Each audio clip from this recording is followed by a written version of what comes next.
Alrighty, good morning, boys and girls. Welcome in. Hello, hello, hello. How are we all doing? Are we good? It's a Thursday. Want to play some video games? Yes, yes, yes. Hope we're all well. I've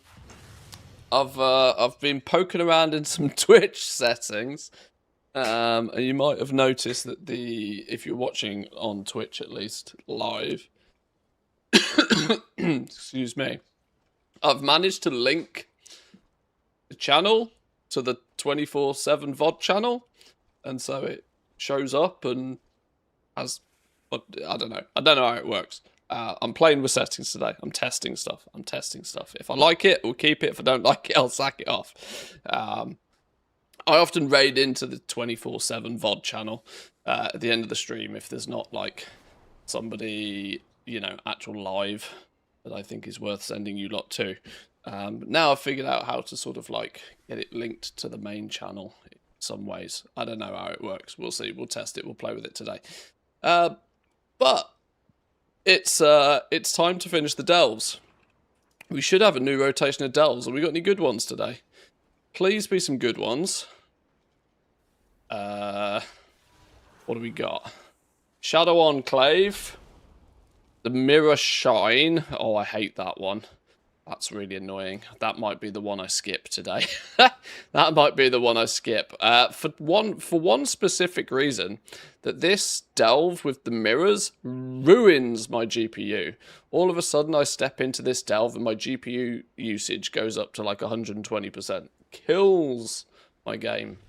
So we might try and skip that one. Totally unbecoming story variation on this one.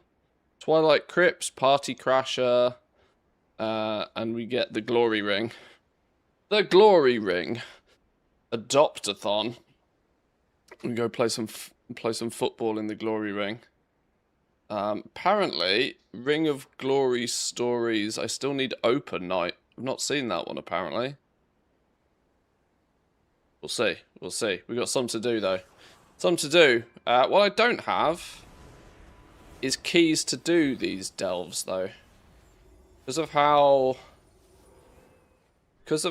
I technically got 5 delves worth of like progress in terms of boxes opened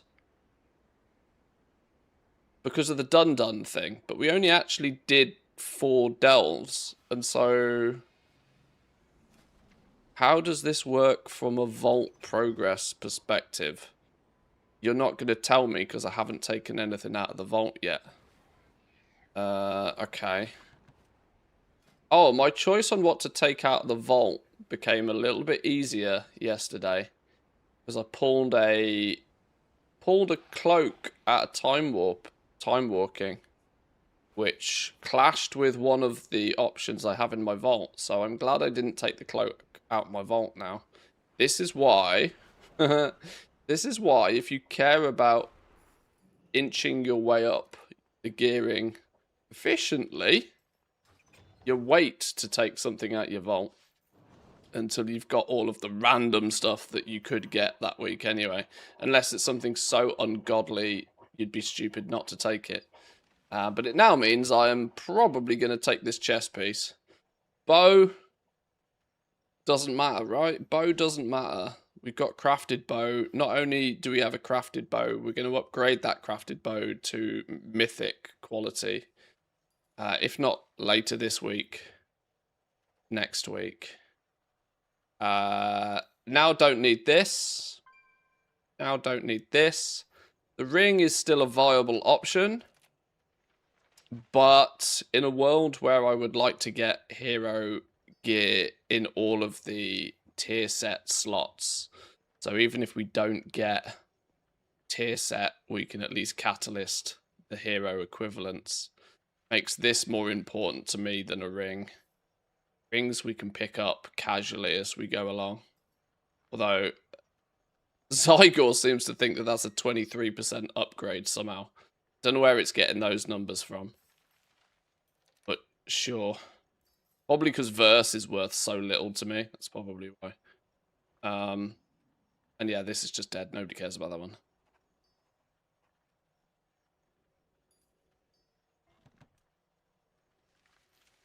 Roots are crashing. Just put 500,000 into them due to the prices this morning. Well, the price is crashing. The supply has for sure come down.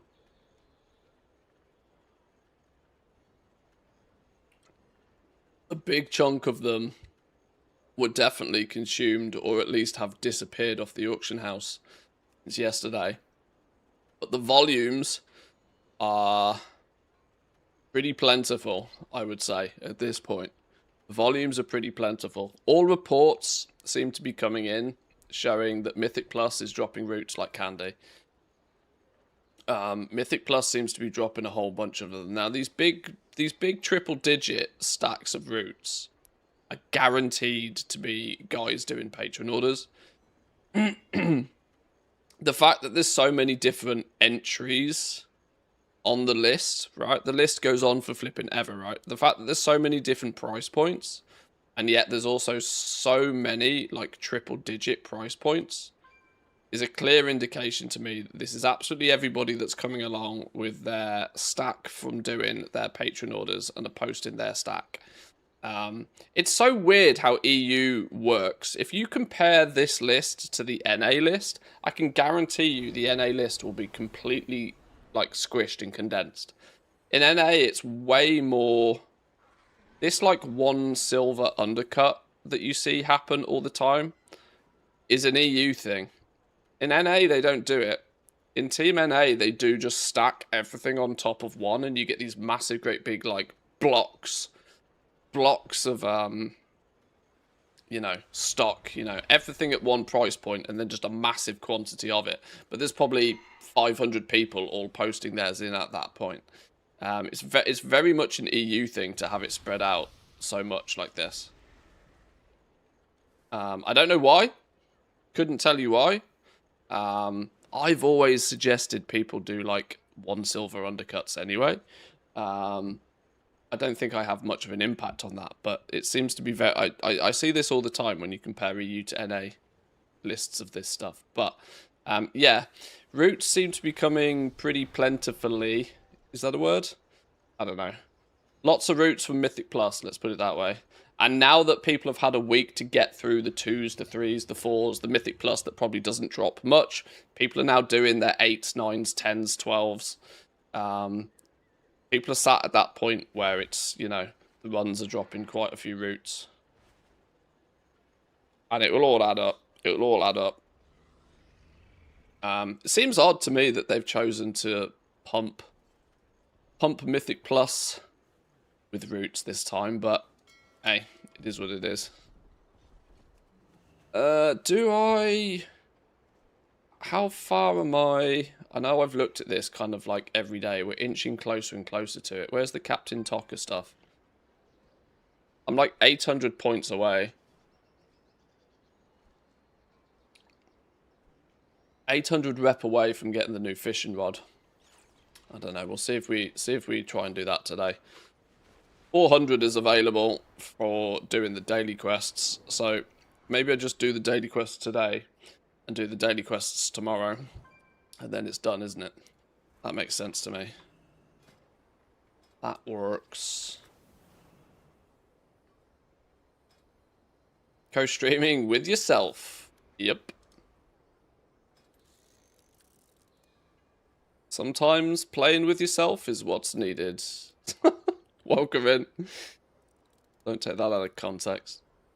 Not doing that one, or that one. In fact, we're not doing that one either. Just do those 3.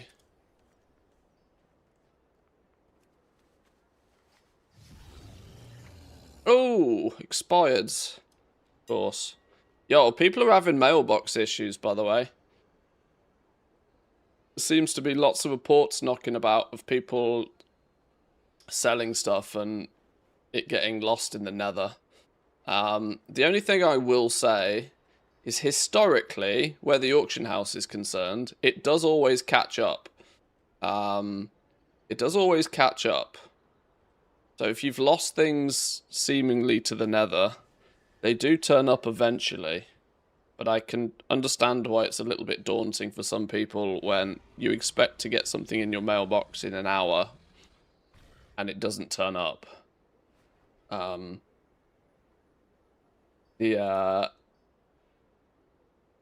The only, like I said, the only saving grace on this is historically people haven't lost things. It does catch up eventually, but yeah, it's doesn't stop it from being a bit of an owie, an ouch.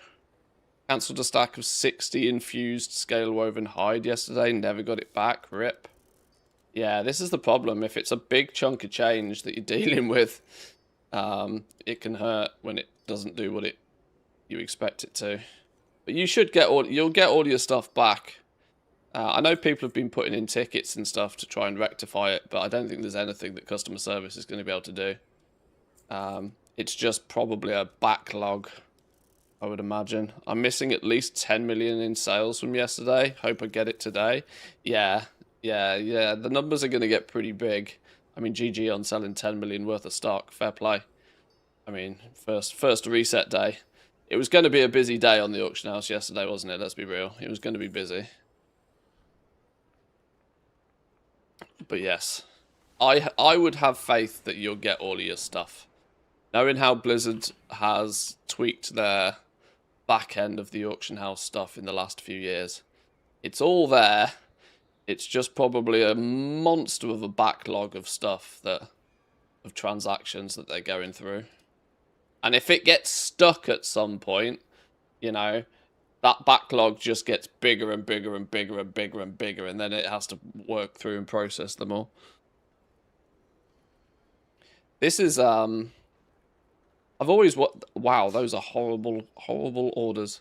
I've always wondered the scale that Blizzard must have to operate on to keep the auction house functioning, though. I mean, it must be near, like, bank level of transactions at some point. It must do. It must be. Like, it must, you know, the amount of transactions that hit the auction house is astronomical. Both people posting things and people buying things, and you think about how many materials and items there are in this game, and the fact that the region-wide auction house now is the entire EU player base, and then that's copy and pasted for like the other regions as well. It must be a pretty serious system behind the scenes to keep it all functioning and up and running.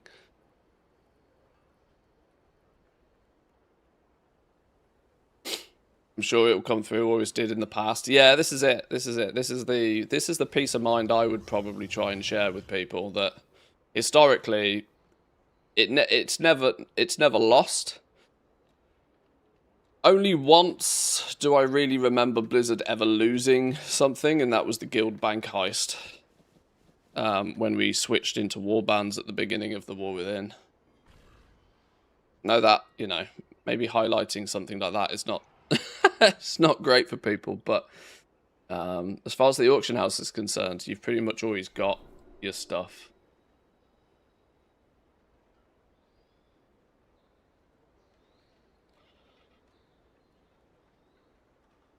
Running out of ingots. Time for 4k worth of crafting. What ingots are you running low on? What ingots are short? I'm intrigued by that theory. I've got a bunch of ingots in stock. I could do with selling a bunch of ingots if they're running short. All of them?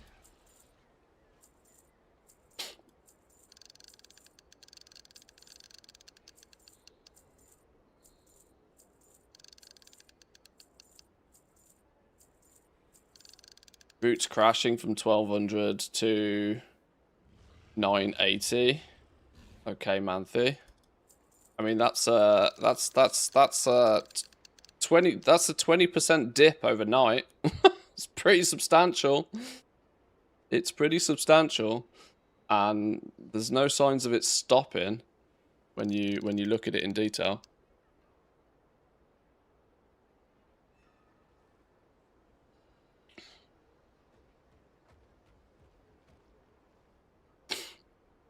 on what is probably the biggest consumption day of roots as well.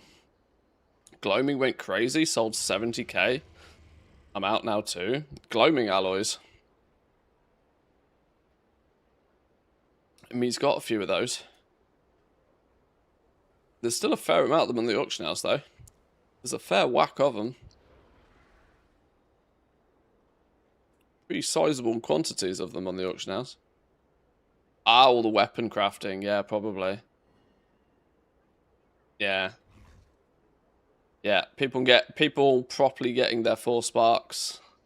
All the weapon crafting. Probably true. Only 20,000 copper ingots. That seems like not a lot. Seems like a not a lot situation. What does that mean that copper ore's doing? Oh, I mean, there's still 250,000 copper ore.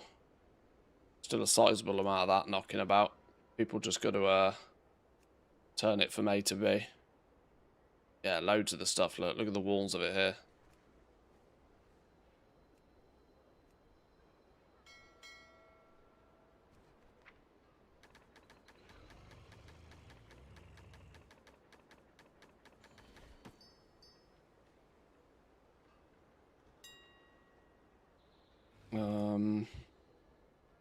I've got a shitload of this I need to sell.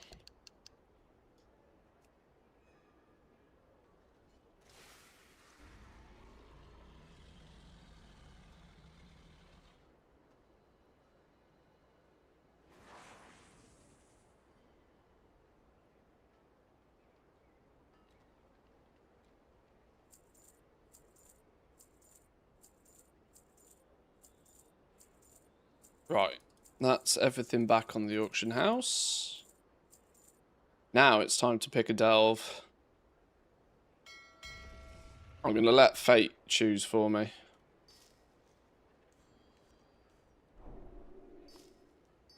I'm going to let fate choose for me. I'm going to pray to RNGesus it doesn't pick a shit one. What could go wrong? Take me to a delve. Where's me take me to a delve button? There it is.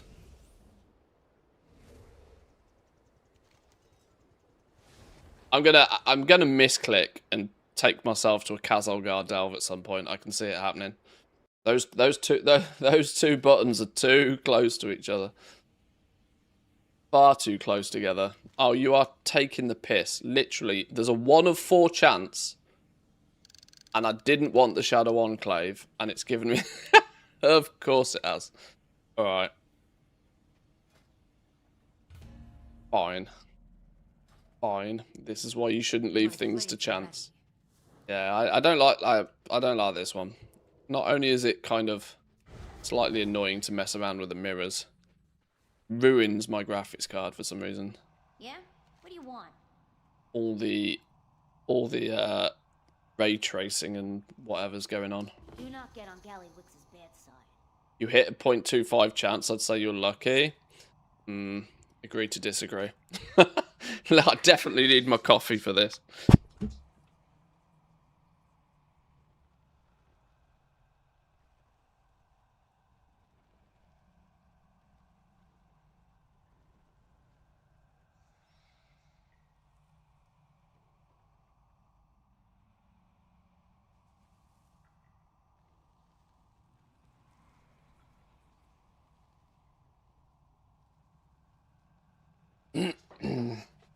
Right, let's play mirror mirror on the wall.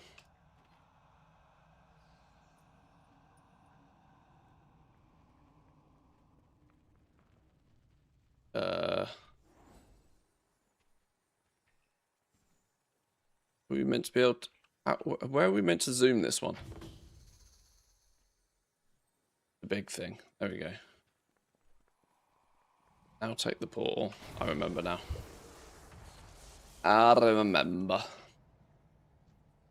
Right, let's get Valera's focus.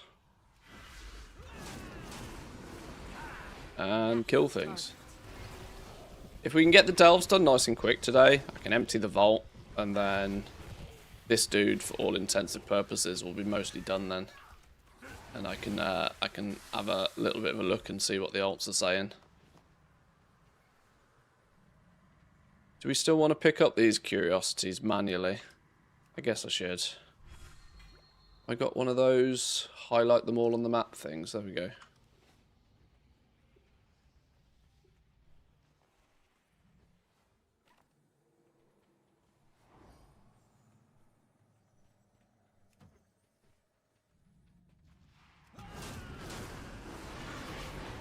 Eyes on me, scoundrel.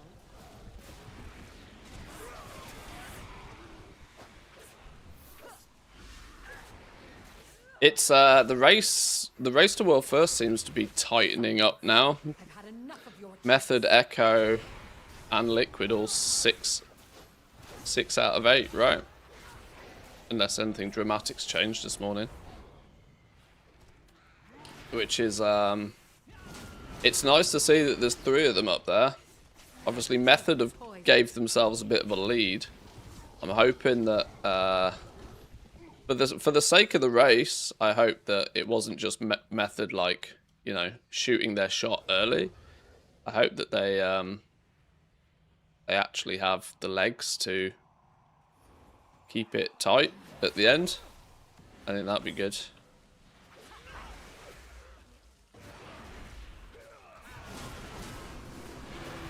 casting a spell. I don't Yep, think finally hit a hard boss. Oh, but if you've seen the item level of some of those guys, right? They're 320 plus item level. Like, they're so juiced. It's unbelievable.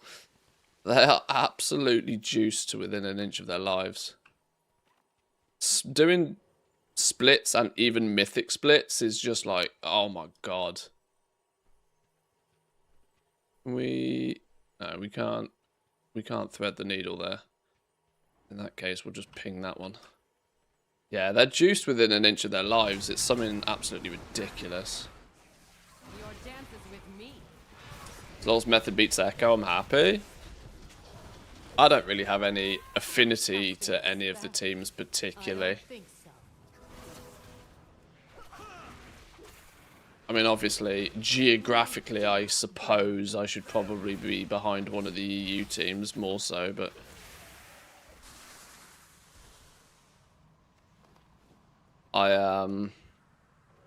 I have... While I don't really have much of an affinity to any of the teams specifically, I do at least have, you know, a level of respect for the production side of things from Echo. I mean, because they are absolutely, without a shadow of a doubt, putting on the best show. Like, their production is second to none in that regard. So, that's kind of like kudos where Your dance kudos is earned, sort of thing.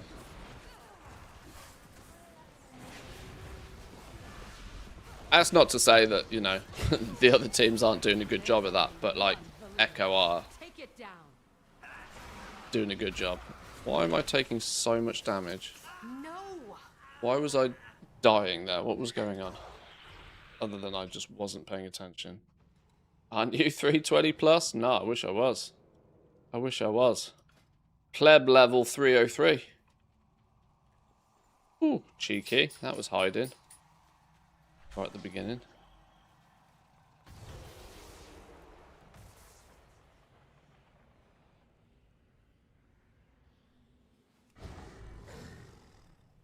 Yeah, I could do with some 320 gear right about now.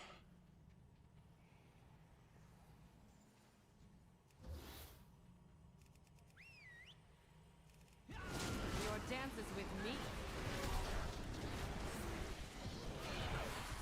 We'll get there. We'll get there. Oh, have I still... Oh, no, I didn't have Pet Taunt on. What the hell's going on? Valera, do tank things.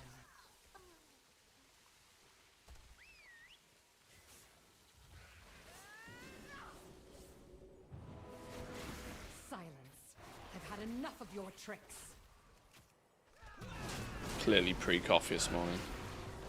Is there an issue with the auction house? Yeah. Yeah, it's just slow. Think about how many transactions it must be dealing with yesterday. I don't think Just slow. it catches up eventually. It just means you might not get your gold quite as quickly as you'd like it. I also would probably not very heavily recommend doing much cancelling of auctions either, on the basis of that it could be 50-50 whether it lands in your mailbox. You're best off just posting it and leaving it on the auction house.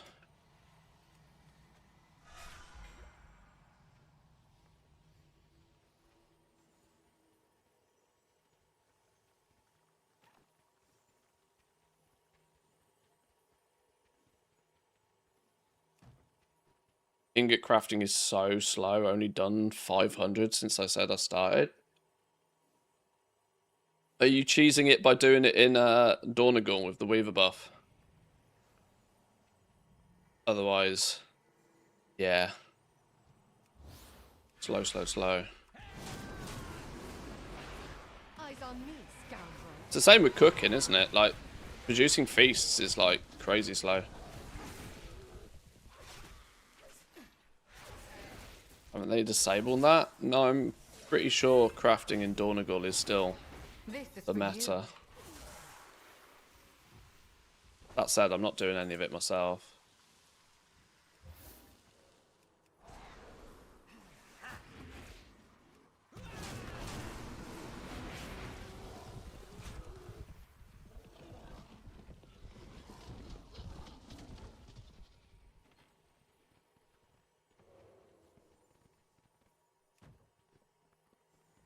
The pleasure is mine.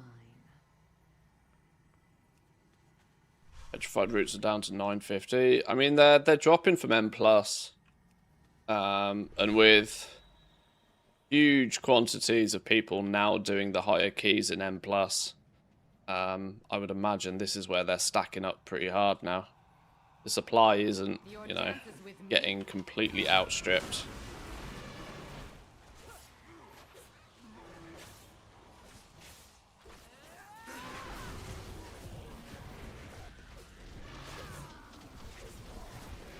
Breathe deep, Berman.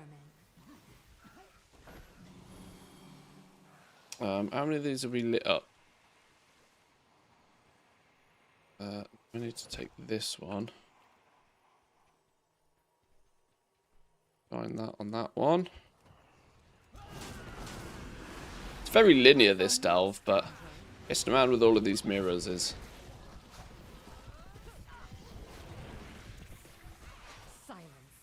It was, you know, this is one of those delves where it's interesting the first time, but the replayability is just not there.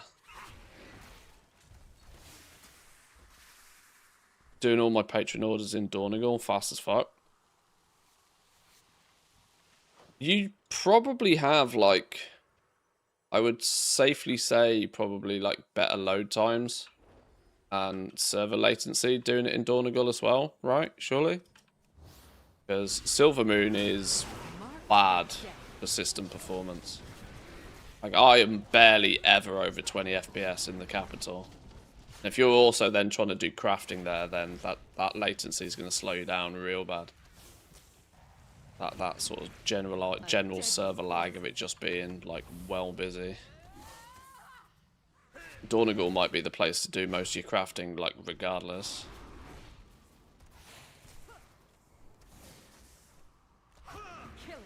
And yeah, doing like patron order stuff, if you're when your load time, you know, you shave 2 or 3 seconds off your load time, you multiply that by 60 characters, it adds up really quick, doesn't it? Who are you? Hungry Grew? The fuck are you? Where did you come from? Never seen you before.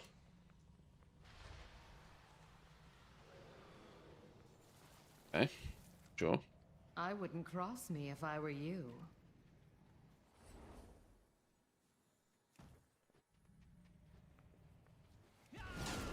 Silence.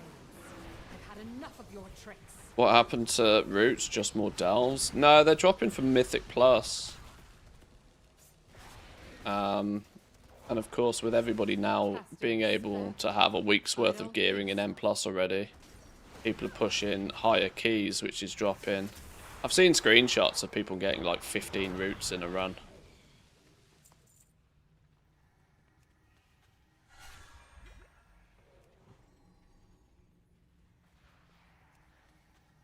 it wasn't the fix we were expecting. We were kind of half assuming they'd put them back into delves properly, but maybe it was an overarching decision to put them in M+ this season instead of delves for some reason. Don't know why. Maybe the main profession guy was doing delves last season and is planning to do some Mythic+ this season. Who knows? But for whatever reason, now that there is an ungodly amount of Mythic+ runs happening every day, no surprises, My loyalties are my own. roots are now starting to pile up. Don't forget, goblins will still do goblin things, though. That can't be discredited. Just because the supply is now better via Mythic+, there's nothing to say that there won't be people trying to hold on to their investment and will just, like, keep buying out and keep buying out and keep resetting and keep buying out, you know. The only person that loses is the one that's holding the bag when the bubble does pop. Just don't be holding when it does go boom. But know that the supply issue, restraint, seems to not be much of a thing at the moment. Even though yesterday was probably the busiest day for anything that is serious that's crafted with roots. Oh, why is there no mirror down here? Oh, it's in here.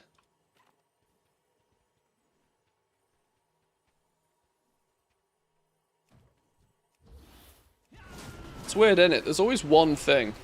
It's not like tinderboxes, it's roots. Or like some rare ore or something. There's always that bottleneck material. There's always that one thing that if you pay, you know, if you get a 20% discount on that key material, you win. Majestic hides. It's funny how roots have taken the pressure off the majestic hide market even.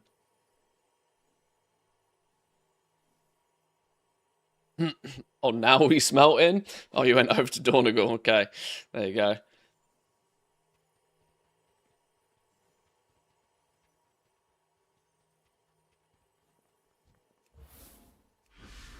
Just for confirmation, the Weaver buff is still doing its thing as well, right? Still giving you the crafting speed buff. I don't think they changed any of that. It was reported as a bit weird that it was a thing, but hey, if they don't want to change it, then makes crafting meta be Dornagal if you absolutely don't need to be in Silvermoon for any other reason. This is for you. I mean, it's only a portal away at the end of the day. Just had to go down to activate it again. Yeah, you have to activate it on a weekly basis, I think. But once you've switched it on, I think it's good. I think that was always the case.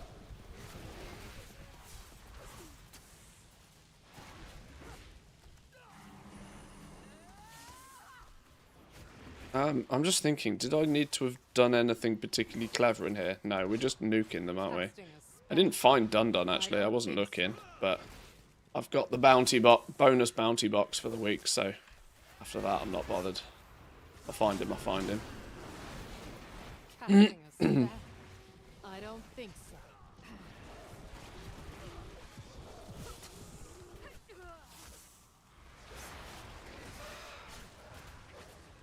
Casting a spell? I don't think so. I did. Down he goes. I was asked. Down he goes. I do wish Delver's Journey converted into Void Light Maul, you know. I really wish that was a thing. Or watching all this Delver's Journey go in the bin right now is really painful. After we hustled so hard to get as much of it as I could.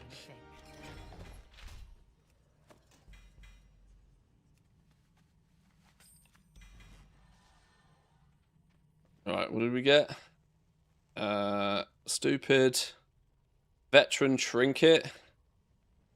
Can probably find use for that somewhere, but don't know where or why.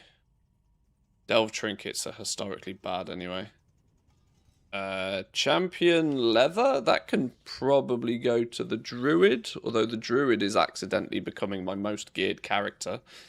I've seemed to have had good loot luck on my Druid. My farming Druid has got some of the best gear drops so far this season, which is not what you'd expect. And then I got champion bone whistle trinket that we won't be using. Nope.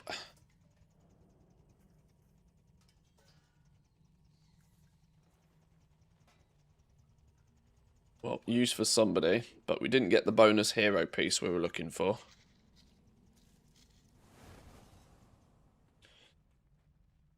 Oh yeah, my hero miss crests are now converting into champion crests at least. That'll pad those numbers. How do we get out of here? Is it this way?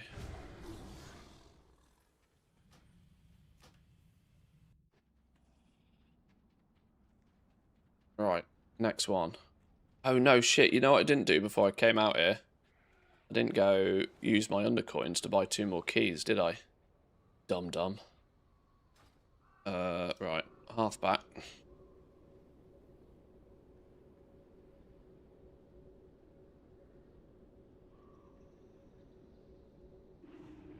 It's twice as fast now as it was in Silvermoon. What, your ingot crafting? Yeah, it's kind of weird. It's one of those kind of odd things that, in a way, I kind of like the fact there's a bit of clever use of game mechanics. If you know sort of thing.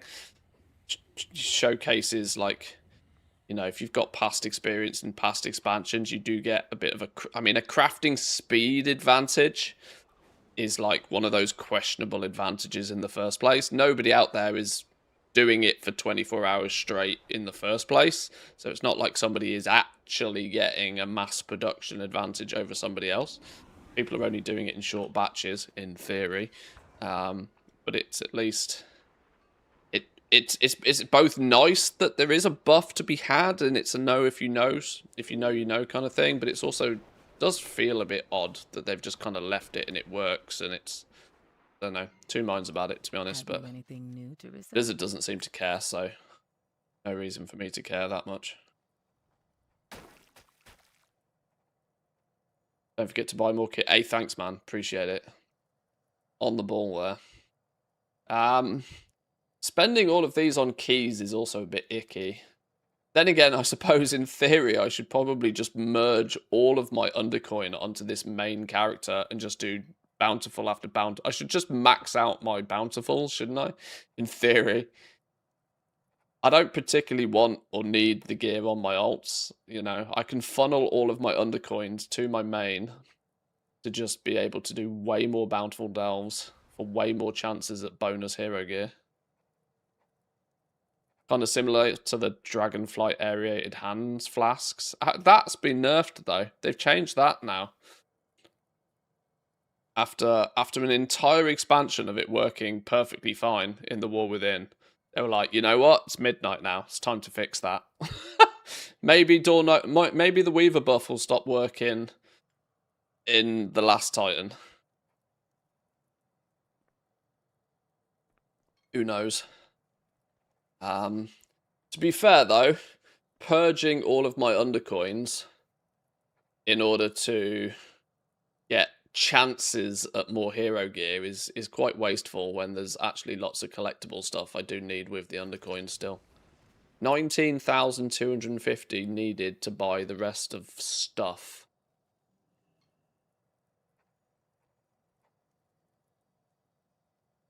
If it wasn't so early in the I mean, there's plenty of time to get more undercoin later in the season, isn't there?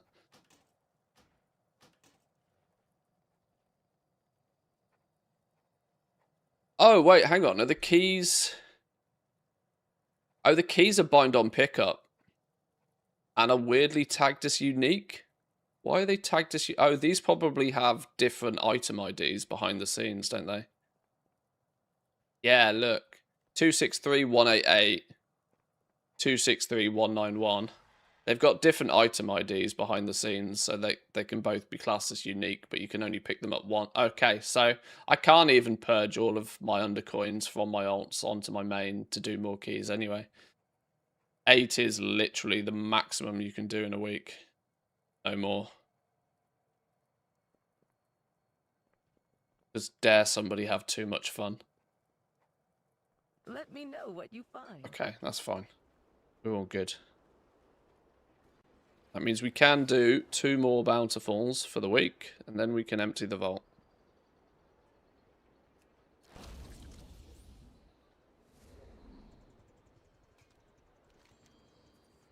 Oh, I nearly clicked Kazalgar then. I've said the word Dornagal like 15 times, and it was just in my brain.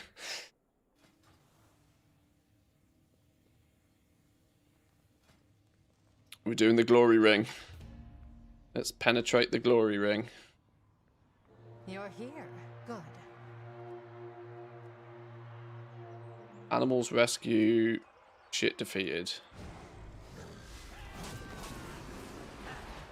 A deadly poison.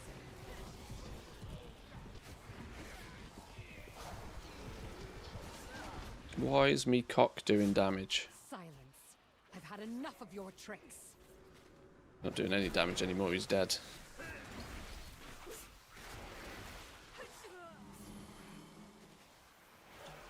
Hello, game? Maybe I do need to remember, just because Valera does all of the damage, I probably shouldn't pull half the delve.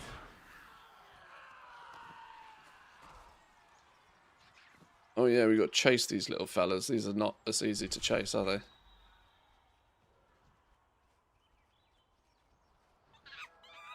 The pleasure is mine.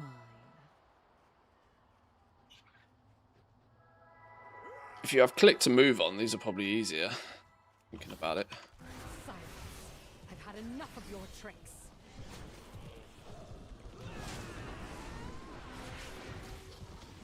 No! Damn stupid trap.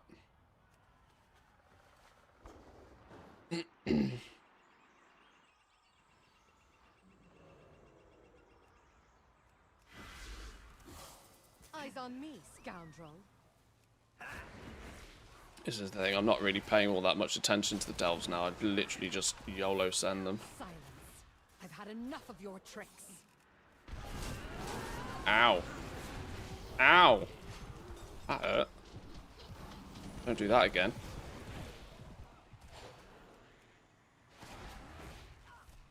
Do with a touch of leech on my gear, to be honest. This is for you.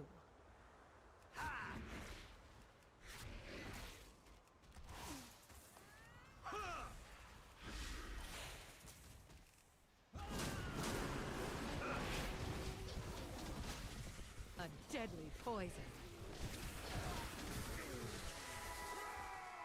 It's crazy though how quickly like you go from feeling as if your gear's not too bad at all.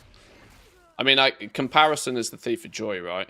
Nobody should look at like the Race to World First guys who are running around in 220 plus item level right now and think in any way, shape or form that that is normal. Because it's really not. But then you're like, oh, those guys are like 20 item levels ahead of me already. It's like, wow. Eyes on me. Then you remember they've spent probably 400 million gold, if not more, in basically buying boosts. I mean, because that's realistically what splits are, isn't it? Let's not muck about. They are basically buying boosts. Assuming, of course, that the splits are being done with helpers. Okay. If you as a guild are... Oh, that was another flute. Nice. If you as a guild are internally organised enough to be able to do splits between yourselves, then fair play, kudos to you. Your dances with me. But, you know, the big guys out there, they're basically buying boosts, aren't they? They're the one boosting, but then when they're like, yes, but the loot is mine, thank you very much. It's basically the same thing. And their bill by the end of the patch is ludicrous. I always love seeing the numbers at the end of the race, how much they've spent. I think this is going to be a big one. This is going to be a big spender, I'm telling you. This is a 600 mil race, I feel. I reckon those guys have spent some serious change. Deadly poison. I always wonder who's bankrolling it as well. It's it has been a thing in the past that they would often approach the wealthier of goblins. Be like, oi, we borrow 100 mil, please.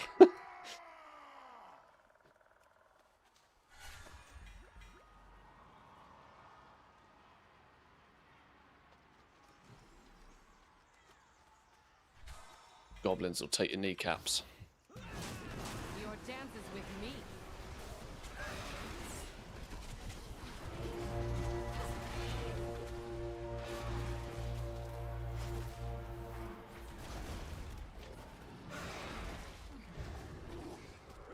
You out first.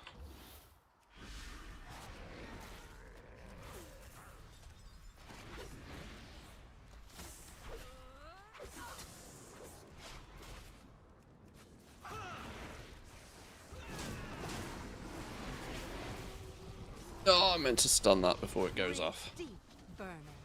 Slow.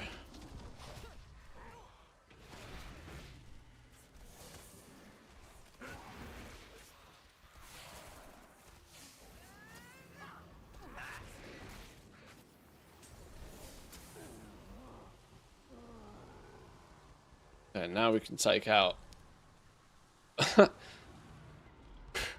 Gnock. Has anybody noticed that that's Kong spelt backwards?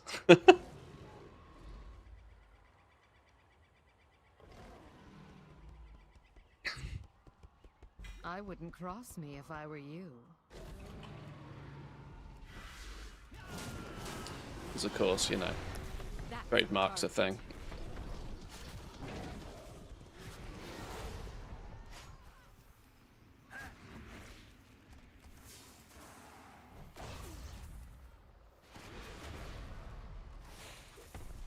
This is for you.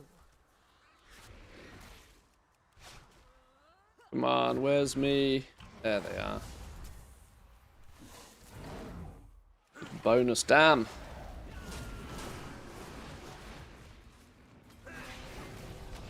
Doesn't tick for a huge amount, those done bonuses, but every little helps.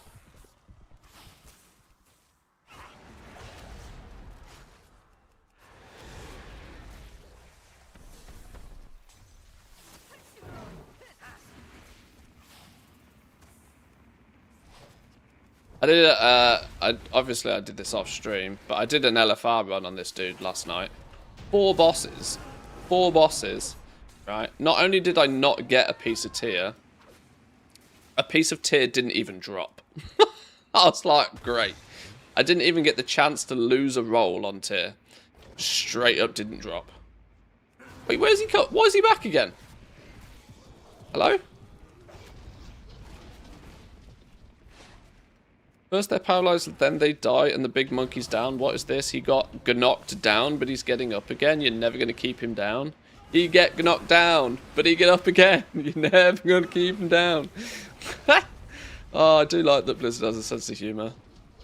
Bit of Chumbawamba. He get knocked down, but he get up again. That's genius. First you rip off King Kong, spell it backwards. Then you rip off Chumbawamba lyrics. I like it. Easily pleased.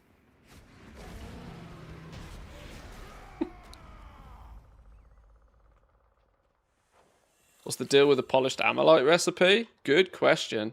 If you know the answer, please tell the rest of the world. I got monkey guts on me loot. No, I don't know. It just doesn't seem to exist. There seems to be a couple of recipes. There's another one. There's an engineering one, I think, that just doesn't seem to exist. And I'm at a bit of a loss now to where it could possibly come from. My thought was that maybe it comes from the 3rd in the rotation of the Ancient down in the vault, maybe. But apparently not. I don't know. Probably just not implemented. Like, the simplest answer is probably the most probable one, and it's just that Blizzard forgot to put it on the loot table of something somewhere.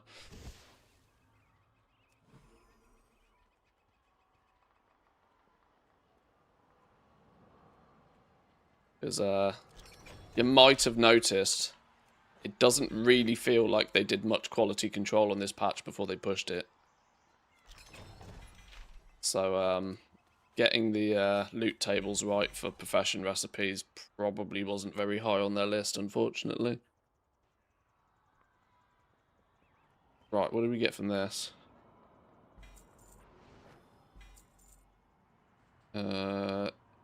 Stupid ring.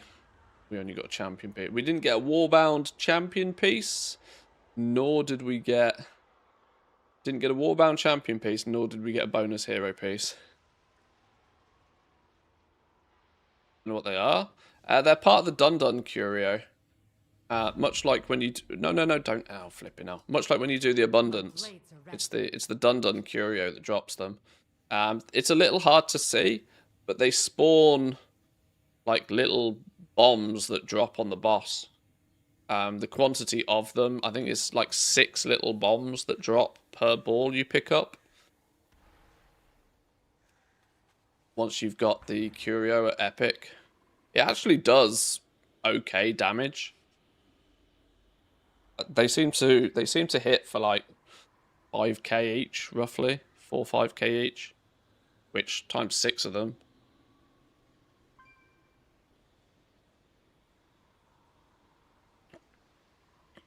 It's not going to pump your DPS by much, but it helps. I didn't have. I'll tell you why. We didn't have our. Didn't activate Dun Dun mode. That's why we've been unlocked. Anyway, 1 delve to go. Please be a good one. Please be a good one.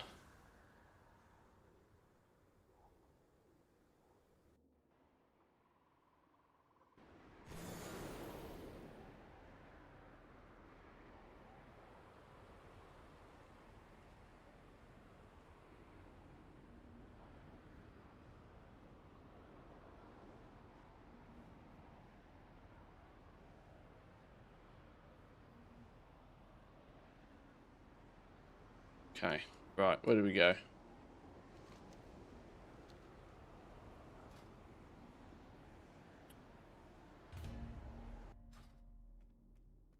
Let's not waste time.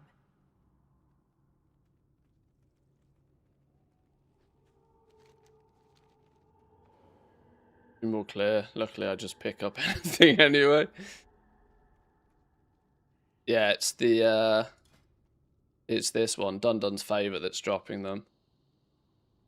2 mislaid spirits may appear near you. Walking over a mislaid curiosity or a mislaid spirit triggers a volley that fires 6 volatile spirits. That's what you can't really see. Fires 6 volatile spirits at a nearby enemy, each dealing moderate damage. Moderate damage seems to be about 4k per tick. So what, like 6 times 4, 24.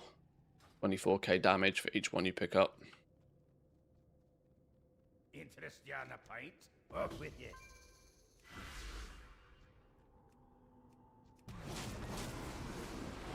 Your dances with me. They're pretty good on single target. They're not as effective because they don't like splash or do AoE damage, but on single target mobs it can add up. I only run with it, to be honest, it's not the best curio to use. I only run with it because I'm a BM hunter and I can do my full rotation, maximum DPS on the move. If you're a class that has to like plant your feet at any point, then you're better off taking one of the other curios.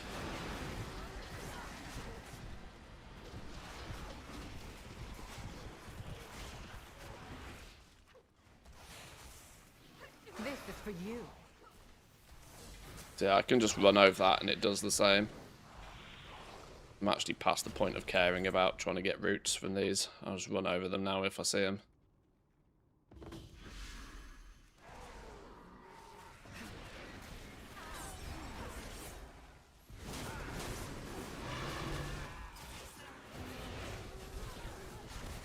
Ooh, pull some bonuses, sure.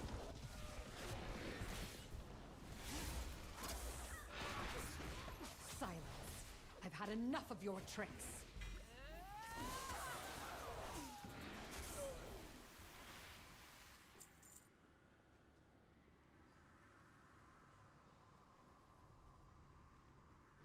Bounty from nature. Useful. Yeah, I have the same affliction as many though. You gotta click the shiny. There's no choice in the matter. You just gotta click it.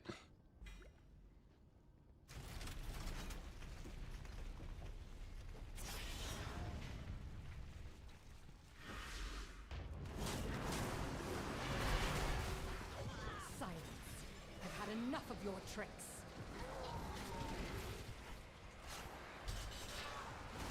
Marked for death.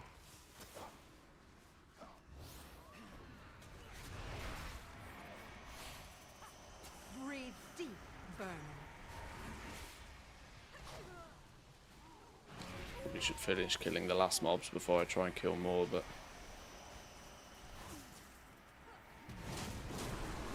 Silence. I've had enough of your tricks.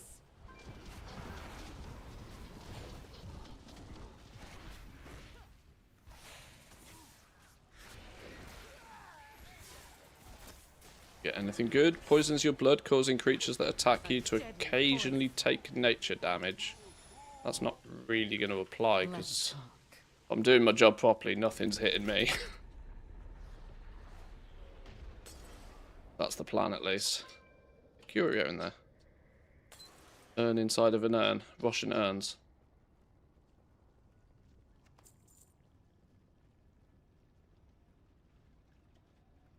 Know which way we're kind of meant to go. Apparently this way is fine. Eyes on me, scout. Valero up to?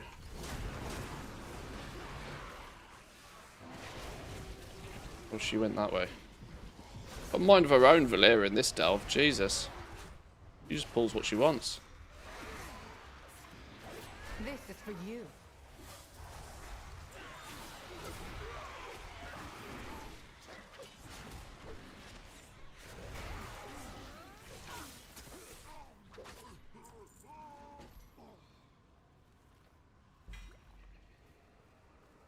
Your dance is with me.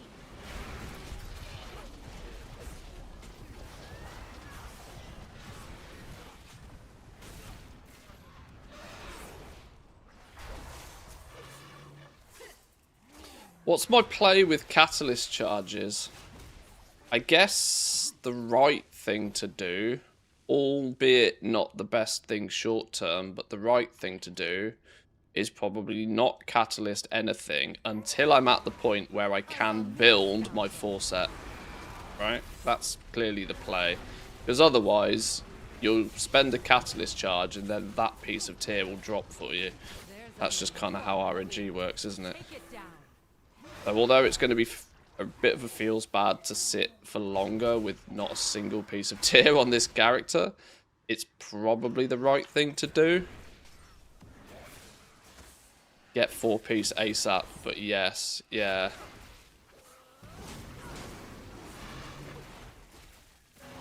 Getting 4-set means more. Yeah, I mean it's to ultimately get your 4-set as quick as possible. But I've done LFR 2 weeks straight now. That's 6 boss kills in LFR. 4 boss kills this week. I didn't even see a piece of tier drop. Never mind get to try and roll on it. So I'm shit out of luck there. So I really am relying on my vault to get tier. Which we didn't get this week either. So, weirdly, how does it work with catalyst charges on a warband wide? If I get a 4-piece set bonus on another ult first, does it then trigger the catalyst thing for my main, or is the catalyst bonus a per character thing?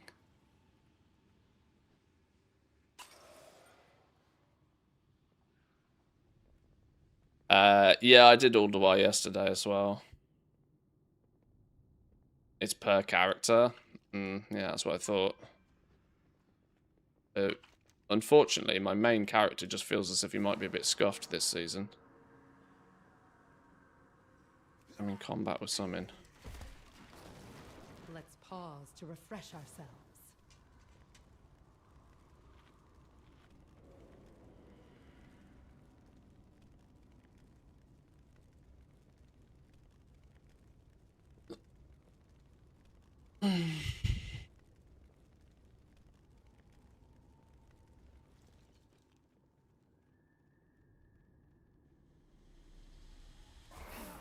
Your dance is with me. We might just have to keep pushing our gear, but sit without the tier set bonus. We'll look forward to that luxury later in the patch. Casting a spell. It's not destined to be for solo players, by those things. It's just fine. Does tier ever drop in Mythic Plus? Is that a thing? Or is Mythic Plus in the same situation? You're relying on Vault and Catalyst. Basically raid only. Casting a spell.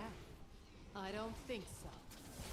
Yeah, well, obviously you've got the Mythic Plus row, so you can double your chances per week if you also do Mythic Plus. Aha! I wonder if that be done.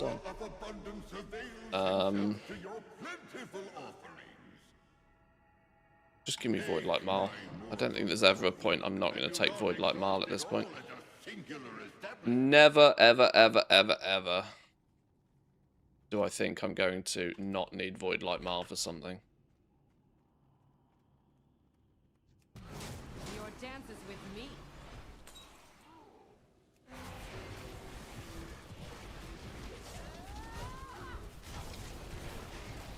Silence. I've had enough of your tricks.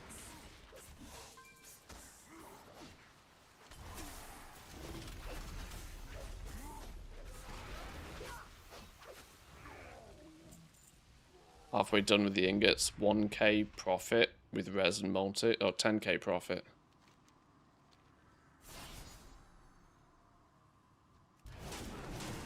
Eyes on me, scoundrel.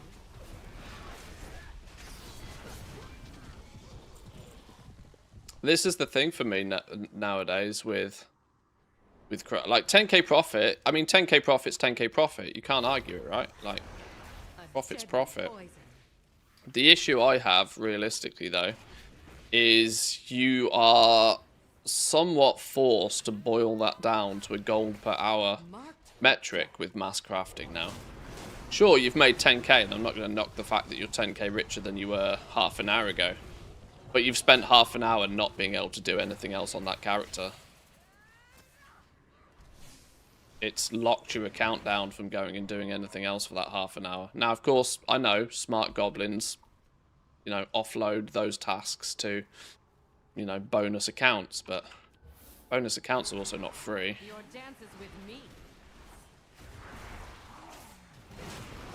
Most of crafting now has been pushed into this. It's going to lock you down to doing something for a large period of time.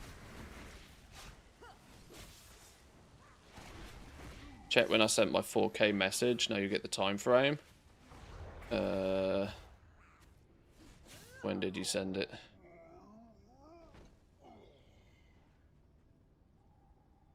I don't know. I can't say. 10:24. Nearly an hour. 50 minutes. 10k profit's 10k profit, but you still realistically only made 10k an hour. You could have made more flying around picking herbs for 20 minutes. And you wouldn't have had to take the risk of the market tanking or the amount of gold that you had to invest into buy the materials to do it in the first place. This is the issue I have with crafting. For me, and this is a personal thing, some people might be happy just AFKing, walking away from the computer and making 10k in 50 minutes, but I'm the reason I got into really enjoying crafting years ago was on the basis of that I could front load the effort to make a little bit of gold in the first place. Then I could trade the gold I've already made for materials off the auction house and quickly, and the point being here, quickly use those materials to make a bunch of stuff and put it on the auction house.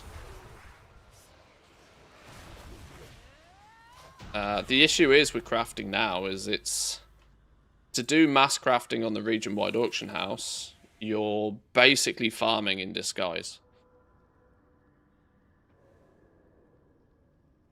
It's still a time sink activity rather than...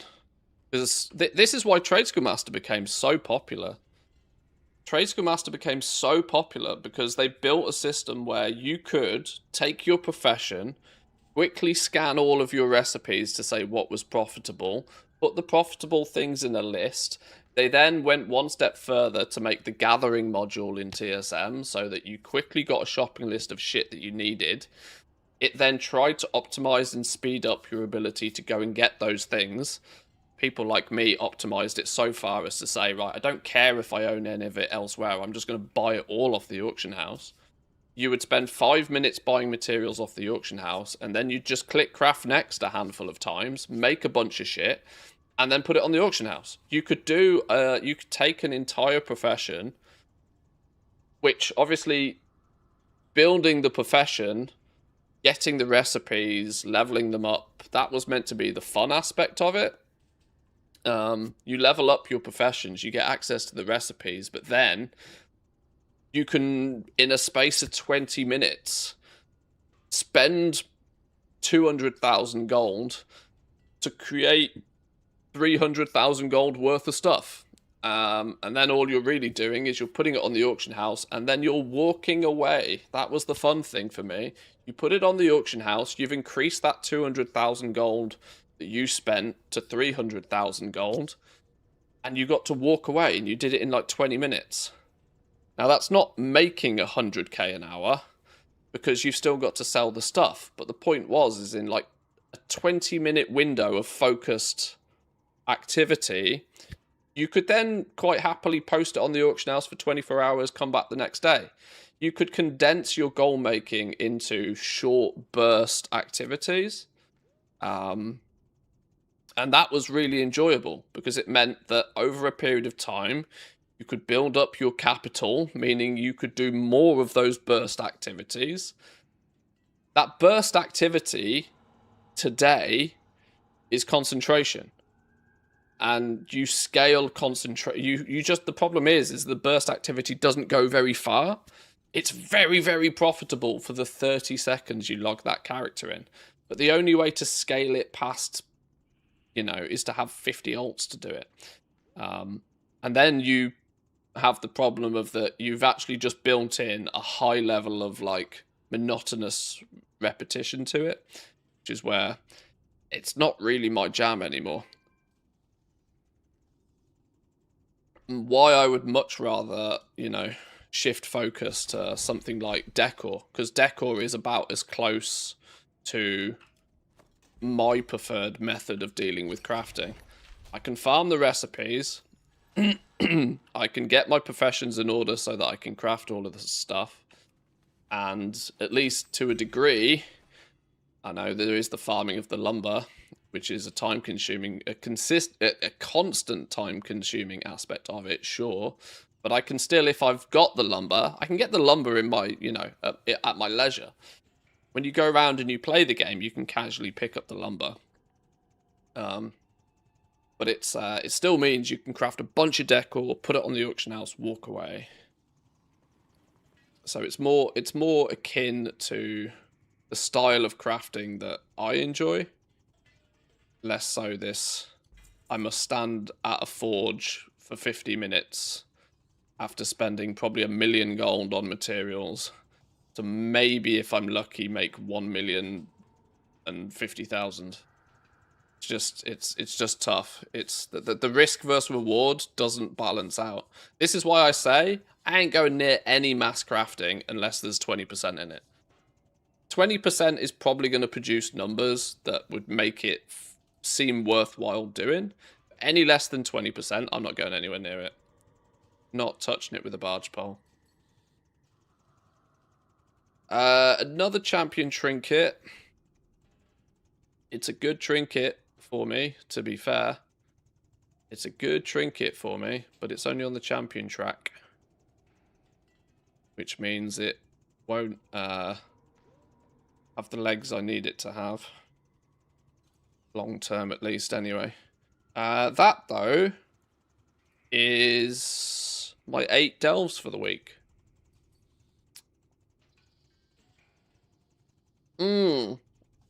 Is the problem. It's not, is it? That's technically only 7. That's technically only 7. Because you get 2 delves worth of key consumption in one with the new dun-dun mechanic. So actually, I've only done 7 activities for the week. But burnt through all the keys. Is there any other weekly activity that I can be doing other than Mythic Plus or the raid? World content activity that can give hero gear? I don't think there is. I think I'd take that chest piece out the vault now. Or do I take the ring? I take the chest piece.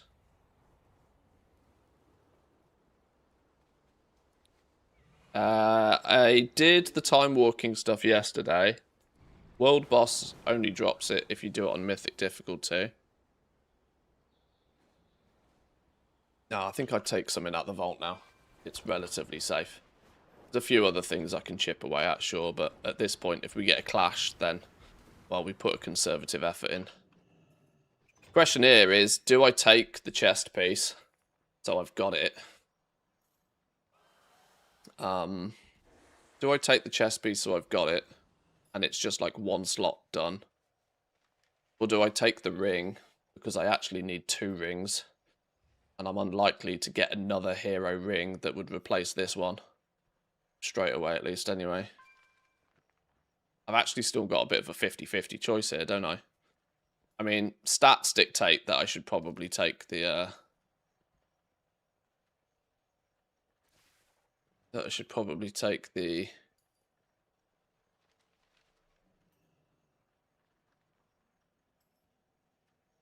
Take the chest piece. Wait, a 6 of 6 champion is a higher item level than a 1 of 6 hero. Eh?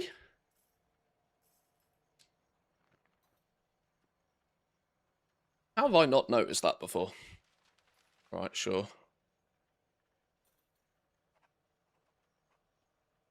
Yeah, I'm just gonna take this. It's then a tier piece slot that is just done, isn't it?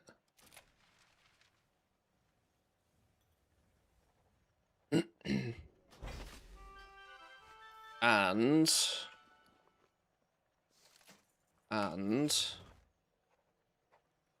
2 11s, 4 11s. Yeah, as far as the vault is concerned, see, as far as the vault is concerned, that done doubling your progress. I'm almost not going to use that going forward. You know, I'm actually almost not going to use that done doubling thing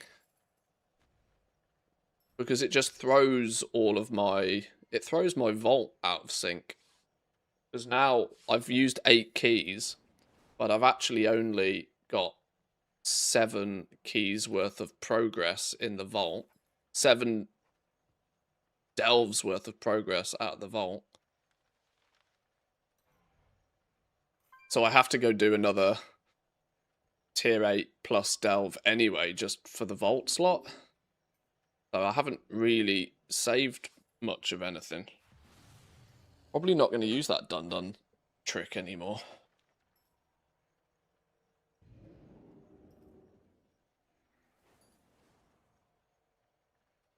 It's a bit weird. Bit weird.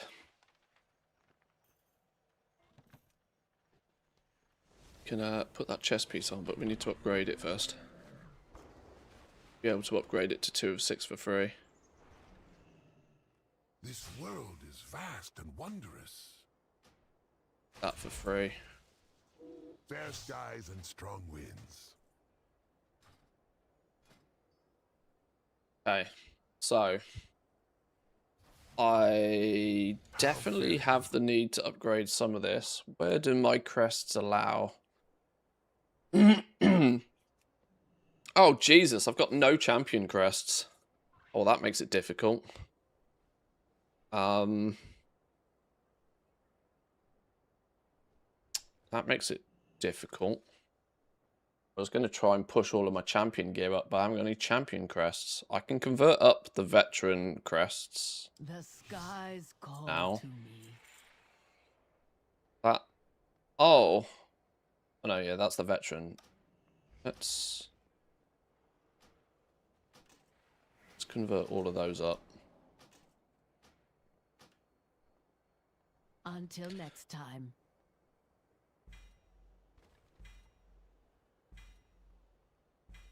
Honored to meet you. 2 of 6, 2 of 6. That hero piece. Oh, yeah, I don't have a... Oh, yeah, I mentioned this yesterday, didn't I? I don't have a hero cape to spend champion crests on to get the 2 of 6 upgrade on that for free. Weird. Is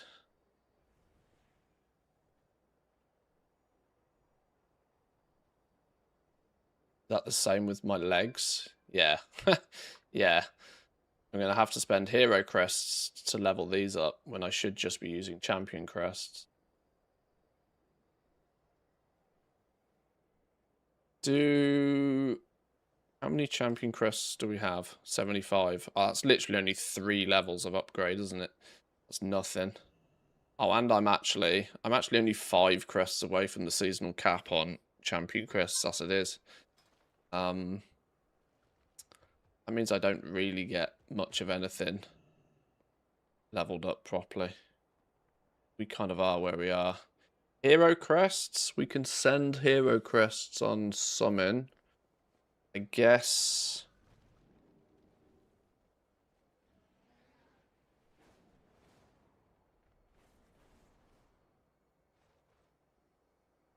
$140 is 7 upgrades. 20 apiece. This is maybe where anything that does fall into tier that I'm clearly going to either catalyst anyway.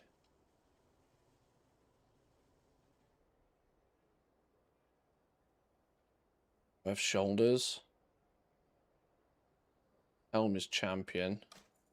Let's get that up. Excuse me.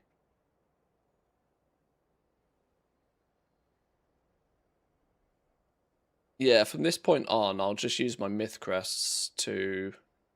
Myth crests will go into upgrading my bow. First 80 myth crests will go up to that. Just wondering, am I going to want to craft anything next week when we get a second spark? Do I want to make sure I've got 80 crests to craft something? Send that.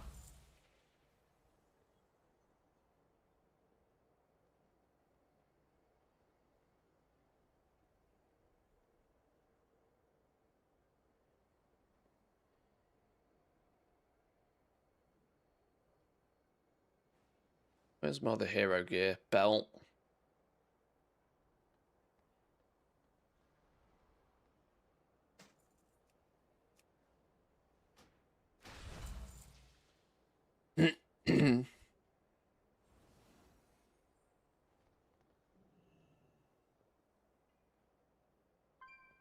Shoulders, chest, helm.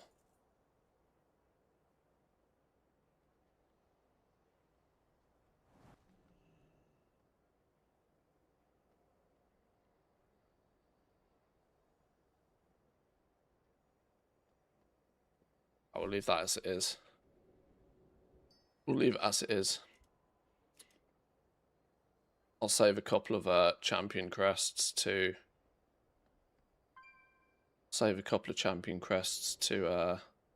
upgrade a champion cape and a pair of champion pants if I come across them. Makes sense. Okay, 304. That's where we got to. Where we got to this week. 304. Not bad. Not bad. I'll take it. It'll get a nice little cheeky bump when we upgrade the bow to myth level. I just need a few more myth crests. Other than that, though, we're not doing too badly.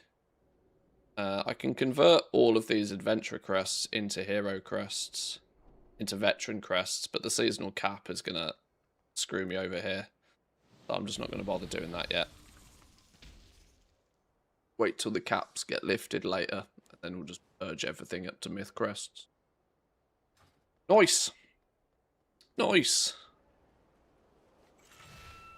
For somebody that doesn't step foot into Mythic Plus or raiding, I feel I'm doing not too bad. Bit of a sad state of affairs that I've not had a single piece of tier yet, but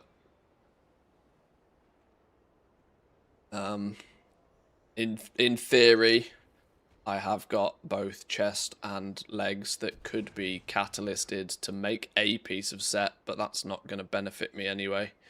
And then I run the risk of getting a clash, whichever one I use my catalyst charge on. Do we get a second catalyst charge next week?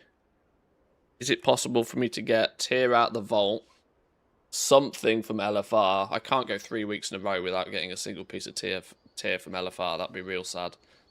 So let's assume I get something from the Vault. Let's then assume I get something from LFR, even though it's going to be low. Even though it's going to be low, it's only going to be veteran. Who cares if we can build the full set? Then I'd need two catalyst charges to build the full set. That's a next week job then, apparently. Right. Yeah. Right, let's go. I need to go do the weeklies over in... You know what I do need to do? I need to do Prey. Ugh. We'll do Prey. Yeah, let's bang out some Prey. Literally here.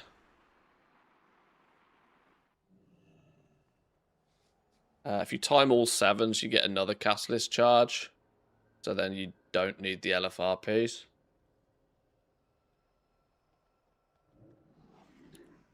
I mean, if I get desperate,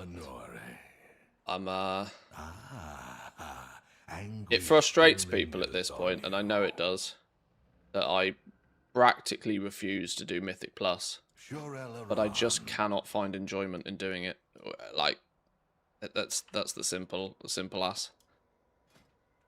I don't enjoy Mythic Plus. In fact, it's not a case of not finding enjoyment. I proactively dislike the activity. This snake worshipper is a slippery foe. Reunite them with the serpent deity So they revere. there has to be a real special event for me to go into a Mythic Plus dungeon.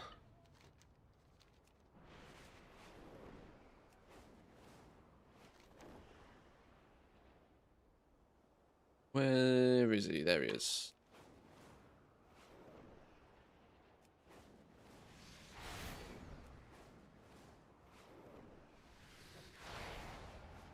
It's also a bit of a... It makes the challenge of, like... I know it's only a soft optimization, because I'm proactively choosing not to do one of the major contributing aspects of gearing. But it's interesting that there's a... It creates a slightly different gearing path, where there isn't 500,000 different just copy this guide off a Wowhead. So, you know, you've actually got to put your brain into gear and think about this stuff a little bit. Like, where are these currencies most valuable to use for me? Because if I just Google a guide, it's going to say, oh yeah, just go kill the heroic raid, lol.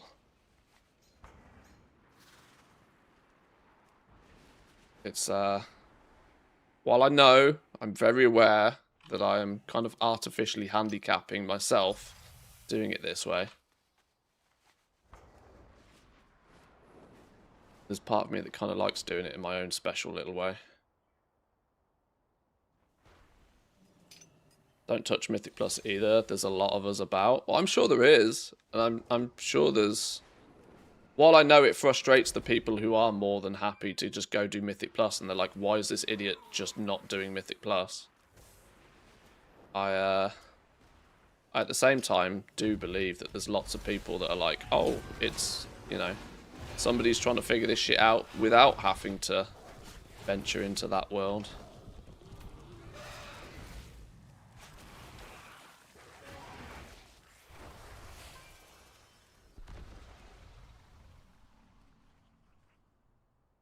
Same here for me, creating challenge via a time stress, no thank you.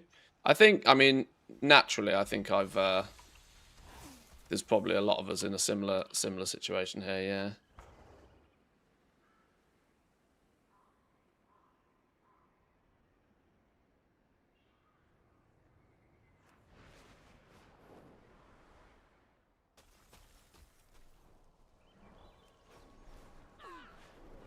Was this literally just to kill things? Mini quest, but there's not really a lot up to kill.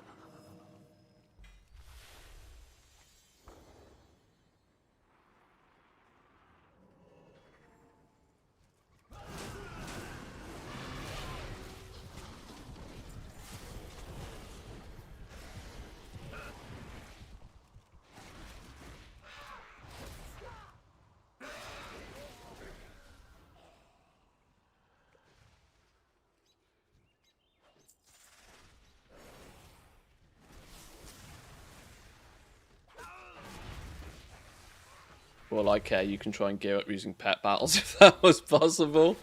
Yo, that would be a meta, wouldn't it?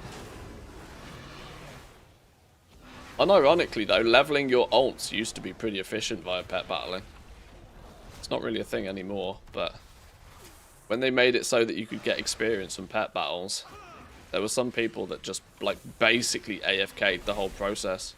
Just repeatedly killing like trainers and stuff. Unironically used to not be a terrible way to level up ults. Obviously there's much better methods these days, but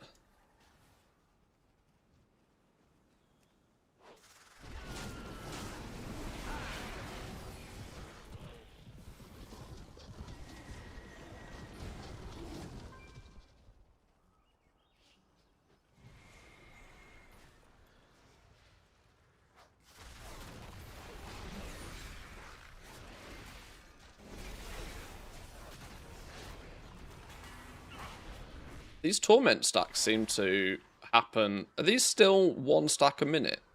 Stacks every 60 seconds, except while you're in rested areas. Okay. For some reason they feel as if they're going up faster. Still a minute.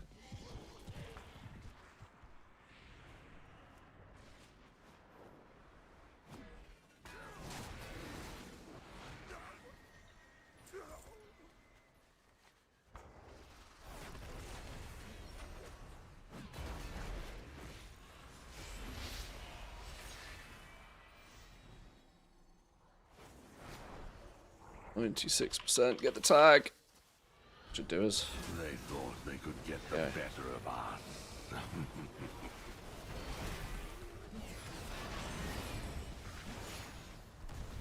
I accidentally took a little bit of a look at what the prey achievements were. And oh my god, some of them look gross. There's an achievement for killing every single one of the bosses on normal, and on hard, and on nightmare. Now I think I read this right. If you do them all on nightmare, you get credit for doing them all on heroic, and you get credit for doing them all on normal as well. But technically you don't have to do it 3 times. But some of the achievements look One misstep was all it real took. time Make them consuming. regret giving up their pathetic holdout. Really, not archaeology level time consuming, but like really time consuming. I mean, I've never leveled archaeology to 950, so what can I say? That's on the 1-day list. That's on the list of things we'll do one day. Boredom's going to have to kick in pretty damn hard, though, for me to finish leveling archaeology. I kind of leave it as a bit of a meme these days, anyway.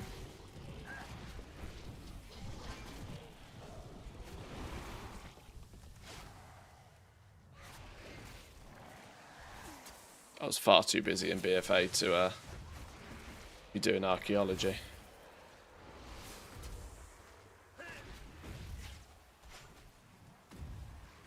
Those 8 accounts didn't play themselves. Fortunately, for some people they did. That was the problem. Let me click it. Oh, flipping now. Yeah. Oh, you look a little pale. A touch of venom, perhaps?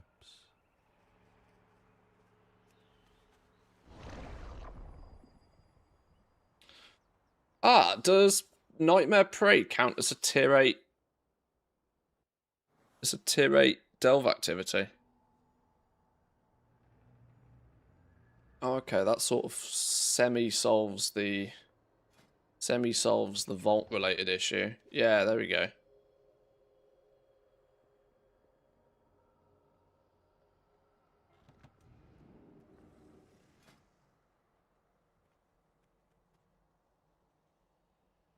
I need to do 4 of these. Let's do the one on the Cursed Isle. We need to go there anyway.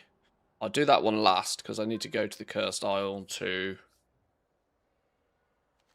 Do the fishing dailies. Yeah. That makes This sense. creature is fang over finesse. Anguish makes no distinction. Void Storm.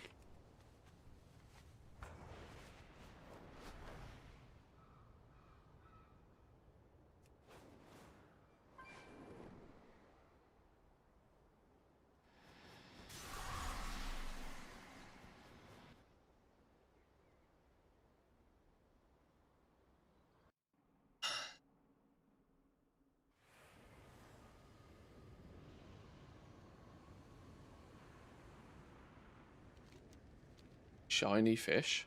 Oh yeah, that's the vortex. Where are we going? There.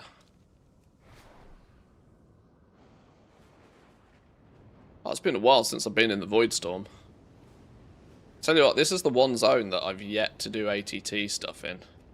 And I know I'm missing humongous amounts of stuff from this zone still. Because the also the one faction I don't have max reputation with as well. My loyal factotum, you stand in a den of snakes.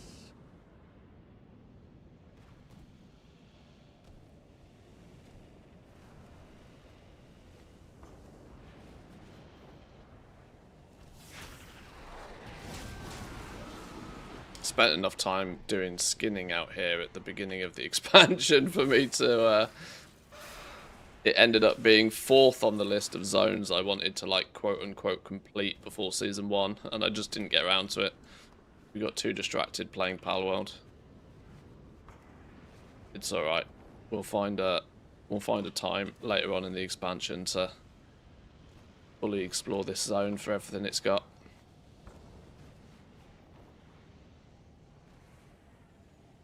Zone's horrible, so boring. Is the did they ever hotfix this? Or is this still this top area? No, where was it? No, it was up here, wasn't it? Is this top area still, like, got humongous amounts of, like, farming bots in it? You just do laps around there on your herbalist and miner.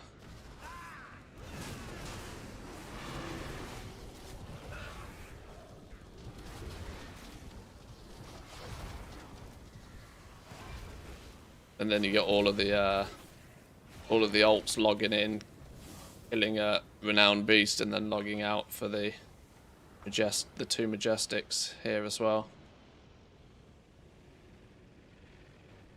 Yeah, it feels like it's a bit of a zone for people to just kind of, like, do gathering in.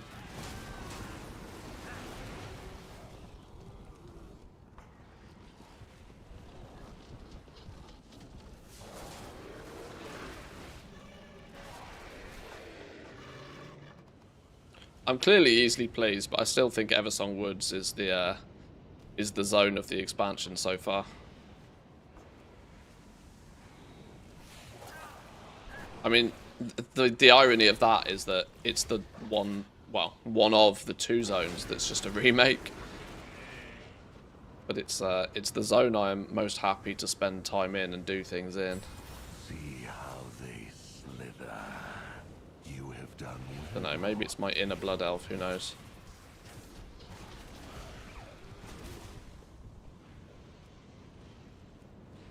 They definitely did a good job on that zone.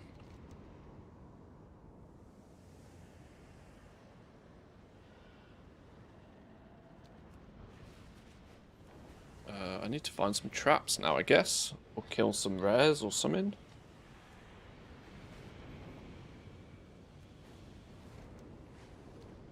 You just fly around aimlessly to try and find some traps.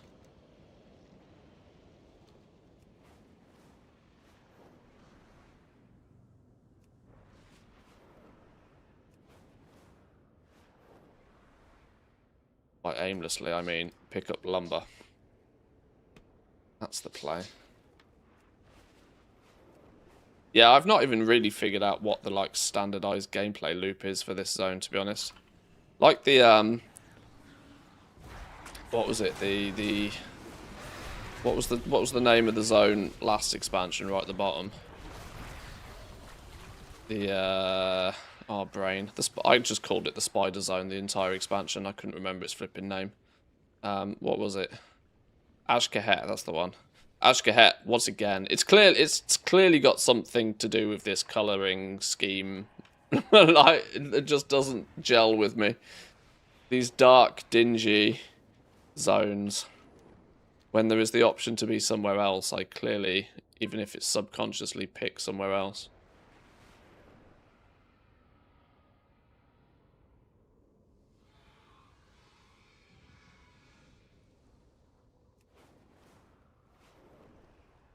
I would like to think that's why I hated on Koresh so hard, but Koresh was just bad.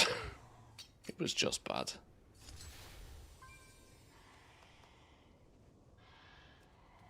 Take personal opinion out of the equation, and Koresh was just bad.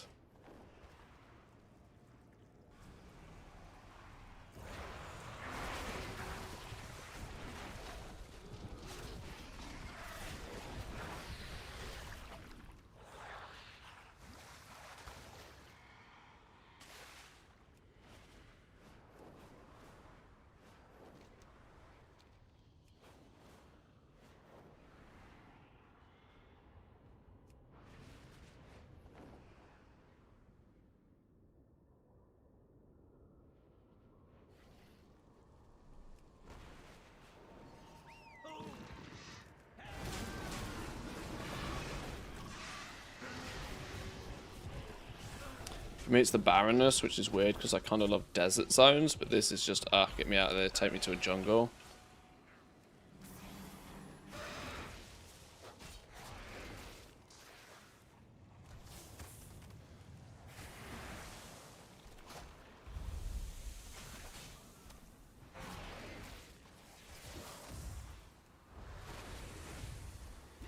I mean, like I said, I don't really dislike this zone. I just haven't played it much, if at all, really. I mean, I've done my mandatory laps around it to complete some of the quests in it, but I never got... The zone never gave me the bug. Never gave me the bug or the desire to come back here and hit it harder. I mean, you're here though, I suppose.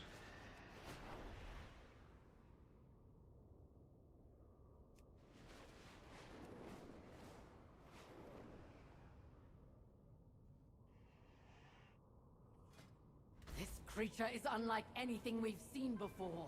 Destroy it before Zalatav can use it against us.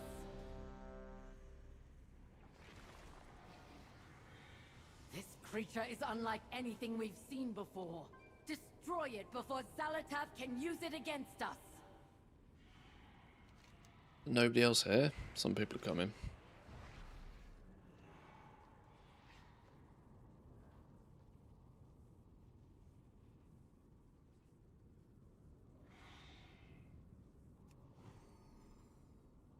Oh, I got my jet dragon yesterday in Palworld as well.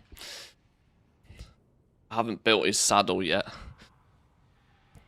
so I can't ride him and shoot his rockets. But he's a bit of a beast. Level 17, one-shots everything in its sight. Spicy.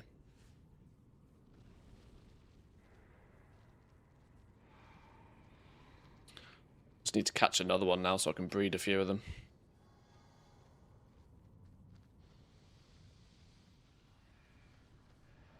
Can you breed legendary, pal? I don't know.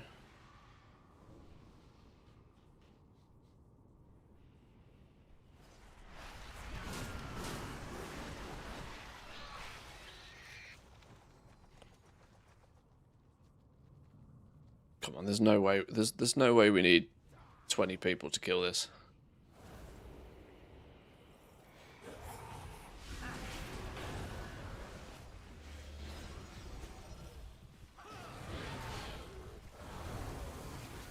I had to catch 5 to get the second gender, though. Can you not just gender swap him?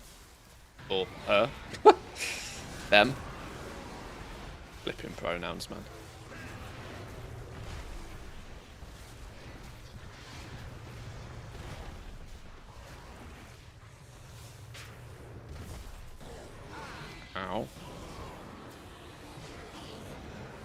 Oh, flipping arcane mages.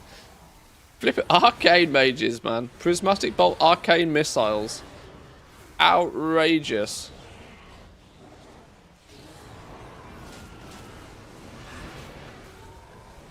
Go away. Shoo.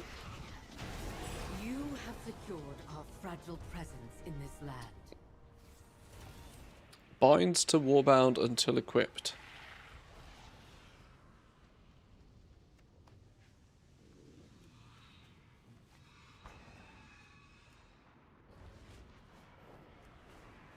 Oh yeah, I was doing prey. Distracted. Where's me target gone? We haven't unlocked him yet. Oh, it's 700 Doge coins, is it? Okay, it's quite expensive then.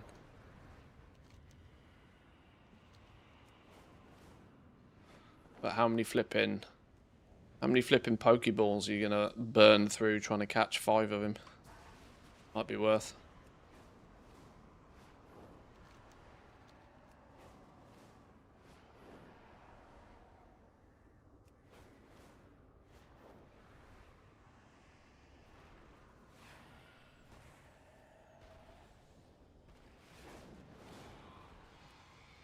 I'm starting to, because I've pretty much played Palworld mostly blind, being that I've not looked at any guides particularly on the internet, or like I've been trying to figure shit out myself whilst playing through it.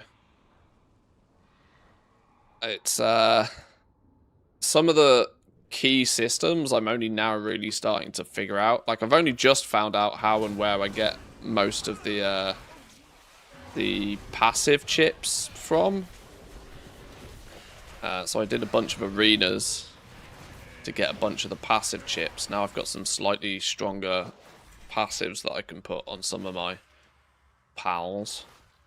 I'm also quickly running into the problem where gold is becoming a touch of an issue. So I'm going to assume that I have to start. I'm guessing here that the Demud guilds can be bred en masse and then slaughtered for lots of gold, I'm going to assume. Because I've heard people making gold farms. I'm assuming that's got something to do with it.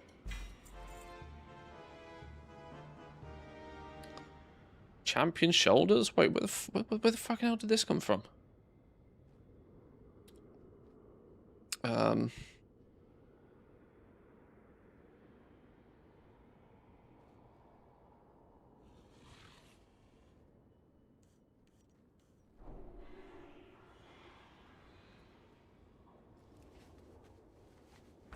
Yeah, I'm starting to realize that when optimizing my pals, it's starting to get quite expensive. Upwards of 200k per pal if I want to put, like, you know, good passives on it.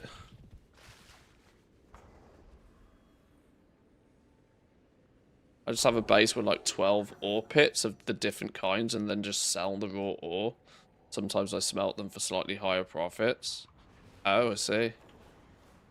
I'm always running out of shit like that. I genuinely, I was trying to craft a bunch of stuff yesterday and I'm like, oh, I've played the game for 100 hours and I apparently have 0 coal.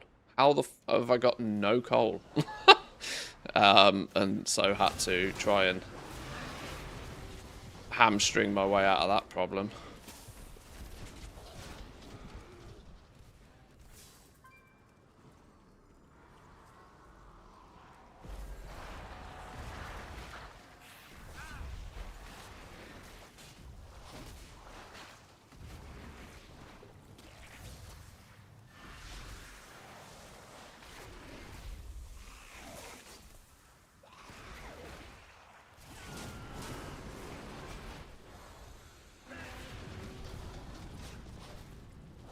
Kill it.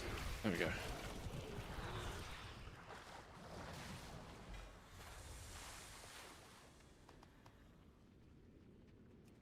I've still not got enough progress on this.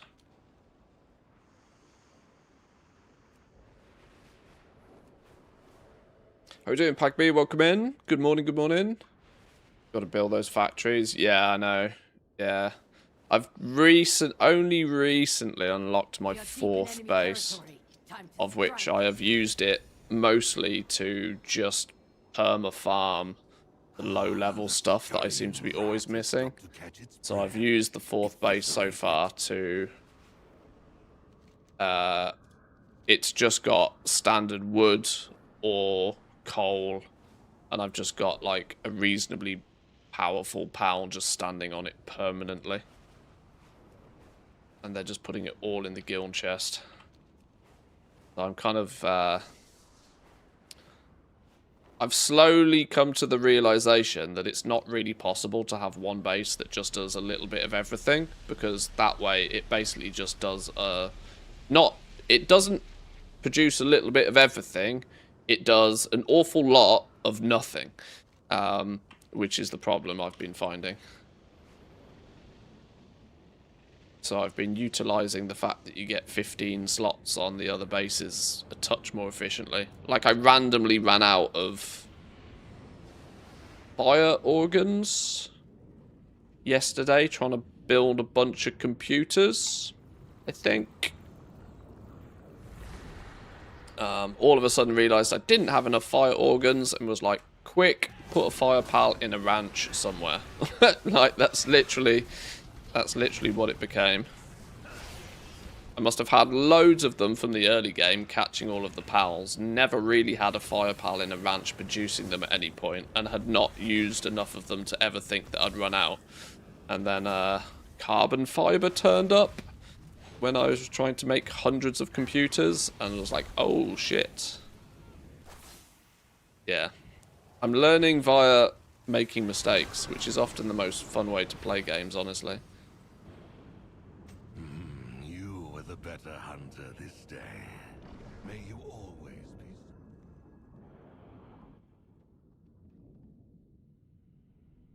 But anyway, we're playing WoW, not Palworld right now. It's why I like the factory sim kind of games, though.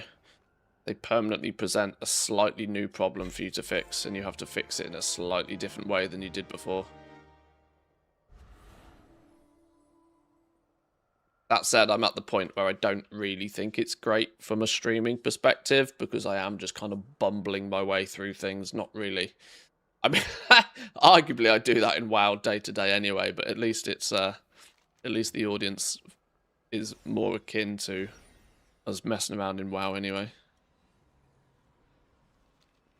Watching me bumble around in a game that you might not have played yourself is a bit odd. Did you see the new trading posts? Not a ton I want, though. Wait, are we in September already? We're not in September already.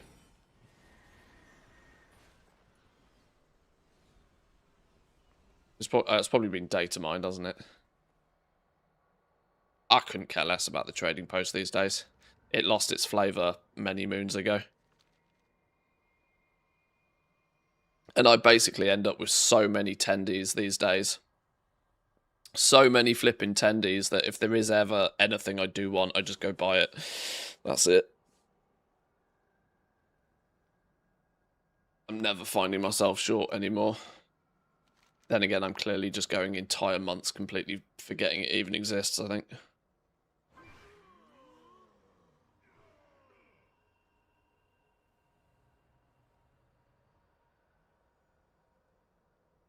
$4K ingots crafted, about 5.8 in the bag. It's nearly 50, that's not far off 50% uptick due to resourcefulness and multicraft. Combining those two stats to get nearly 50% additional yield is pretty impressive. It's that kind of data that goes to show why so many people get very, very, very confused by why the sum of the materials is more than the individual cost of an item. I see this so often. People are like, oh, it costs 100 gold to make this one thing. Why is it selling for 75 gold on the auction house?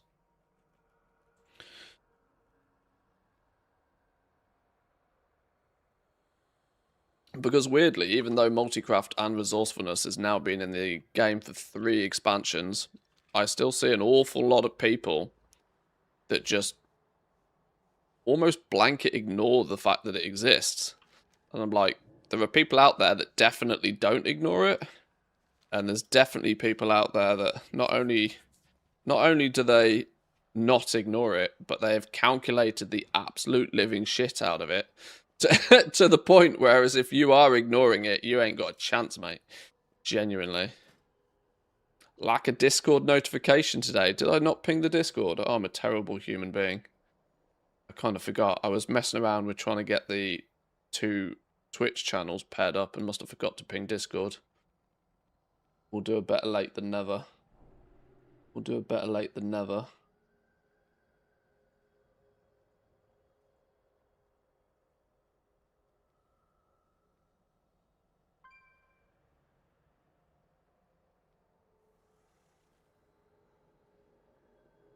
Cheeky better late than never.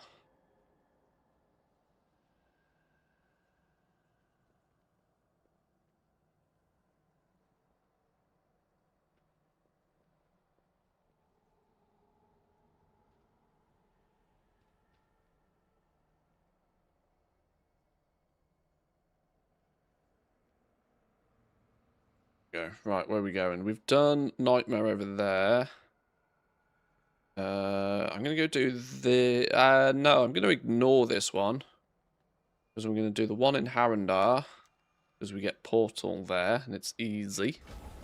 Then our 4th and final will be the one in the Coiled Isle. And then we'll be in the Coiled Isle. Enticing target.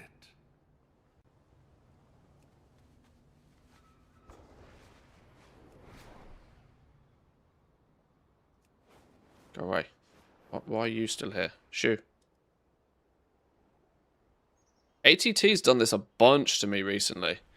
Like, make some of the pop-up windows sticky, and I can't quite figure out why.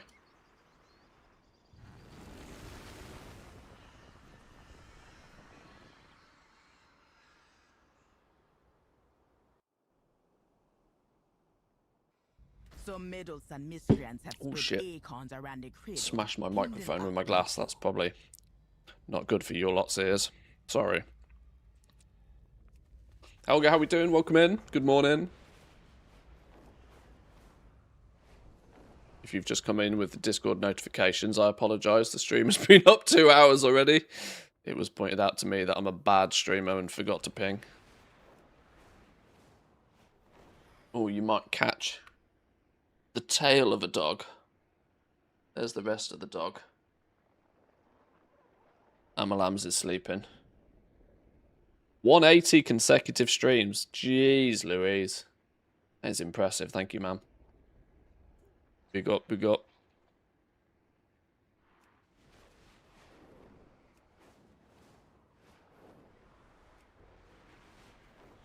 Oh no, this is I need more torment stacks to open that one.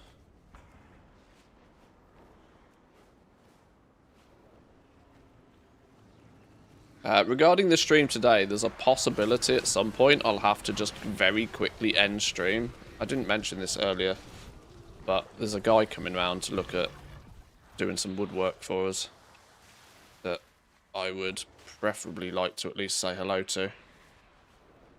The wife's a strong, independent woman. She's got it, but, like, I'd at least want to say hi.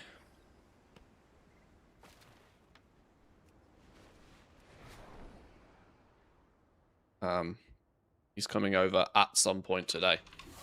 This is what happens when you live in the country, by the way. You don't get given a time. No. If somebody's going to come round, they'll be like, yeah, I'll be over on Thursday. Oh, okay, cool. We're here.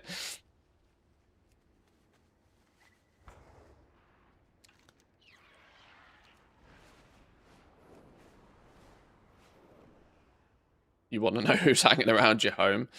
Wow, yeah. Something has recently made camp here. Let us see what it thought to hide.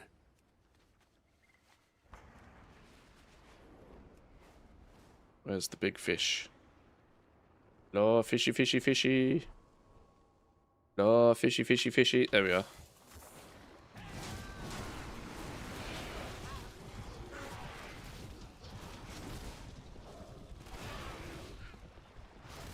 Call yourself a crafter and you get somebody else to do the crafting. Tut tut. Outsourcing, mate. Big brain. Can't pay in WoW gold though. That's the problem.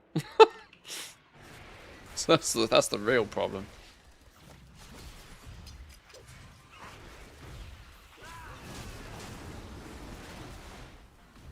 Fuck off with your stupid traps.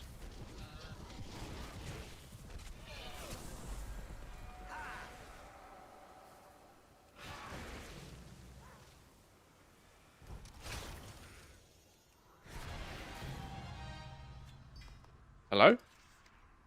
Defeat 100 prey ambushes. Huh, nice.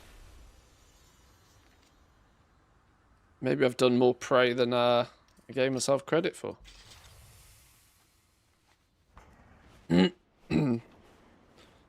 Some of you probably got that achievement back in 2023.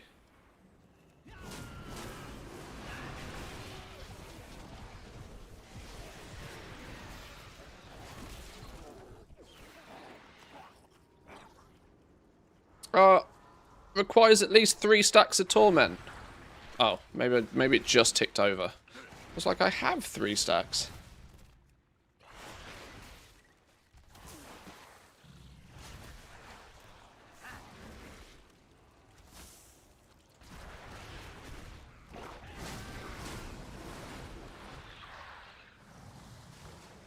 You're gonna drop a progress blob for me? No. Ah, tell you what, collecting lumber should count towards your prey progress.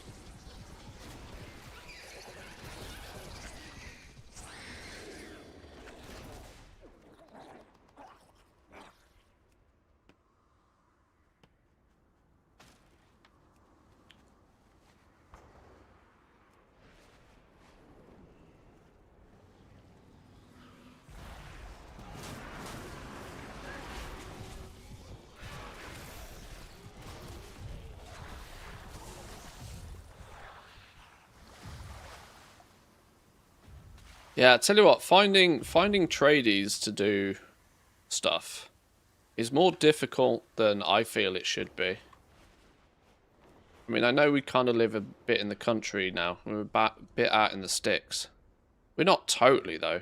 But it still feels like the... like I had the issue earlier on in the year that trying to get somebody to come and repaint our roof was a living nightmare, trying to get them to do it. Half of the companies didn't even want to quote us to do it. And we also needed to...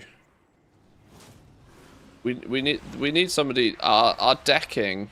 We got a small bit of decking in the back garden. Or in the garden in general.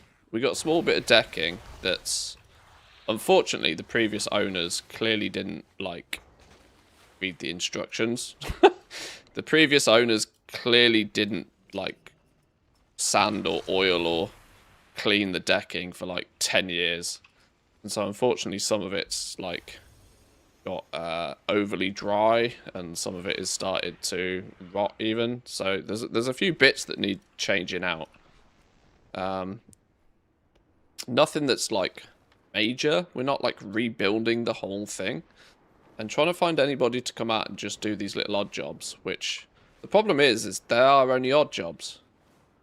But they're odd jobs for somebody that knows what they're doing and has got the tools to do it in the first place. If I tried to do it, it'd take my whole weekend. You know, it'd take me a whole weekend. I'd spend $500 on flipping tools and materials and stuff. Probably half a job it in the first place. It's not that I'm incapable of doing these things. It just makes way more sense to pay somebody to come and do it, and it'll take them an afternoon. The issue is, people, like, tradies don't seem to want to do anything unless it's, like, a full week contract. I'm like, really? Like, in this like, it's so odd that you just almost can't give these people money.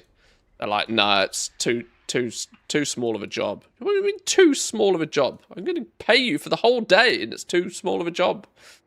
It's crazy. I mean, it would be a good excuse to get some power tools and whatever, but I have this thing of that I'm not incapable of doing DIY. It's just not an activity that I particularly enjoy doing. I can, you know, I can put some wallpaper up, I can put shelves up and that sort of stuff, but I'm not like, oh, I get to do some DIY today. There's many, many, many other things I'd rather be doing. But it seems near impossible to find somebody that's willing to be paid to do it, which is the oddest thing.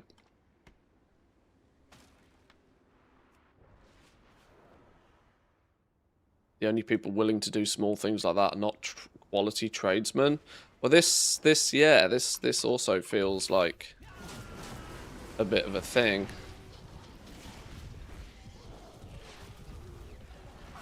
And, you know, I'm not looking for cowboys at the same time. This is it. It's like I said, it's not like we're looking for charity work. I'm willing to, you know, more than willing to pay.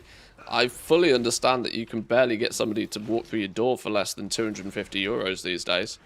You call a plumber or something, it's like $100, $150 call-out fees these days, just for them to turn up before they even do anything. I'm not that fussed about that side of things.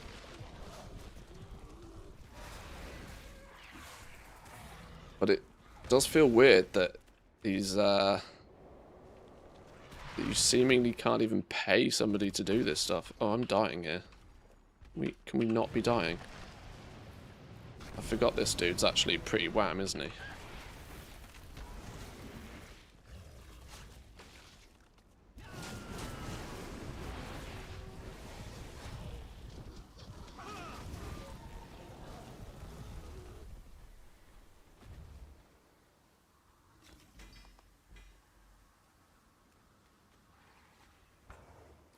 Where's our damn prey target? Oh, I've summoned him already. Whoops. I thought summon was off.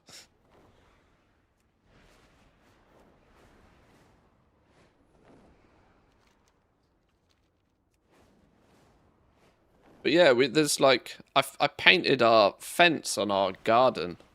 So like painting our garden fence, like, we need our roof on the house repainting. We have a little bit of woodwork stuff that needs doing. Fixing a few rotten pillars in our little balcony and fixing our decking. Like all of these little odd jobs, we've offered them all to people in like as a bulk thing. Could just, you know, handyman style, can you just come and do these things? And then there's people that have been turn around and go, oh, we don't like painting. What do you mean you don't like painting? You're a handyman. Like, you're literally meant to do all of these odd jobs and be the expert at doing these odd jobs. Here's me trying to offer you like 3 days work. 3-4 days worth of work. And people are like, nah, I don't like that. Seems batshit crazy. Oh shit, I am dead. Why am I dead? Oh, hello. What the hell is this?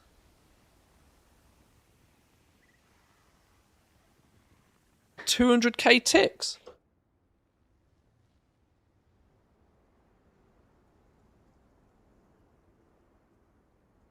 %25% of the target's health is shadow damage every second. Fucking hell is that?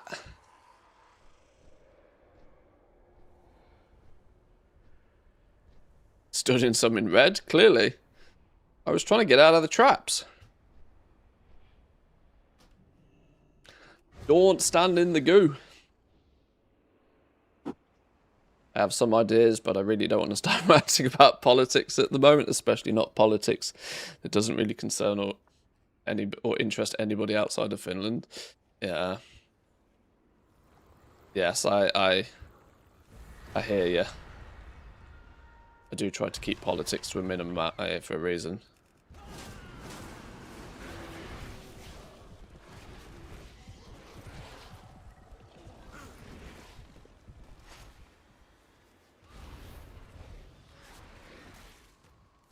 Oh, what's that? That's just a tiny little dot that nobody cares about. Ow! That's probably what I stood in last time, didn't I? But I didn't see a big blue shiny thing on the floor.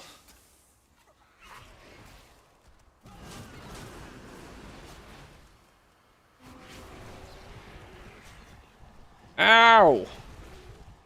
You got this thing that slows your ass down, traps that slow your ass down. That one wasn't fun. Such energy. If I Outsmarting the schemers, nightmare. power. Okay, nice.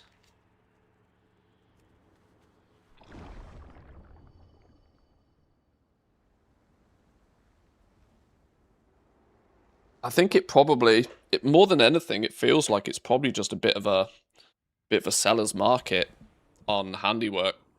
Honestly, feels like a seller's market. Because one thing I would say for sure, even though, like I said, we kind of live a little bit out in the sticks these days, there is really not that much choice of people that can come and do it. It's not like we can get 3 quotes and pick the best one. We are kind of we feel relatively lucky if we can find somebody to do the task in the first place. So, yeah, by proxy, they basically get to pick and choose exactly what they do and don't want to do. On the flip side, it's a bit of it feels like a bit of a seller's market, but from everything I can gather, the profitability of setting up your own small little trade is just non-existent, which is probably why there's not that many people doing it. Are you offering coffee and doggy kisses? I mean, yeah, absolutely. Abso-friggin-lutely. Off at least 2 of my dogs. Nipsu is less than friendly to anybody she doesn't know. She looks cute as shit on stream, but she's lying on my feet right now. But she's unfortunately just petrified of anybody. But the puppies will maul you to death with love. That's for sure.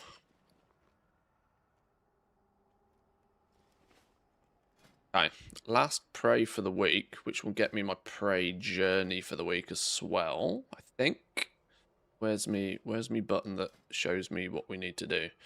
Yeah, that will get me up to prey rank 4 off our last one, which will unlock this. Afflicted souls now drop from heavy trunks in tier 6 bountiful delves. Afflicted souls can be used while on a nightmare mode hunt to accelerate the progress and give you bonus champion track equipment.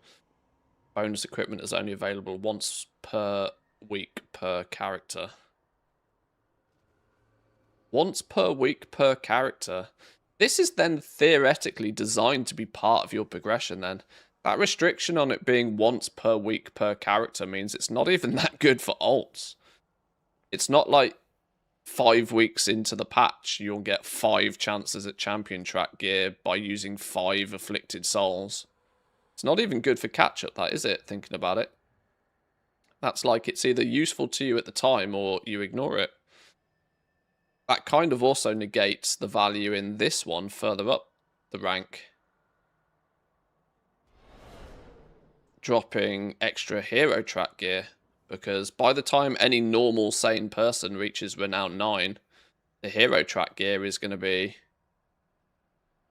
totally null and void. It would make more sense if they made it warbound. I mean, it doesn't say whether it is or isn't, but if they make the champion gear warbound once per character per week, then at least if you're running some prey on some alts over a period of time, you don't need it, but you can give it to somebody else. It is warbound? Okay, so at least they have thought about that then. You only get 1 piece per character per week, but at least it can trade. I mean, the reward is warband wide, but it doesn't state that the gear that drops, the bonus champion track equipment, it doesn't state that that is warbound.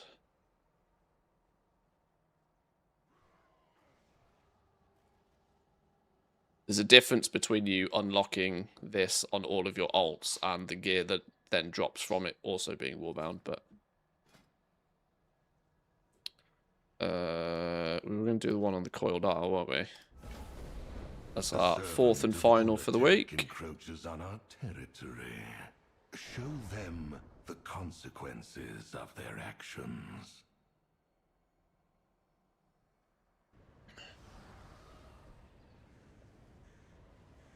You may have to make those offers very clear, though. We'll pay in dog fuss. I don't think that would swing, unfortunately. I think most of these tradies prefer money.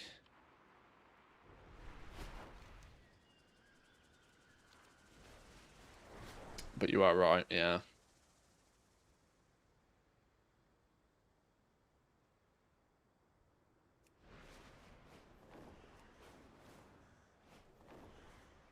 Something's off.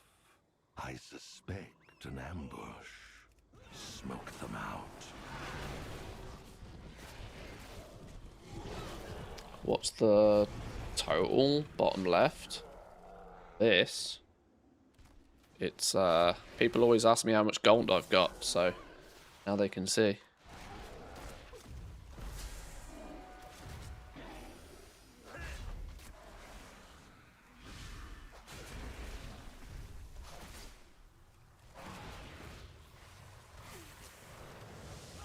Oh, don't stand in the goo.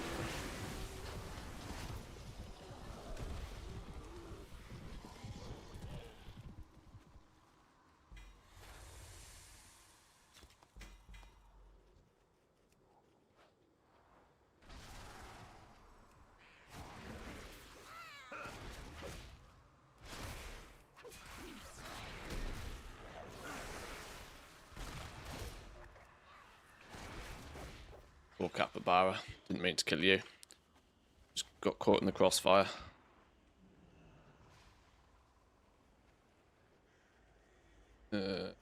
Where there's one.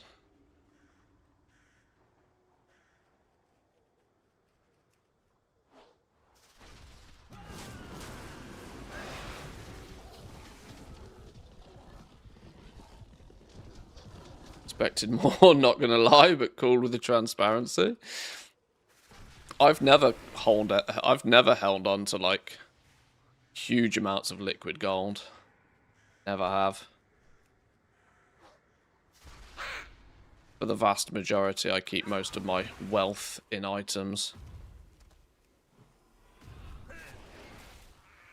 But it's just, you know, off the back of the fact that people want to know.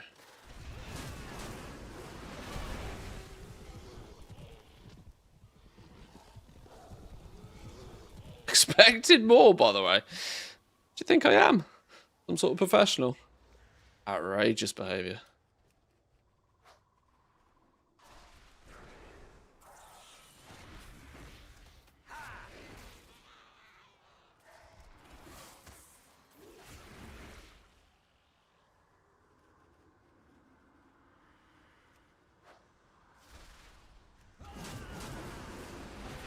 Monolite ore and Dreamleaf.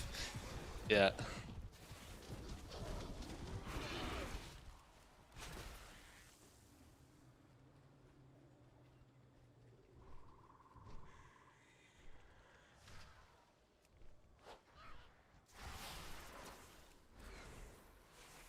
They thought they could get the better of us.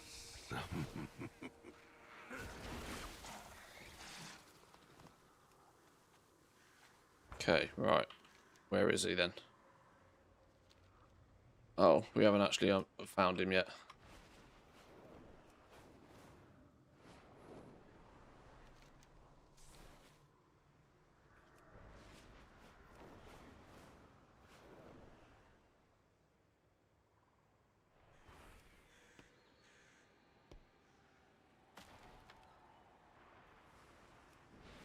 But probably the best part of 3 expansions now. My goal-making adventures have been very seasonal.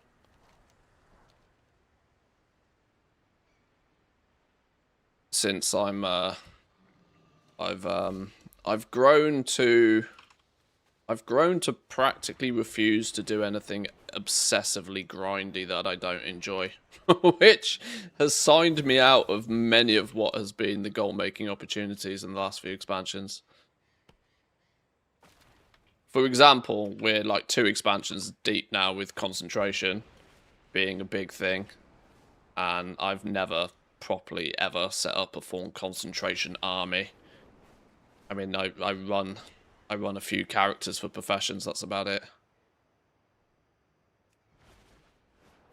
I spend a lot of time figuring out and working out what the optimum ways to do things are. But more often than not, I figure out what the optimum way to do something is, and then know full well that I'm just not going to enjoy doing it, and so I then tend to not do it.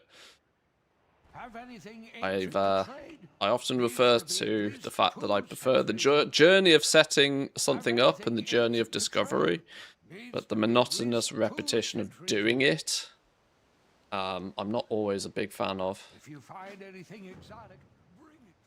That's probably why some people would actually probably expect me to have more gold than I technically do. Which fish are the expensive ones today? Killifish. Spotted killifish. 13, right? We sold. Oh, couple of pieces of decor.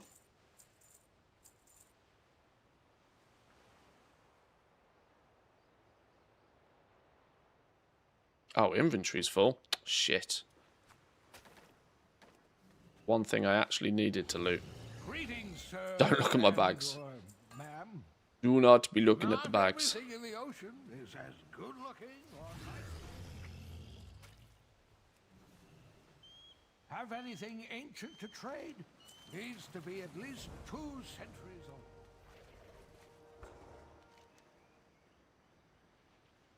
Where's the legs we need to farm? Oh, up there.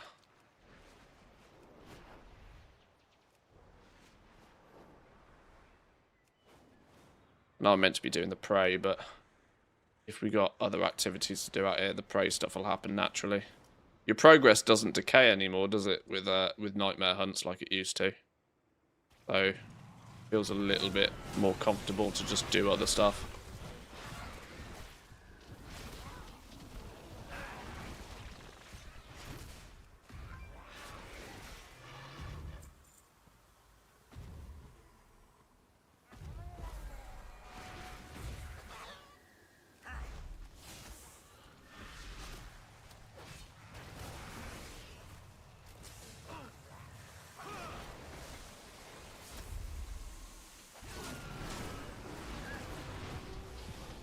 It's funny that when I started playing, even finding the goal for a taxi ride or training was a challenge, the before times.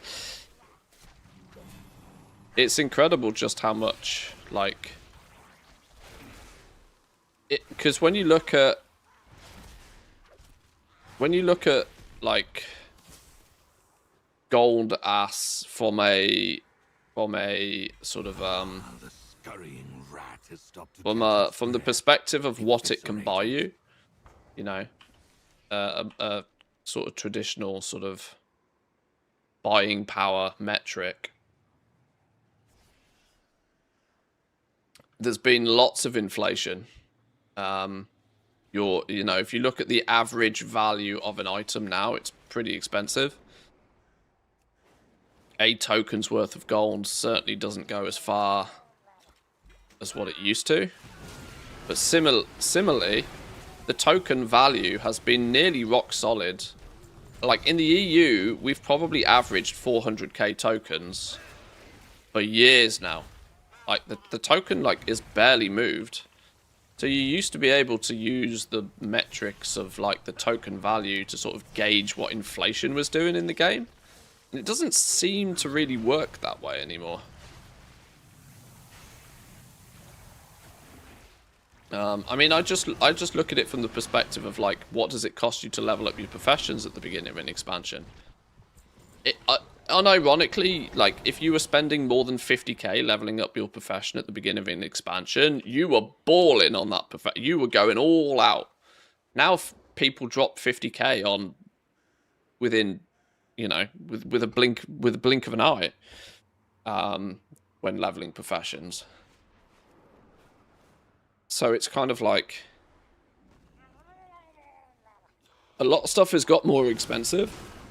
I mean, probably not 50k on a single knowledge point, no, but like when you look at what people are willing to do to kind of gain that advantage.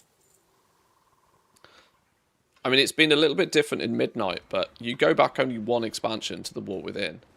I burnt through about 25 million gold in the first couple of weeks, blasting my professions. 25 million gold to gain an advantage in the professions in the first couple of weeks. That's an absurd amount of gold to spend. But I was able to do it off the back of knowing full well that I'd make that gold back. And I did. Which means the only way I made that gold back is if everybody else who bought the shit from me eventually gave it back to me. Like, it's kind of crazy. You know, those kind of numbers just were borderline unheard of only, like, you know, a couple of expansions back. Yet still the token is at or around the same sort of price it has been for years and years and years.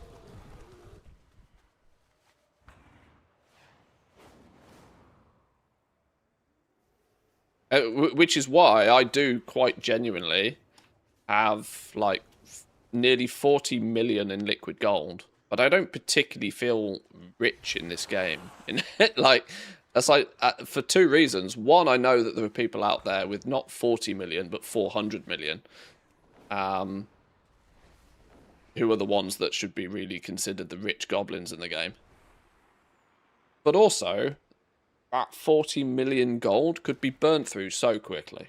Like, that's one big push at an expansion launch to get everything leveled up and, you know. No longer is that play the game for free forever kind of gold.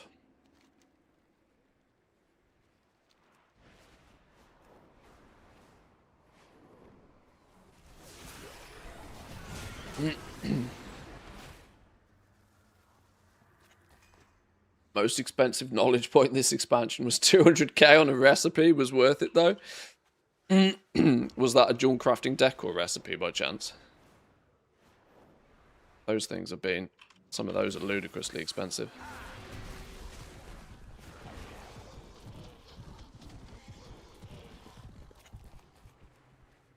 Could be a smart gold sink for the next expansion. You can buy a knowledge point, but the price doubles for every point. I mean, you wouldn't get much more than 30 knowledge points out of that before anybody in the game would be broke.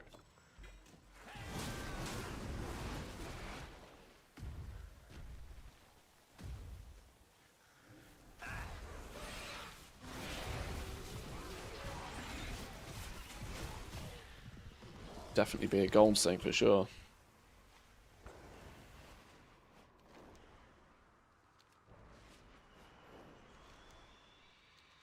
Where's the parade? Have we still not... Where is he? Am I being stupid? Why can't I see where he is? Oh, there! I am being stupid.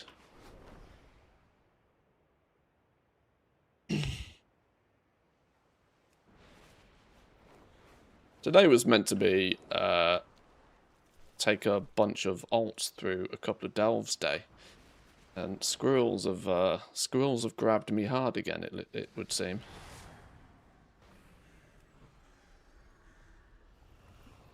Started doing prey of all weird things.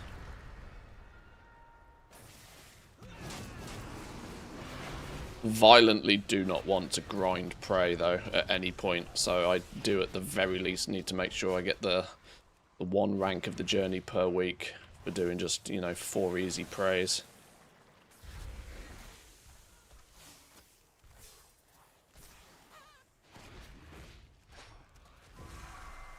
Boom, he got deleted. Why are you still throwing traps at me? The serpent You're dead. has been defanged. Give it up. Your dominions I'm not actually going to take the portal back this time, since I need to be out here to hand these quests in. Have I not killed the lair boss this week?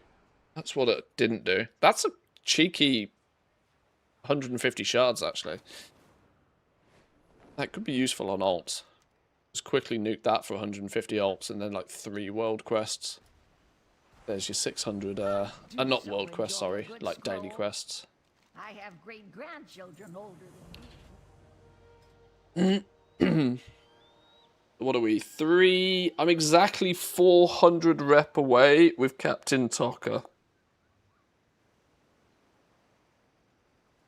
Which is basically tomorrow's rep, isn't it? So tomorrow's dailies will hit 5 out of 5 with Captain Tocker and get our fishing rod. That'll do. That'll do. Could have pushed that a bit sooner, a bit quicker by grinding out some fishing, but didn't seem worth.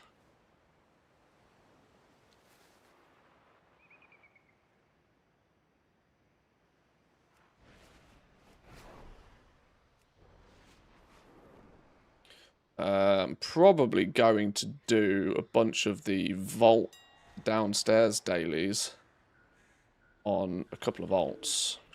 Well, there's no need for me to do them on my main. I am also semi-conscious of trying to get to Renown 14. We're basically 12. Refusing to pay the 97 gold a fish yesterday got me 2 more of the trophy catches. Oh, fair play. Yeah, somebody got a good reset on those fish yesterday.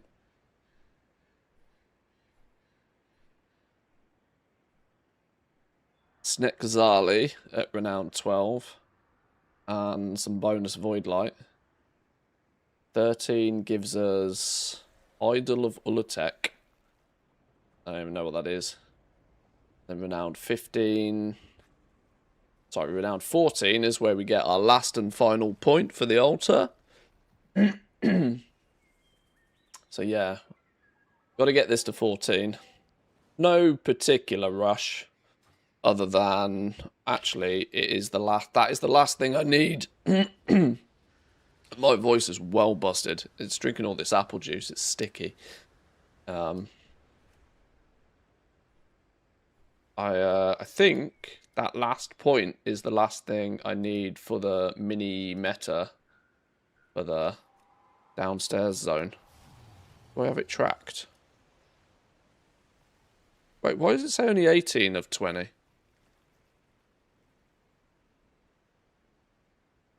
Oh, have I maybe not learnt the 19th point on this character? That's funny. Yeah, fully corroded is the last thing I need for the mini meta, which will give us the venomous coiler. So, Renown 14's not a rush, but it's the last thing we need here. What's this one? The Curse of Ulutek. Oh, this is completing the storyline. We should actually do this. I kind of forgot that this was a thing. Complete the Venomous Abyss raid on any difficulty. We can go do it in story mode now. Kind of forgot that was a thing. What do you get from this? Champion ring.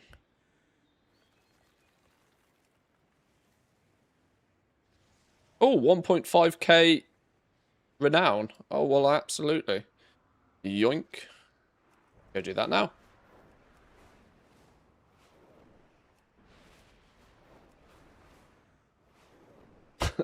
Squirrels.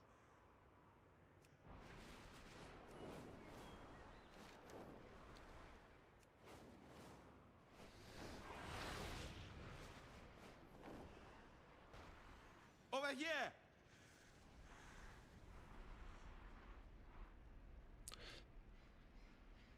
Where did you go? Oh, you're just trying to get me to go down here. Oh, I thought I actually had to speak to an NPC at the upstairs somewhere. Apparently not. Sure.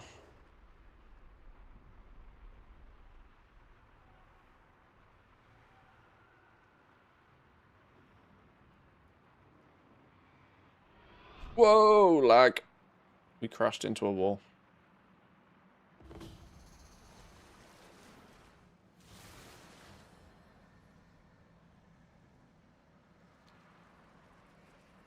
Oh, it spits me out here. Oh, I kind of forgot it spits you out in the middle. I'm listening, my friend.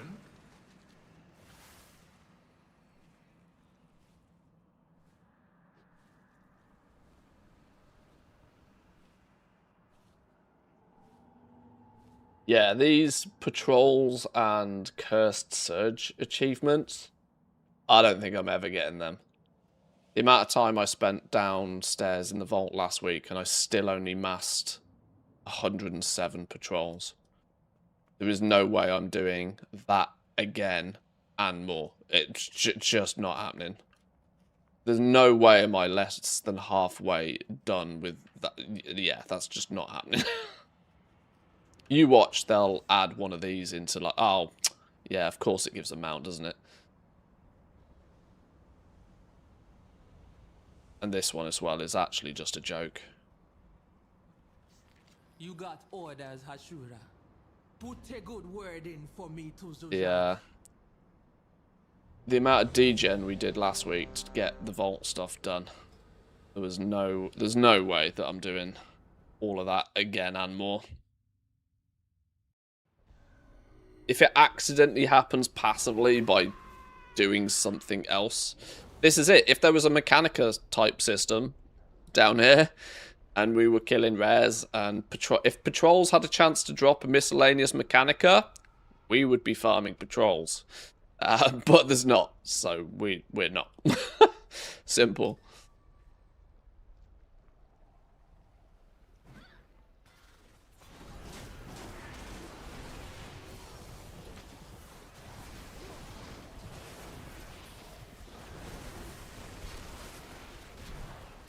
Has anybody done story mode? Does it like actually work?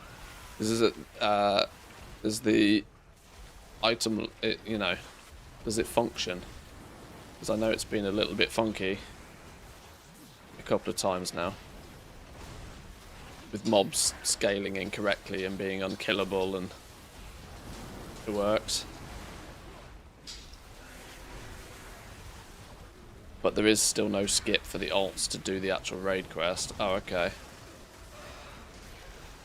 Do you need to do... It's campaign, though, is it? Do you need to do it on alts? Do you get anything by doing it on alts? Oh, do alts still qualify to get the champion ring? Maybe. Free champ ring. Okay, I see, yeah.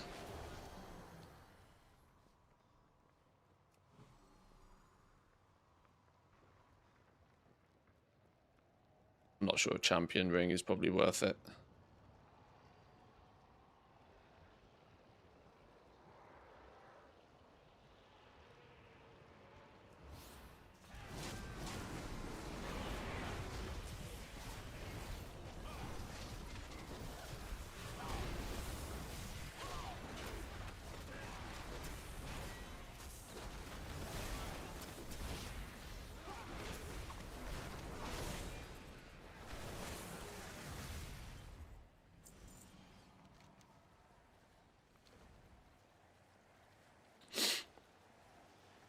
You're too late, Zul'jah. You're too late. You're too late.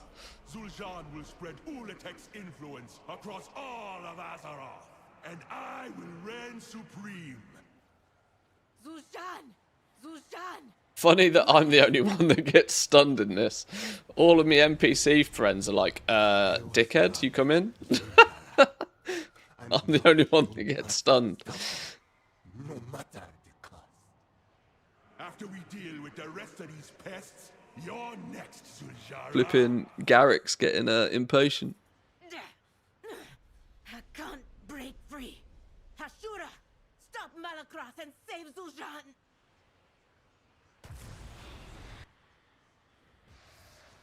Right, now we can move. Now we can roll. Don't worry, Garrick. I hadn't died.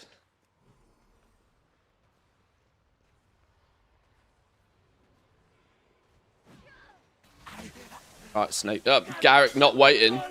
Not waiting. I guess you could say it's realistic. Tank Zergid not waiting for everybody to get here. Where was the feast? Where was the buff up? Where was the ready check? Meant to be promoting best practices.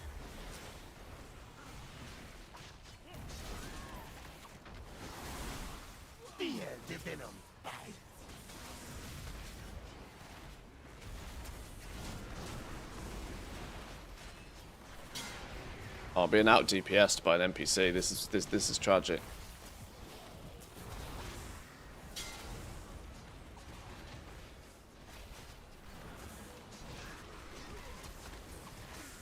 You need to hit the green blobs with that thing.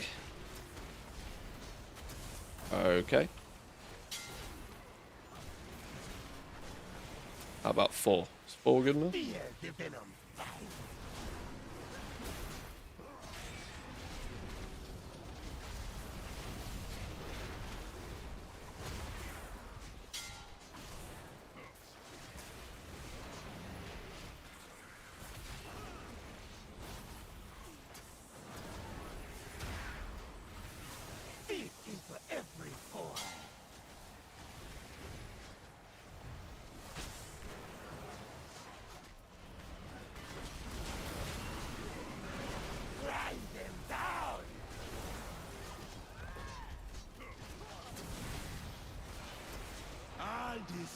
Not only am I being out DPS'd, I'm being out DPS'd by a flipping skinny dragon.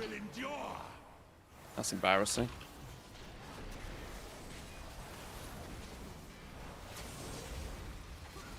Maybe that's Blizzard's way to try and show casuals that evokers are not trash. Sorry. There was no need for the evoker hate. The dark finds you.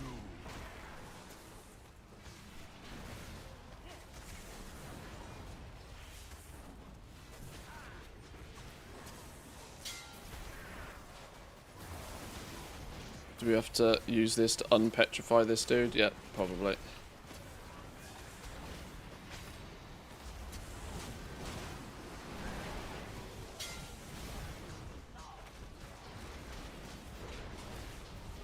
Leave me alone.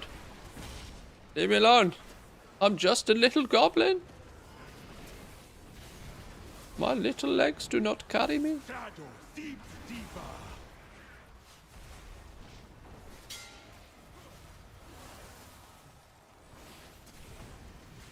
Darkness is inevitable.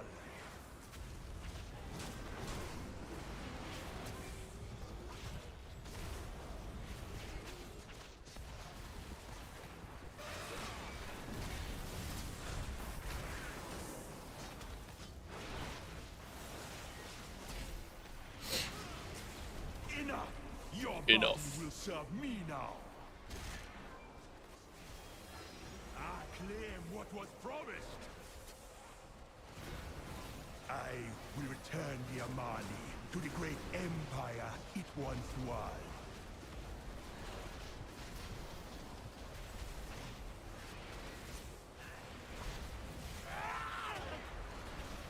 It hurts! Let it stop!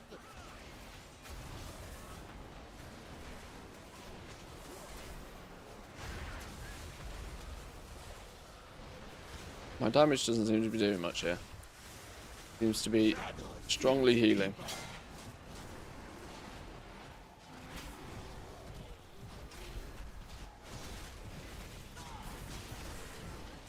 I haven't even read the dungeon journal for what we're meant to be doing on these, and since it's story mode, I'm not even going to bother trying. Just keep pew-pewing it until it goes down.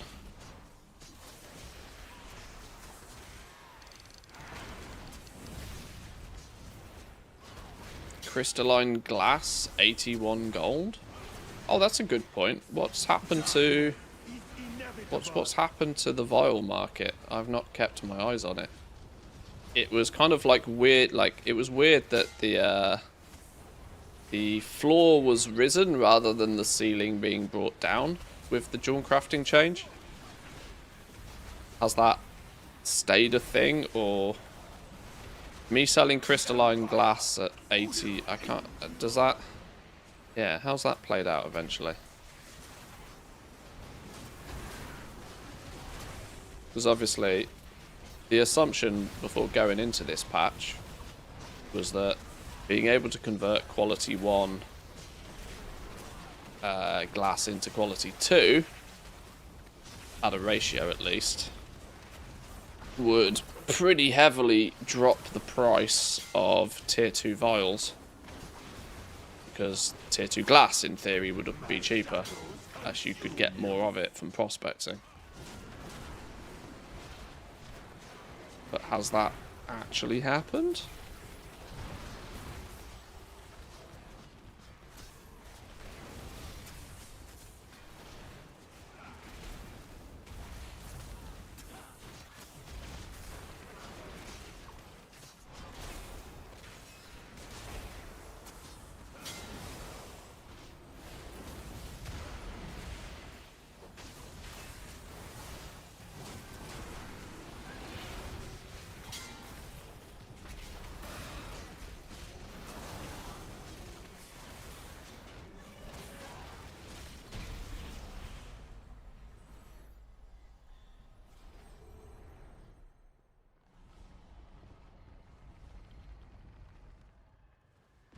Alright, one down.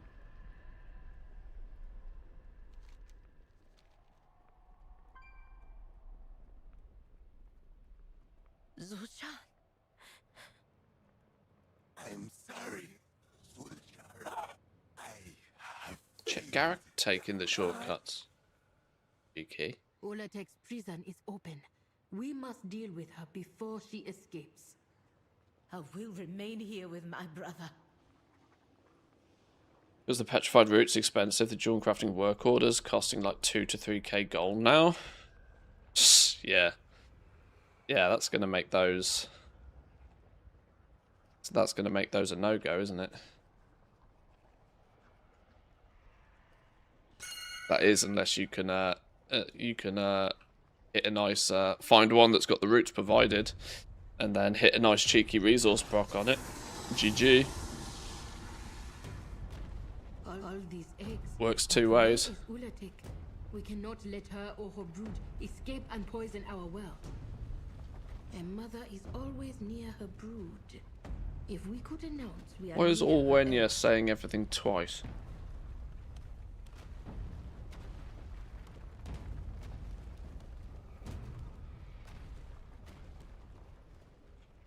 Doing Jenny, welcome in. Good mornings. I mean, it's probably is still morning right now, isn't it? Whee!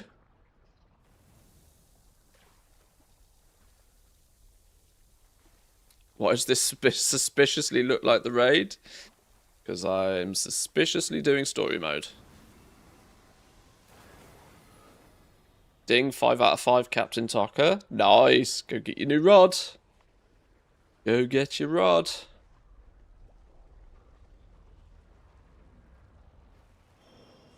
Not even 11 AM yet. Yeah, I forget I'm 2 hours ahead of UK time. Right. You 5-headed slither boy.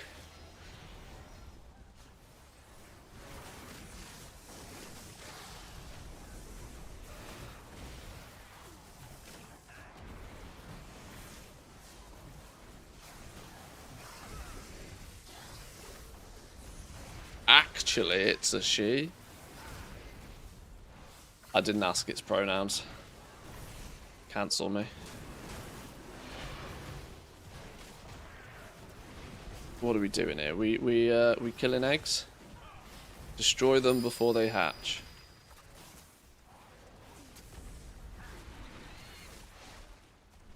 Well, that one hatched. That one hatched.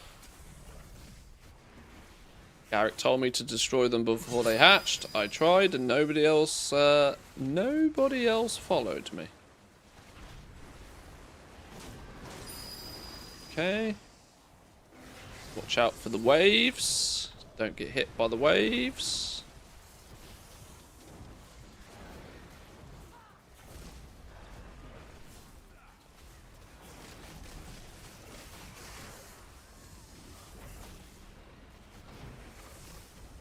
What Garrick says needs to come up in a big, filthy fucking speech bubble. Not be just put in the chat channel. Best enchant for the new rod. You can only enchant it with one thing, and that's the Grand Beast line. But last time I checked, that thing was like 150k, so I wouldn't bother. Oh yeah, sorry, body type 2. Apologise.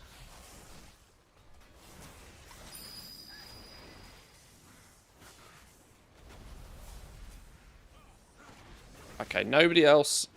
None of the NPCs seem to kill the eggs. So remember, I'm just not going to bother.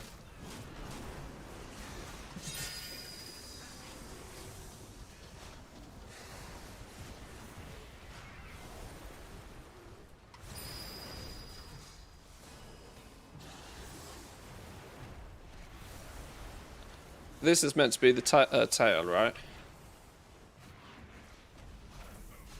The rattle.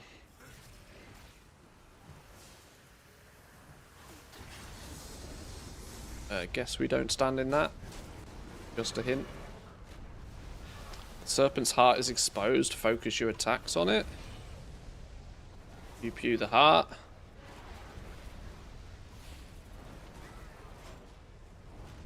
Don't stand in the shit.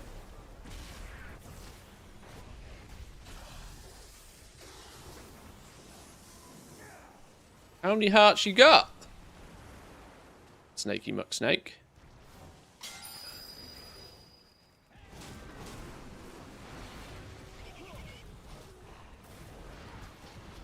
Everybody's standing in this. Is this a soak? Presumably.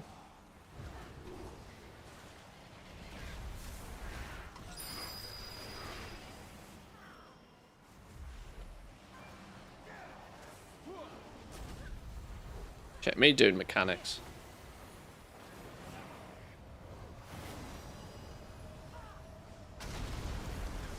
Boom!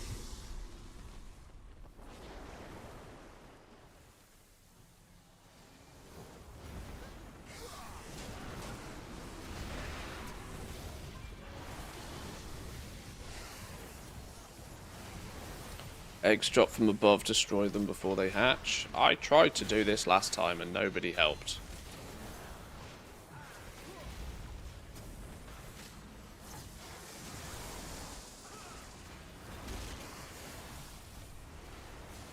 Ow! Now I got hit by a wave.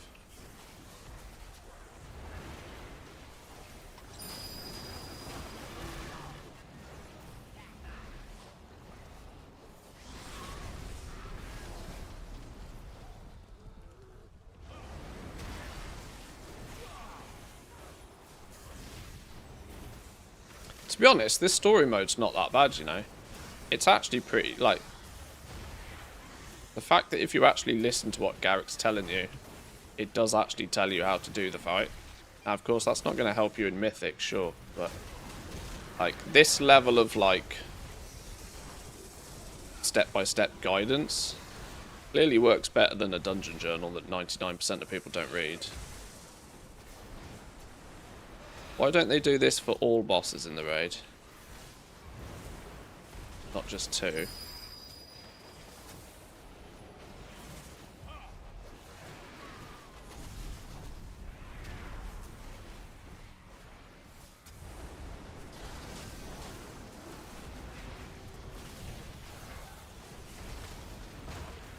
Because I think, generally speaking, most people probably do learn better by doing. I've thought this has been a bit of a problem with the questing experience in WoW for, like, ever. That if you have to read what you got to do, a lot of people are just not going to read it. It's quite simple, I think. That doesn't seem like rocket science. If I have to read it, and you give me the option to not read it, I'm probably going to not read it. But give me the option to do it in a training exercise where I'm not directly affecting anybody else by being shit and not paying attention.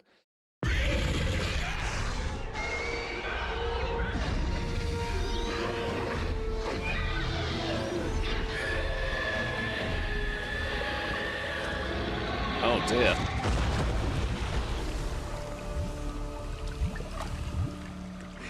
Oh, Danger Noodle.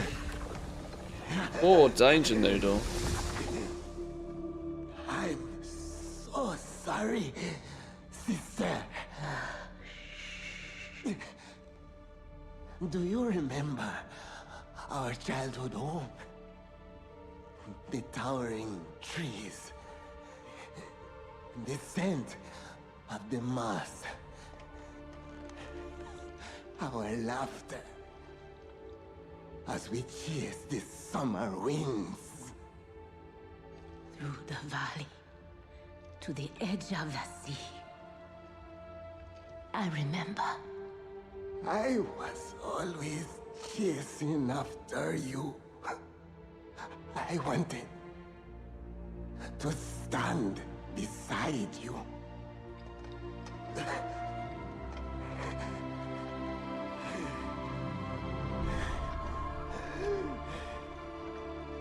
Because I saw then, just as I see now, that you are the true strength of the Amani.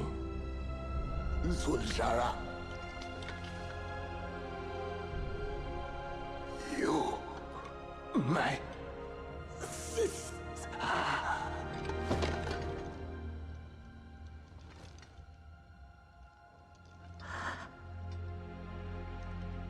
Go with the wind. Either I'm made of stone inside, or they're doing a terrible job of portraying, like, emotion in these cutscenes.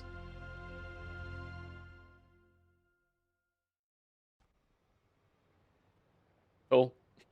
Couldn't get less. Okay.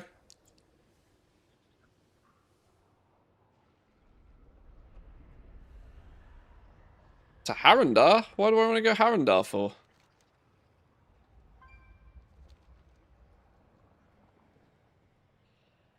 Regroup with Lady Liadrin at the Sky Bridge in Ulatek. Why do I want to go... Why do I want to go Harrendar? What's that portal doing there?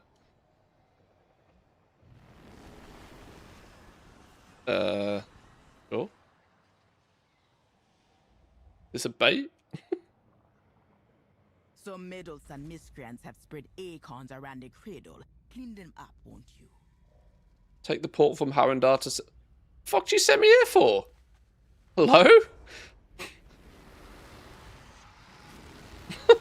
That's a hard bait.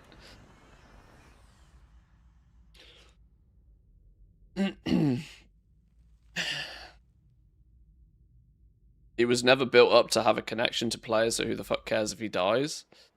I mean, yeah, this is... I mean, I don't keep up with the lore in this game, and I find it very, very difficult to keep up with it due to it being so fragmented. As somebody that plays the game a lot, you know, I do a lot of things between seeing one cutscene and then seeing another cutscene a week later. It just doesn't, you know, the story just doesn't stick with me because of that. Blizzard, long time ago, chose to timegate the shit out of the storyline, and that was at the point where I stopped caring about the storyline. Because, yeah. You watch these cutscenes sometimes, I'm like, I can't remember what happened in the last one. I don't know, I can't remember in detail who these characters are or why I'm meant to care about them.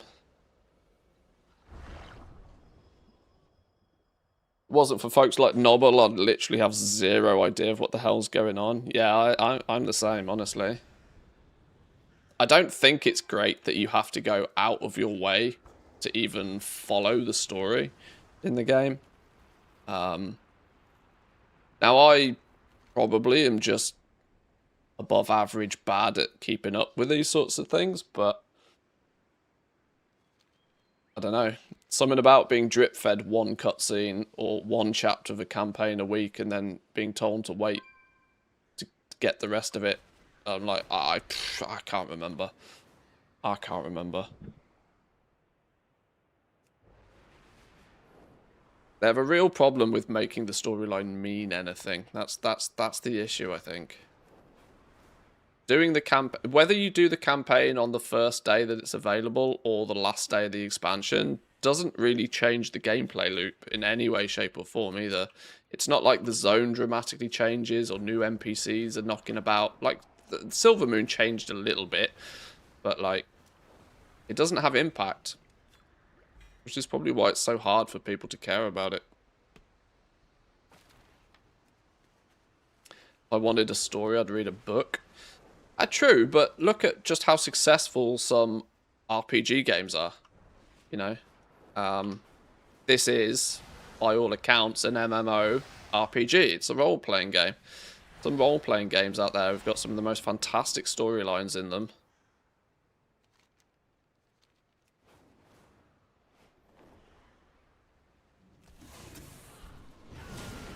It doesn't even need to be, you know, it doesn't even need to be all that serious. It just needs to be something that's cohesive and, you know, fed to you in a way that you at least care about it in the slightest, or, I don't know, weird. I struggle remembering what happens in TV shows from one week to the next, so WoW stands absolutely no chance of having me remember. Yeah, that's my that's my theory. And you know how TV fixed that? They do things like recaps, 30-second recaps at the beginning. 30-second recap of, you know, to re-jog your memory on, like, this is what you're meant to know by this point. This is what happened last time. Then here's the new chunk. Just, you know, standard 101 storytelling. If you're going to fragment it, you got to do something to... You got to do something to make sure that people are like, oh, yeah, this is what's going on. Yeah, sure, okay. And then here's the new stuff, and then boom, hey presto. All of a sudden it makes a lot more sense. But wow, this game's made by spreadsheet nerds these days. Art team, top tier. The art team does a good job. But the rest of the game is built by spreadsheet nerds. That's why everything is systems this, systems that. Ultimately, if you want a good RPG, you go play Baldur's Gate or something, don't you? So, does either one of these rings make any difference to me whatsoever? Gore Rattler's coil is basically identical to my Prey Hunter's ring, although technically it is slightly better than my Prey Hunter's ring because it doesn't stack as much into verse. Probably why the game thinks that's a bit of an upgrade for me. Although this one has haste and mastery. Heavily stacked on mastery, which is my #1 stat. Why would I not take that one? Why is that not a better option for me? I don't think I trust Zygor to have any idea about my gear, if I'm honest. I think that's actually the better ring for me to use right now. Because it doesn't have verse on, quite simply. And it has mastery on. Yeah, I'm taking that one. This is going to be useful. Pleasantries can wait. Love to see it. Hey, renowned 12. 2 to go. 2 to go. In Pokemon Fire Red, when you open up your save, you get a brief recap of your journey. Do you? Okay, that's clever. Yeah, I mean, it's not rocket science. Like, it's just, like I said, I'm strongly of the opinion that this game is not really. It's not really designed to be a very story-driven game anymore. Return to Lothmar in Silvermoon. I mean, this. Why the fuck is the what is probably the penultimate chapter of the campaign, if not final chapter of the campaign? Why am I having to read this? Why is there not an FMV cutscene that's like, thanks for your heroicness in defeating blah blah blah. Now go speak to some dude, you know. Sure, it would take an animation team a while to make them, but fucking do it. Like, why am I reading this breadcrumb quest? Why am I running around half the map trying to pick up breadcrumb quests? Zoljan wasn't the easiest brother to live with. Always getting into trouble. Okay, we Always are needing getting me there. to pull him out of it. At least it's voice acted. I'll give credit where credit's due. I always thought he needed me. But maybe I needed him to protect him. My little brother. But the fact it was entirely I optional always to acted skip like this, he had and a I can just ghost run watching away. over his shoulder, like he had to make our ancestors proud. I just wish I had told him that he What's didn't this button need up here to. doing? Where have you come from? I Was that the... have lost. Oh, there's even a... So they've even gone as far as to make a whacking great big element that is conveniently hidden behind my map to tell the game to stop telling you the story. But they don't put the same time and effort into telling the story properly to you in the first place. Yeah, this is why I don't follow the lore. Why I don't follow the story. The gameplay isn't fun, I don't do it. Simple as. Never truly leave us. Right. We need to go to... I kind of need to do that. Perhaps having a ghost over your shoulder isn't I might do the always a world bad quests while I'm thing. out here. You just have to Just because there's a few of them. And I need the Be rep. careful, Hashura. Put it simply. You're starting to sound like an Armani. Or we go back to the maybe that's not such main a bad city. thing either. Omni, how we doing? 100 stream streak. Go on. Understand this venom Milestone. Perhaps That's my awesome. alchemist Thank you can very concoct much. an antidote.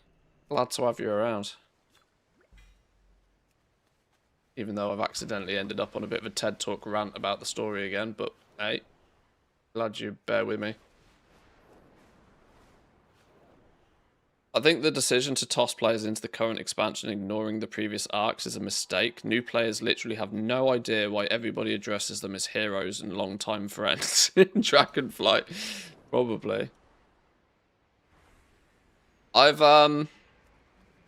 never got into this enough myself, personally, but recently, Bear's Adventures, friend of the stream, Bear, she's been playing Final Fantasy XIV.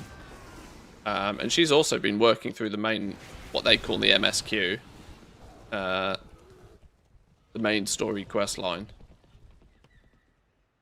And to my understanding, that game still holds up very, very well as, you know, probably a 600-hour story-driven adventure until you get anywhere near, like, endgame. And considering how willing World of Warcraft is to just straight up steal other games' ideas, I mean, say hello to Dragon Riding that was clearly yoinked straight from Guild Wars. Like, I don't understand why over the last... Maybe this is something they are doing behind the scenes, but I don't understand why over the last few years, with how the game's developed in the last 5 or 6, to why they haven't done some major overhaul of both the leveling and the storyline in this game. Because there's loads of story there. There's 20 years of story there. That if it was good enough to be story at the time, it's good enough to still be told now, really. That's the thing about good story, right? It's timeless. A good story is a good story. A good film is a good film. Like, those standards don't really change.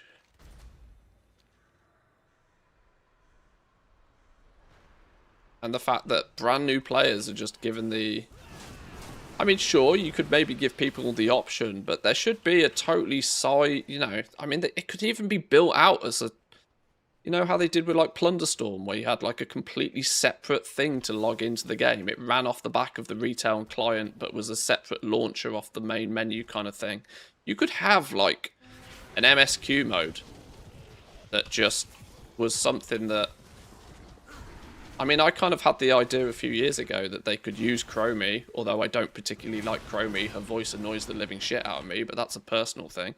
They could use Chromie to, like, literally walk you back through 20 years of storyline.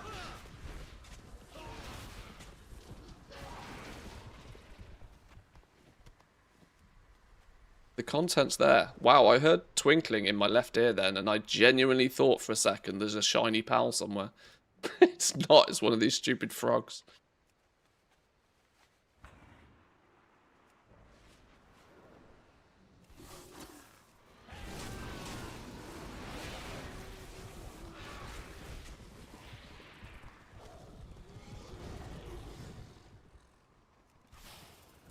The only thing that's really on the horizon, like story-wise, that intrigues me is what their plans are for after the Last Titan. What if in the Last Titan we don't win? Like any lore nerds out there that have enough of an idea of this? Am I like completely barking up the wrong tree with this? But what if in the last Titan we don't win? What if Ask the Champions for once we lose? What if we don't save the world from the big beast? What if it all goes horribly wrong and they use that as an opportunity for like a hard reset? What if that becomes a thing? Is that even a viable option? It's 253 stuff. We can just sack it off. I don't need it. Warbound, that can go.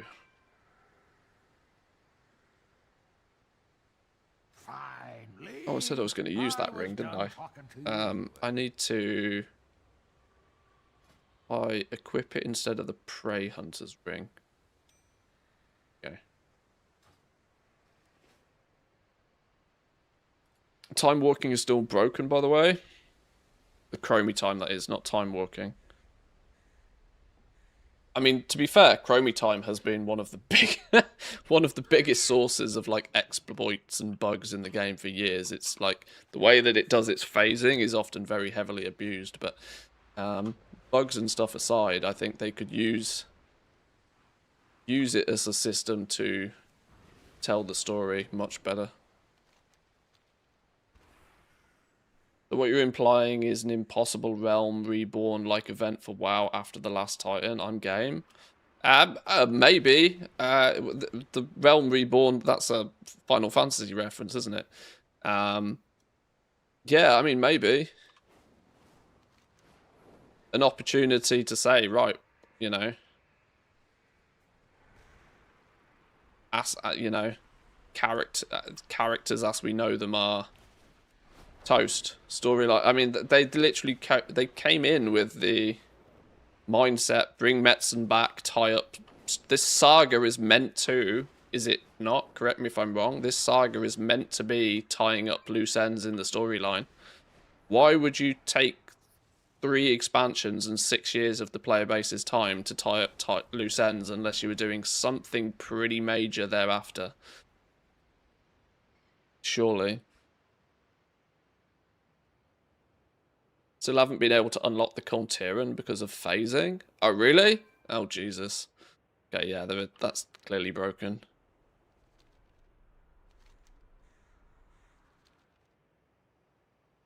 A swarm of winged serpents is headed right for the camp. Yeah, I genuinely think they've got to be cooking something pretty major. Otherwise, the whole build-up and hype is for... You know, you can't build players up and make them start thinking about things for 6 years straight, 5 years straight, however long it's going to be by the end of the Last Titan, and not do something pretty epic thereafter. God only knows they need an excuse to update the game engine pretty majorly.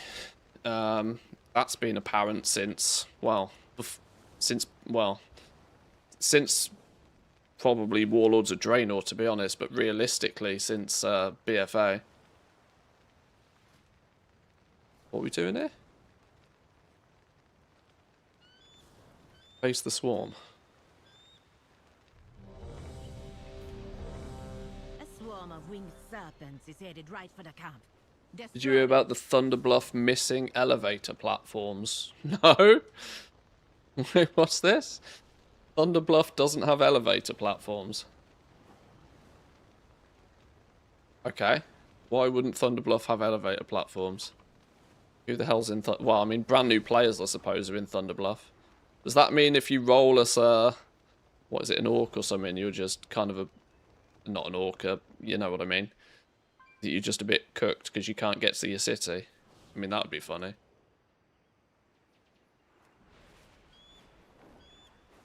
What are we doing with these things? Am I trying to kill them? Am I trying to fly through them? What am I doing?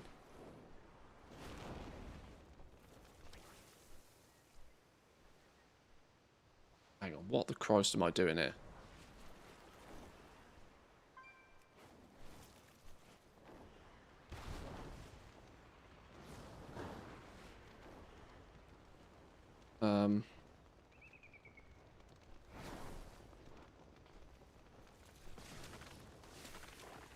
I think I'm meant to just be flying through things, but...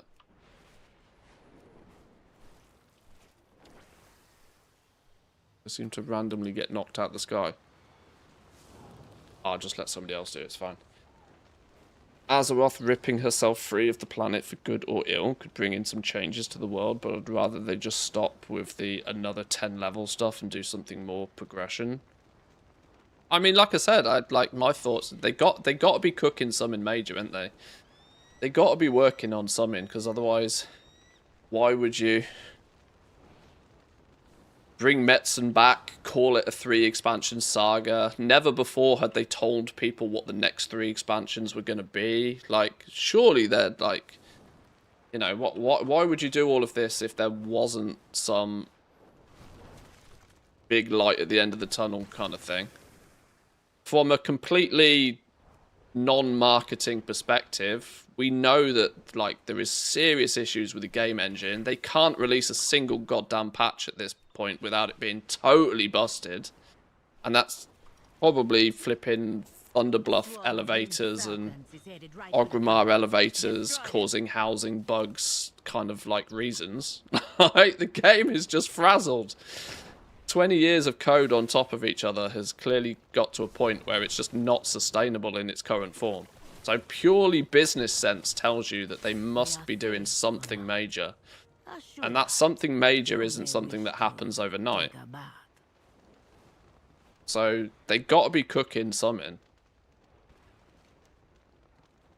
I know they try and like, oh, we're not doing a 2.0, we're slowly just kind of building on the... That's PR. Like, Ian turning up and saying that, like, all of this sort of stuff. At 50% plus of what comes out of his mouth is absolute bullshit these days. I'm sure he's a lovely guy, but lawyer by trade, professional Blizzard bullshitter by, you know, by day. I don't envy his job, flipping hell. But I still feel like the vast majority of what he says is just to sort of distract and PR people into being content with the game as it currently stands, which is keep people busy until they've got the major change that they're working on ready to go. Gotta be, right? Gotta be. You'd think so, but I can't shake the feeling that we're setting ourselves up for disappointment. I don't know. Imagine the stress of being a developer. I wonder what will break this time. Yeah, I genuinely do not envy some of the people that work at Blizzard. They're, you know, they're almost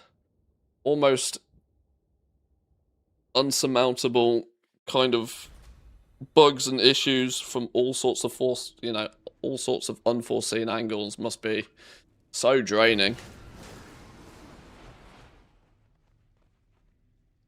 Absolutely a normal cycle of development. You plan things years ahead, concept-wise at least, and then where you go, what you do in general. Yeah, exactly. Like, take the storyline and take the marketing and the mumbo-jumbo and the sales away from it and look at it purely from a business perspective. This game engine, whilst it's had upgrades over the years, is at its core 20 years old. And it shows. Games are coming out that are just piggybacking off the back of Unreal Engine and making WoW look pretty goddamn stupid most of the time. World of Warcraft physically can't have more than 20 players in the same space without the game just falling on its ass these days. Which, if their claims to want the game to last another 20 years are true, then there comes a point where they have to say, this version of WoW is done. Like, we have to transition. You can't have one game engine be Band-Aid fixed for 40 years and expect it to still work well.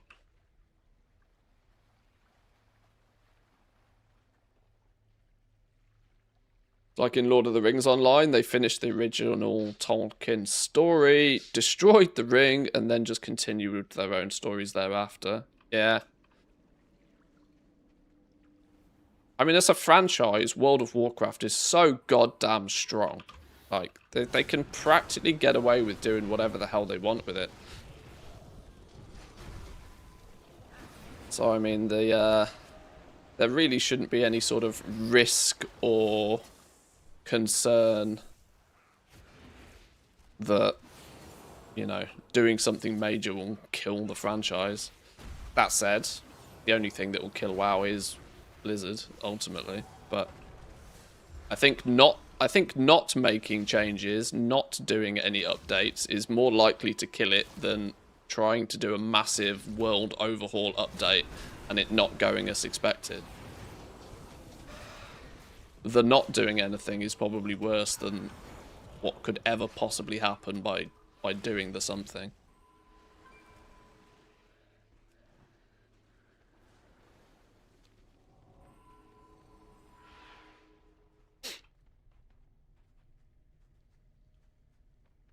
They won't close WoW, so the engine will be the same regardless of what they do.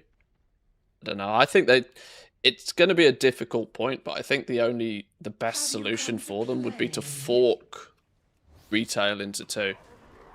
You know, you've got your purist, old school, give it the RuneScape approach, right? Like, you've got to draw a line at some point and say, right, this version of World of Warcraft is done, and that we're going to build off a foundation of something new, and it's their goal to make that something new more attractive than playing the 20-year-old version that we've been playing for 20 years.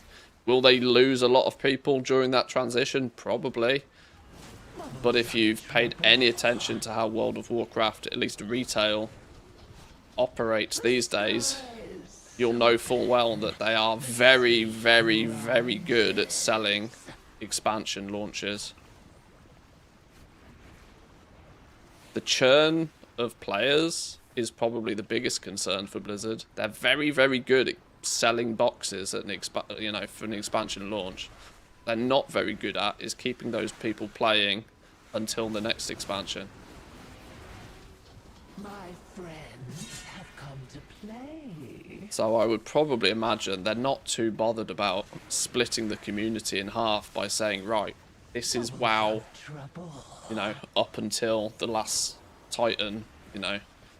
This is WoW done. Now we're moving over here instead. And they can run the two side by side. For those purists who want to ATT, collect everything 100% in retail, they can. I call the swirling vortex. And I'd just always like to remind people that Ian Hazzikostas can come out and say they're not planning on doing that. That doesn't mean they're not planning on doing that. At the end of the day. I mean, you think you do, but you don't, right? Beautiful, but deadly.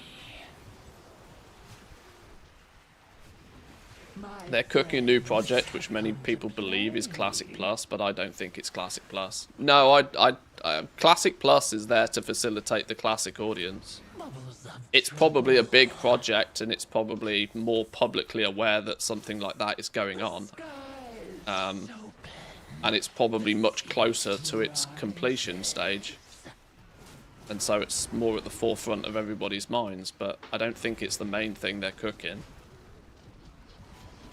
I mean, the console port's another very probable thing on the horizon.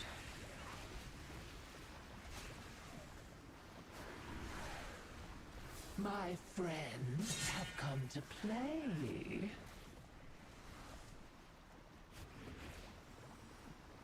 It's always funny because whilst we have these leaks for things, the leaks are never 100% right. But there's always some truth to them. There's pretty much always some truth to the leaks. And whether it's just by happy accident that somebody guessed right, or whether, you know, these leaks are actually somewhat coming from internal documents that shouldn't have necessarily been made public yet. There's always an element of truth to them, even if they're not like 100% bang on.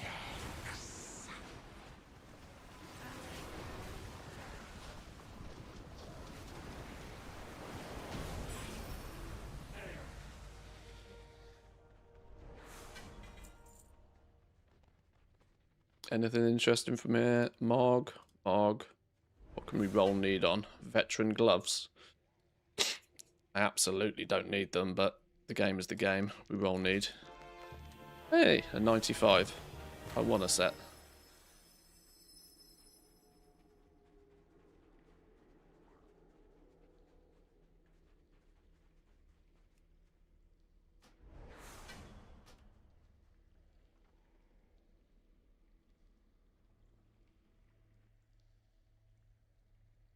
They do have an everything version in China, so it was kind of odd to see another version get listed there.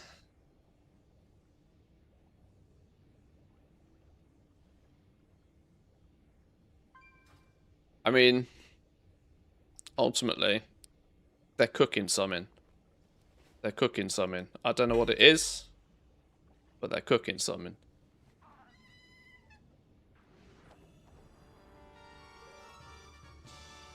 They want this game to be the same cash cow it's been for the last 20 years. They better be cooking something. Simple science. Getting myth gear in the vault while still looting and having veteran champion be upgrades. Got myth gear in the vault. Did you do some Mythic Plus last week, or did you push some raid bosses?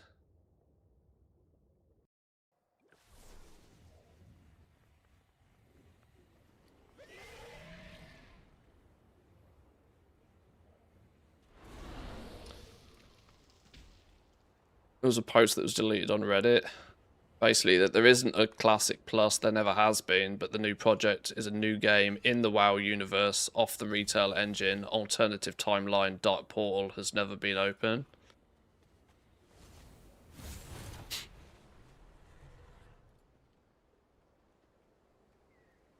There's there's clearly lots of thoughts and theories, and like I said, I always think that half of it's made up, but there's just as much chance that somebody out there can completely make something up and guess right in some parts. So this is why that always feels like there is at least some truth to the leaks that you get, even if they're not directly from the horse's mouth eventually. There is much to be done. One of these rings I needed to basically get an upgrade for free on it. Needed to do. May you find what you seek. Right. Return to Lorthamar and Silvermoon. Yeah. Let's say on farewell to the final chapter of the campaign, I think. Is this the final chapter? I don't even know.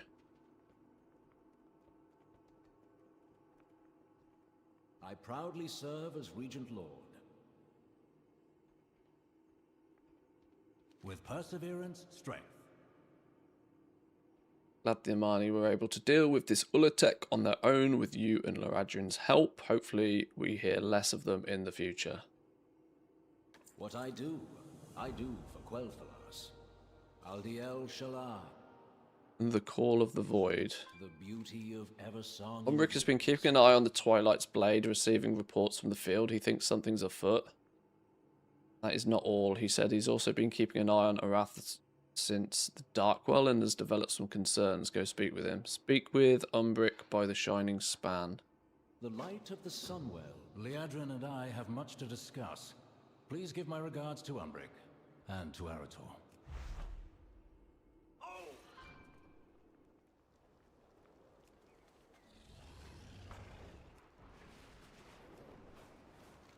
Yeah, I think it's going to be interesting. I don't think we'll get anything particularly major at BlizzCon. Other than, you know, if there's something that is launching in the next 6 months, we'll know about it at BlizzCon.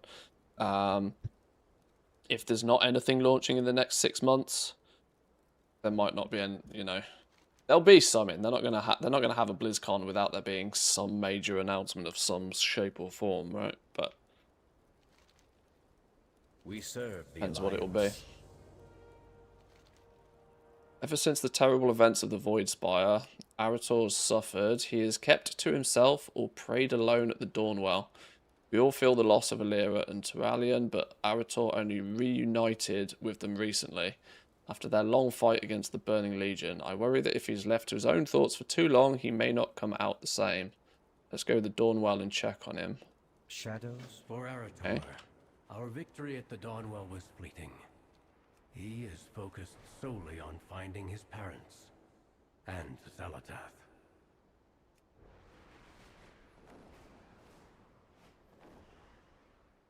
Diablo Immortal 2, Rumble 2.0.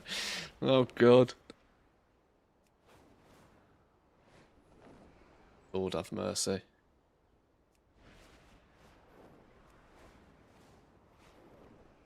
I reckon Diablo Immortal's probably still banging out content, you know. I reckon it's still absolutely pumping. Like I said, cash, you don't turn off a cash cow. Rumble had the problem that it couldn't keep people playing because there was no serious amount of PvP endgame. And the app played like absolute dog shit on 90% of phones. So, surprise, surprise, Rumble died. But flipping Diablo Immortal, with its severe level of pay to win, has probably made humongous amounts of money and is probably still getting loads of content added to it because of it.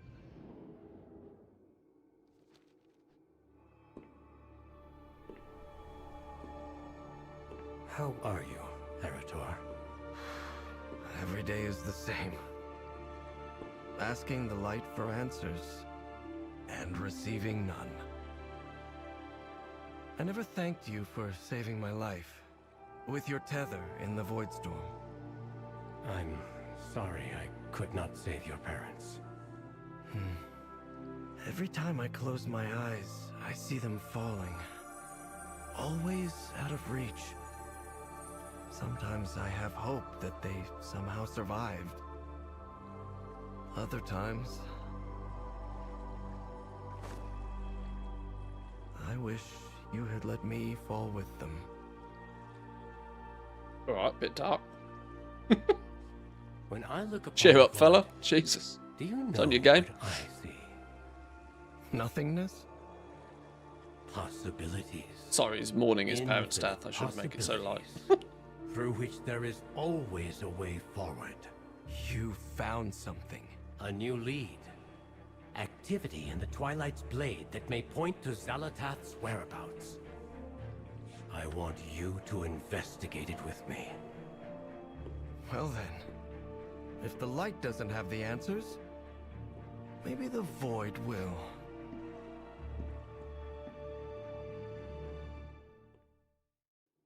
The fuck has any of that got to do with the big ass snake we just killed? Sure, okay. Okay. This isn't a Twilight's blade simply refuses to die off. We've let them linger too long. Took a year for Rumble to also launch on Windows. They missed the hype. Oh, I mean, absolutely, yeah, for sure.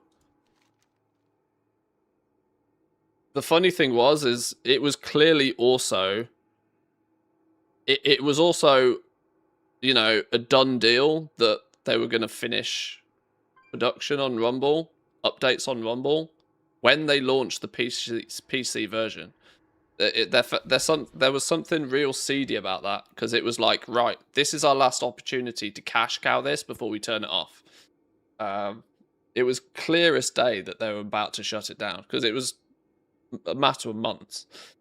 Them announcing that they were not going to keep up with Rumble was far too close to the launch of it on Windows, on PC. They clearly just wanted that last hurrah cash cow opportunity from it, which was a bit grim, but... Fishing Enchant was only 125k on my server, so I bought it, technically saved 25k. I'm going to let you into a little secret. You ain't going to get that 125k back, but for the sake of completion, you've now got a fully kitted rod. Oh yeah, Rumble is basically on, you know, they are doing nothing more with Rumble and haven't done for 2 years at this point. It's officially, they're doing nothing more than just maintaining the current game.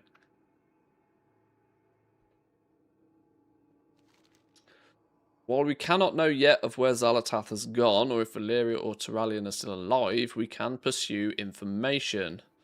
Mela has kept me up to date on the Twilight cultists. They've been gathering their strength, gathering numbers, and seem to be searching for something. Now it's time to act. Let us travel to the ruins of Deathhome and see why the cultists there have reinvigorated themselves. The Rendorai shall. The Twilight's blade may be acting in accordance with Xalatath's plans. Then we'll force Servers have online some bug fixes, but nothing new. Yeah, they're basically just, it's in what's referred to as maintenance mode. They will keep it alive, but you know they're not pulling the plug. They will keep it alive, but for all intensive purposes, Rumble is a vegetable.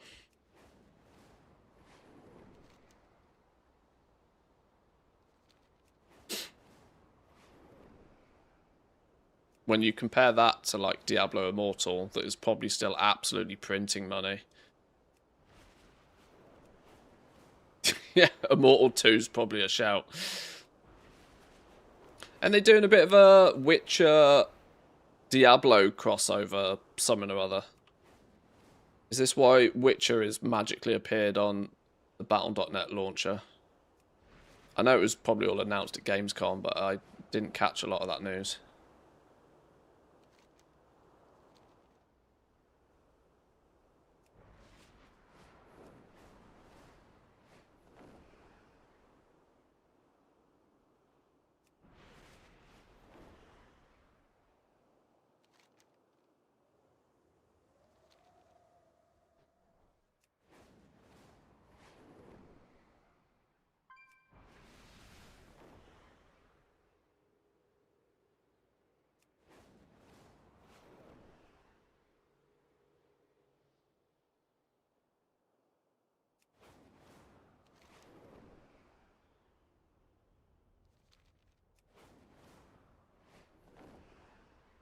What we got going on down here then? Where's Arator gone?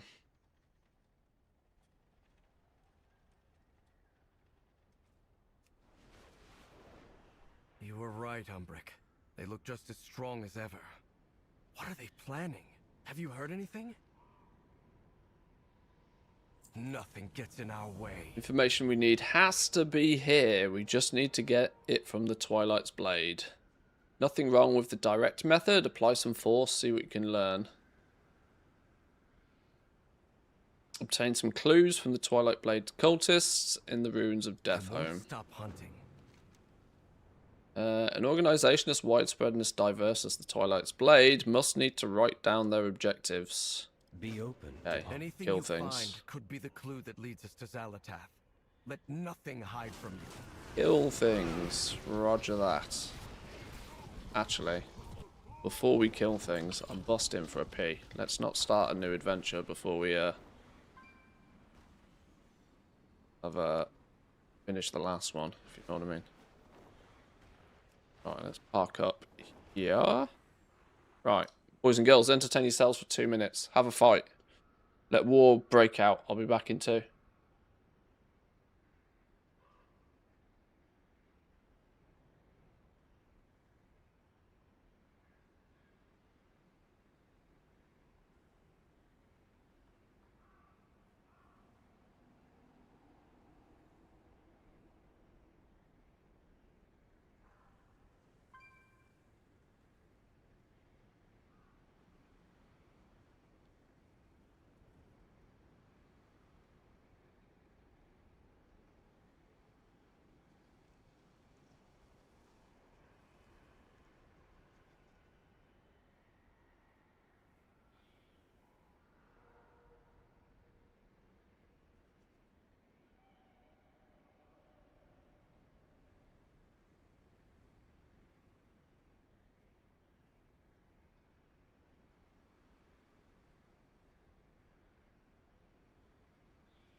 Alrighty.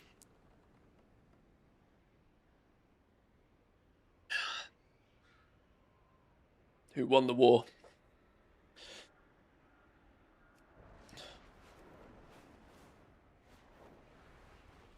It was rigged, apparently. I see. Oh, hello, there's another quest in the middle here somewhere. Just the shadow of myself. My precious! What's going on with you? Voidling cowers at the sight of you? It's not my fault, I could have gotten them out of this. Diddly-diddly-duh. Kill aspirant commander and return to the pathetic voidling. These wretches, ungrateful servants. Genuinely sounds like Gollum. Amani relics. Why would the cult bring these here? We should be asking them and forcing them to answer.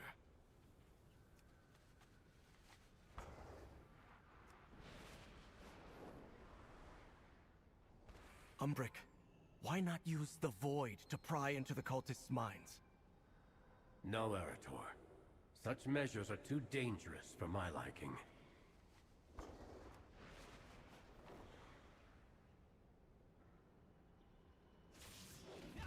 Oh, you're the dude I gotta kill. Make you go away. I need the ring, please. Gollum gonna be big sad if I don't bring him. It's precious.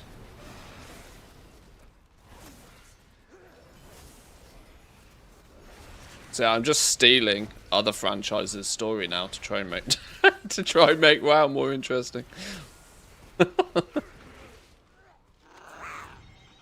Sorry, not stealing. Borrowed. Borrowed indefinitely. It seems Xalatath has abandoned her underlings. Chisel. Serves them right, but they might still know enough to lead us to her. Need more clues. Show me the clues.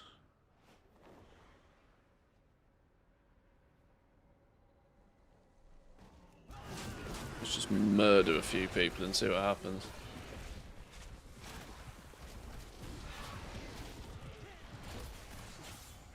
Oh shit, Pigeon's getting ruined.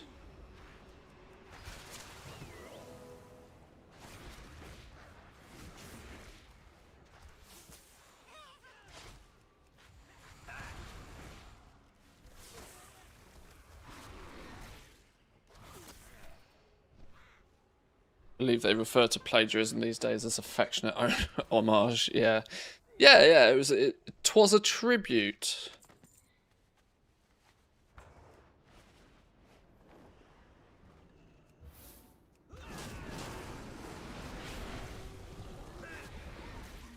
What is it? It's not defamation if it's positive. He's got a tiny penis, but I love his tiny penis. Legal loopholes.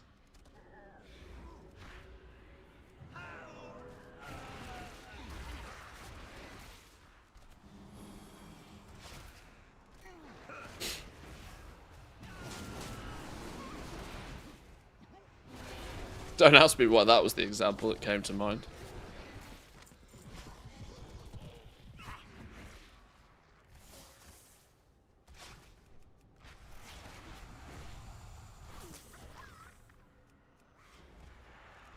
Right, 4 more clues. Pet's flipping dead again. Damn pigeon. Death wish. These were flipping 12.0 elites. Why are they so why are they so hard? Why are these guys? These guys are being scaled up to 12. Where are we going?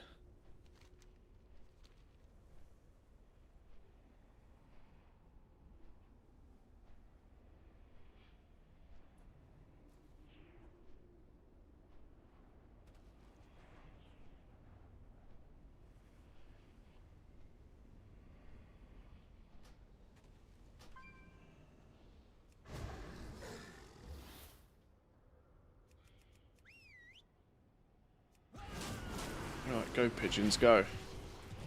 No dying this time, please. Didn't grind out all this gear for you to die on me, killing one elite.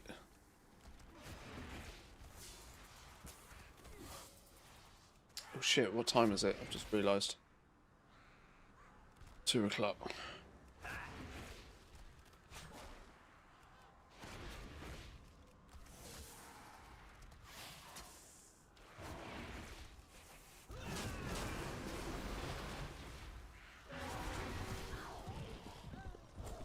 Oh, a few more clues.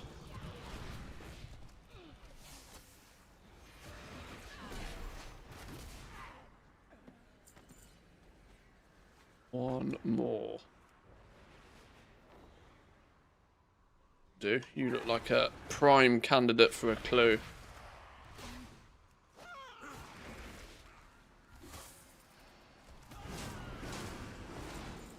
Gotcha. Right, let's go turn these back into Gollum. What is it? Is there a lead? We need to focus. Do you have some clues? Zalatath will pay. Nobody notices a creature like me. Nobody appreciates how much I have lost. But in that underestimation, knowledge. Help me regain some strength and I'll regain the words you need. Literally is Gollum. What is Yes, yes. Feed me, and I will speak. Sounds a lot like the Withered. Rank and file Twilight Blades didn't have much to tell us, but the new leadership may know more. You've already bested one of them. Let's go see if there are others who aspire to lead and learn what they know. You can still use the Scarlet Spire on them. If Umbric won't use his magic, then perhaps the light will make them talk. nothing? The cult's new leaders may know more than the grunts. See what you can learn from them. There's something familiar about this Voidling. Keep a close eye on it. Something familiar. Yeah, he's ripped off from another franchise.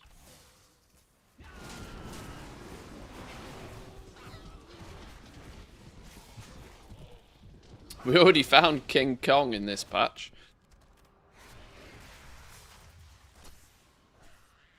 Or Gnork, as he's currently known. Not Kong. Yes, more.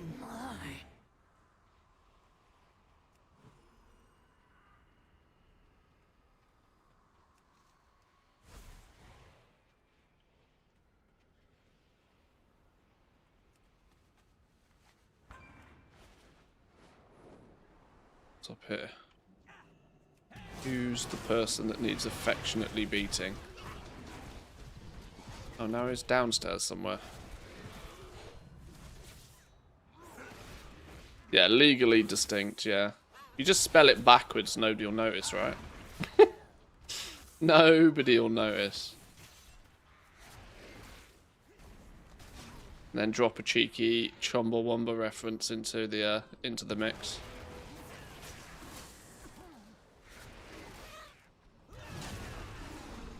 He gets knocked down, but he get up again. You're never going to keep him down.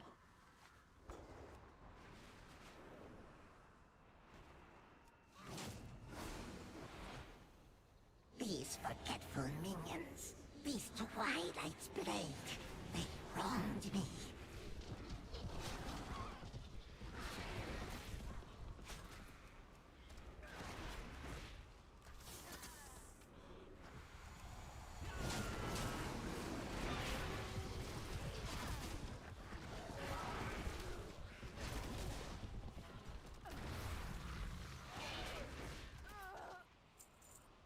You? Ah, you're the one I meant to pew pew.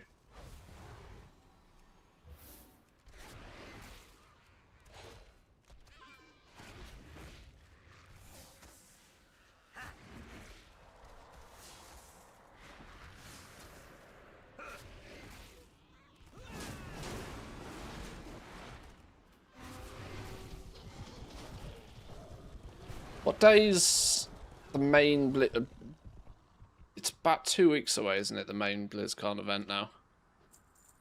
I'm just trying to think if that's smack bang in the middle of September, we should kind of plan around that a little bit. Make sure I'm not overly busy off playing something else at that point.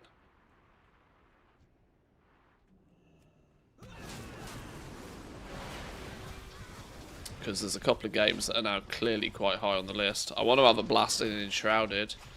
I watched one trailer of Enshrouded on YouTube, and now for some reason my entire my suggested page on YouTube is all Enshrouded videos. So it's clear as day that it could be quite a good game, and that goes into 1.0 full launch October. But I'm keen to have a bit of a play with it and understand it before it goes full launch. I also definitely want to finish Pal World. I'm being really careful to not get too caught up in the World of Warcraft, so that I just put Pal World down and then I leave it too long between play sessions to comfortably carry on where I left off. Probably Pal World is at the point where it's something I'm probably not going to stream too much more of it, if any of it. But it doesn't mean I'm not enjoying playing it a bit. Ooh, a book. Page 27. What happened to the first 26? Oh my god, there's hundreds of pages. I'm not reading that. Ah, much better. Now follow. I will give you what you deserve. What I deserve is some tier set and some flipping loot luck this patch. That's what I deserve. If we're going to go there, Mr. Gollum. Mr. Gollum, old buddy, old pal. I've come down here and I need to get out from down here. Am I going to hit a dead end? I think I came the other way, didn't I?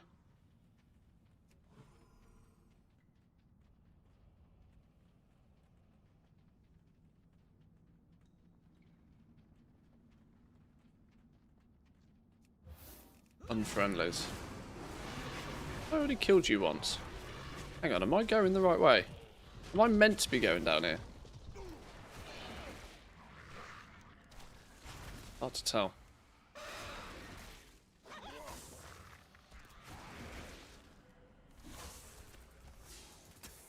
To be fair, I could just be following Zygor at this point, but campaign quests alone are usually not too, I actually kind of half like to try and pay attention to what's going on when doing the campaign quests. But I do think I was meant to be going down there somehow. Oh no, here we are. Antinorian? It can't be. That backstabbing traitor. I have much to Wait, teach hang on. Who's Lord Antinorian? Was the magistrate over Tranquillin in Eversong? He joined the Twilight Blade cult and recruited followers, all under the nose of Silvermoon. His treachery was revealed, and I thought he had been slain. Fortunately, he's always the worst. Unfortunately, always the worst people who seem to find a way to hang on. Right, sure.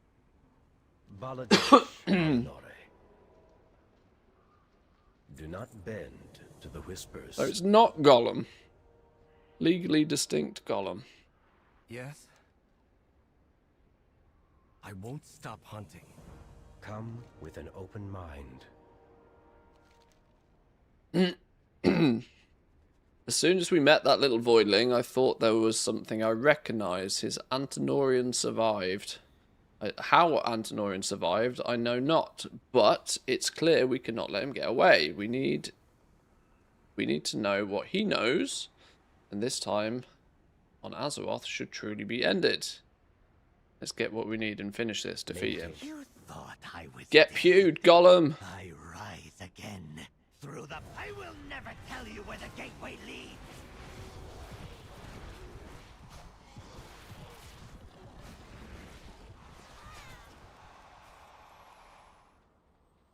Perhaps I was a bit hasty, but you cannot follow me into the endless void. You won't escape, monster. You'll tell us what you know. Arator, wait! Oh, he jumped in the portal. Are possible. Cannot lose him, not after Alira. Jumped after Antinorian like a man possessed, so blinded by his crusade, he must not know how dangerous it is for somebody like him to simply leap into the void blindly. We must go in, we must find Arator. The light is not. Alright then. If no matter where your mate jumps off a cliff, would you do it too? Apparently so. Apparently so. The energies of the void tear at you? Oh, hang on, what's going on here? Enduring the chaotic energies of the void, your protective shield's health reaches 0, you'll be overcome. Okay, I'm 10% in the hole just by reading what the fuck we're doing. Use your ability to, sure, take less damage.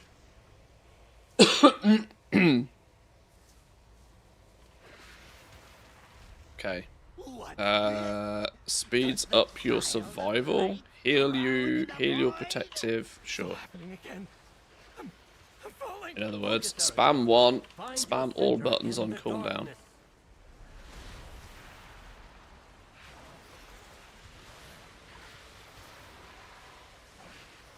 He seems to be in a bigger bubble than I'm in a bubble.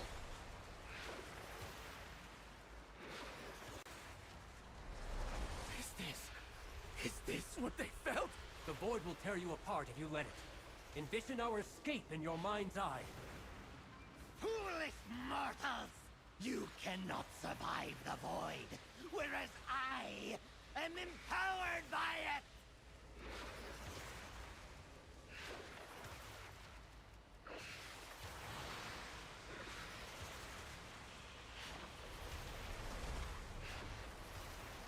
You're doing a good job of surviving, apparently. Arator, see the path to victory. How do we hit him hard and fast? My shield! Take it!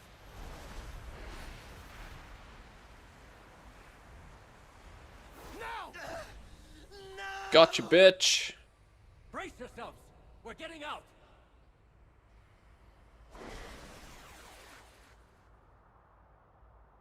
Okay, that was interesting. The Ethereals are planning something big. Oh, wait, hang on, we've got 2 cutscenes happening at the same time. Arator, listen to me. The void cannot consume you if you maintain your focus. Concentrate. Oh, he's a bit chilly, look. He's caught a case of the blues.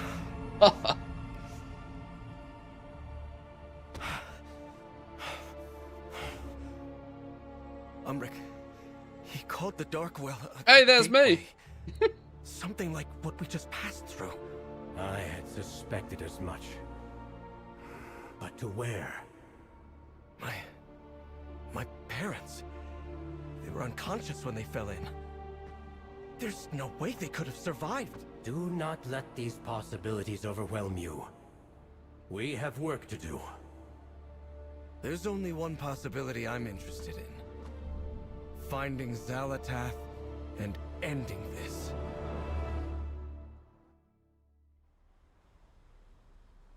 Dun dun dun. Another dun dun dun moment. It seems we're in Zulaman. We need to get our bearings and track Oh, we're in Zulaman all of a sudden, and a timer's been ticking down. That's not got anything to do with me, is it? I need a moment. After what we just went through, I feel like my body is fighting with itself. We're mostly in hostile territory.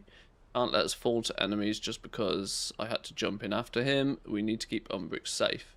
Can you clear out the Twilight's Blade around to give us some room to recover? We need to focus. Sure. The shadows serve us. We're lucky to have survived that tear through the void, but now we're presented with an opportunity. Antinorian must have been going somewhere in this direction, which is why we find ourselves no longer in Eversong, but we interrupted his journey, and he's still here somewhere. If you can find any more information, blah blah blah. I sense Antinorian is still All right. nearby. Investigate the cult's activities. while I try to determine where he's hiding.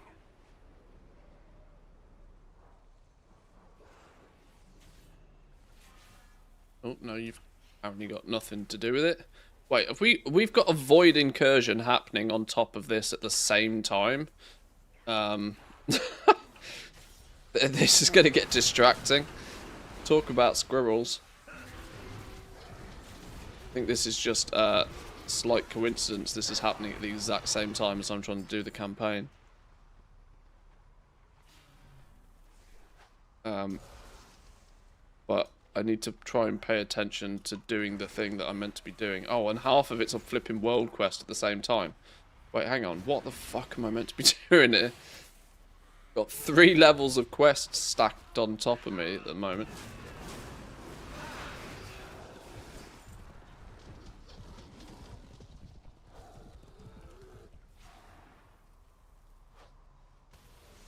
Right, we can use to bomb these, get these out of the way.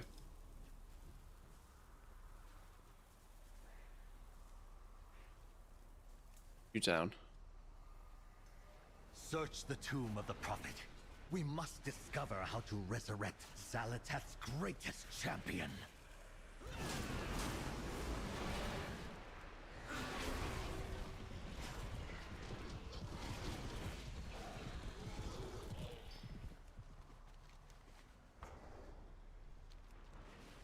Yeah, I've got 3 things going on at once here.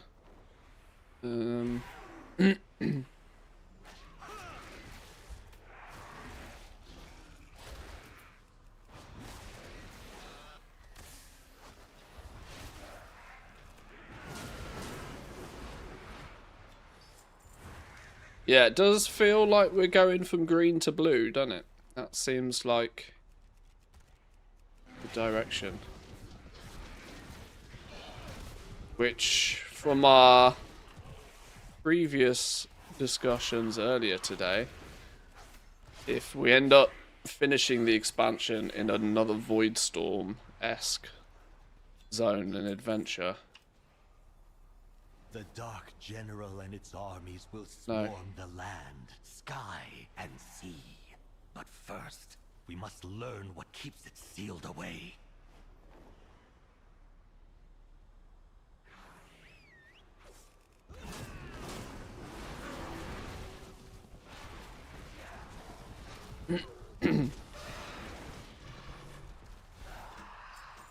Oh, this isn't what we're meant to be doing. I don't care about the incursion.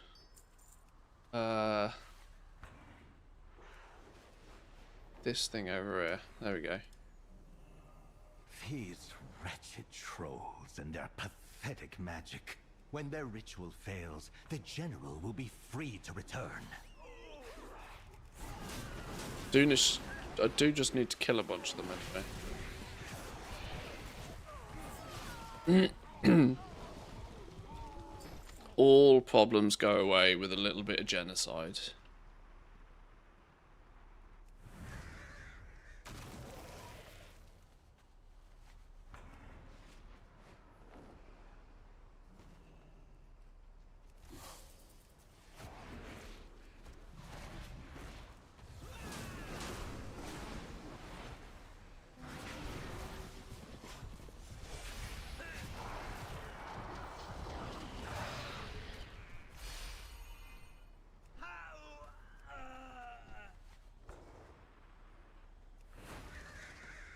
You got them handled. Oh, that was the world quest. That's 2 out of 3 out of the way. Okay. Is there a lead? Zalatath will pay. We embrace power. We do not fear it. Being able to trace Antinorian where he fled, more powerful than he was before after that jaunt through the void space. Fortunately, this makes him easy to track. He's below us in an open cavity underground. I can open a portal there. The light is not the only path. Wait, what? Oh, no, that's fine. Be open to... It sounds like bringing back this Dark General is the cult's ultimate goal. Indeed. And I wager that Antinorian knows how they intend to do it.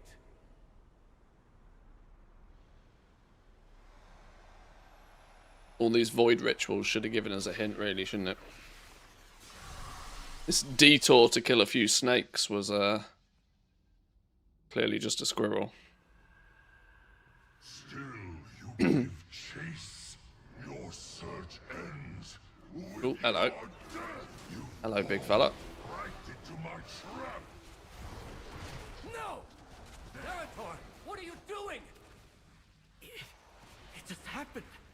But I can see into his mind.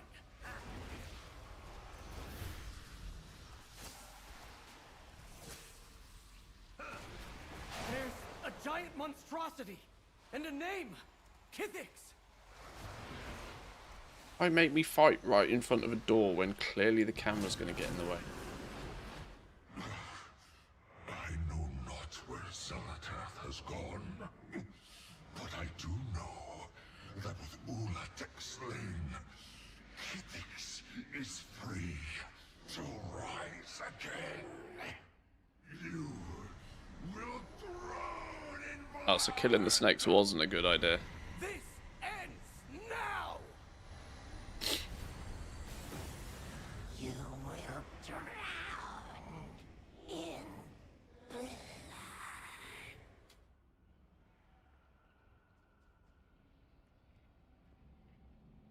All this time, Ulatek was preventing Kithix from being resurrected.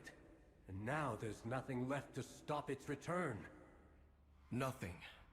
Except us. Oh We need to no! report back to Silver We Moon. accidentally killed the gatekeeper again. Okay, sure. The Ethereals are planning something big using power stolen from the Twilight's blade. Their plans must be stopped, or the Amani are doomed. Have you heard anything? This isn't over. Do you have something? What we got here? We need to tell Lorthamar that what we've learned. Not because I want to stop looking for Zalatath, but this is important. Let's leave Zulaman and return to Silvermoon.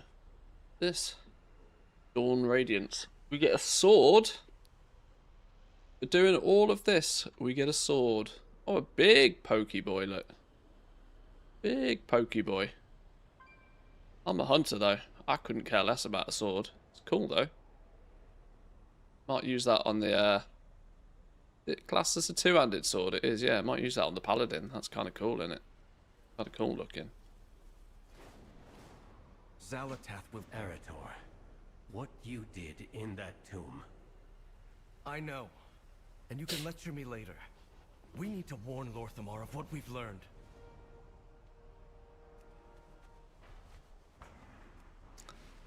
Can I quickly claim victory on this? Thank you, champion. Yeah, there we go. There's my field satchel. Yoink. Again. For now. 120 Void Light Mile, 600 gold for killing a few mobs while I did the campaign. Don't mind if I do. Where are we off to? Back to Silvermoon. Please don't look at my bags. I'll fix my bags. Just not now.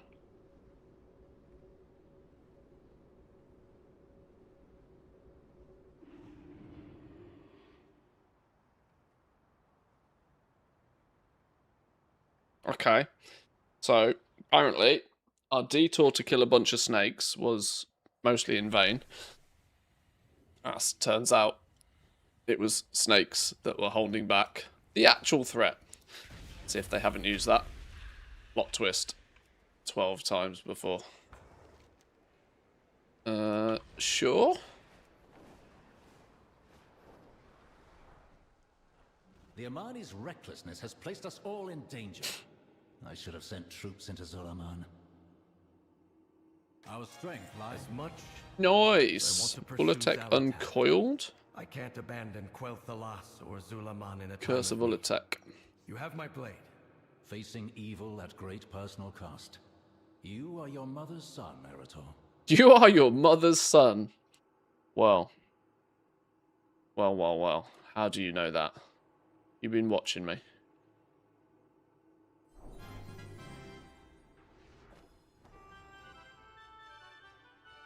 Nice. Okay. And that is the conclusion of the story for now.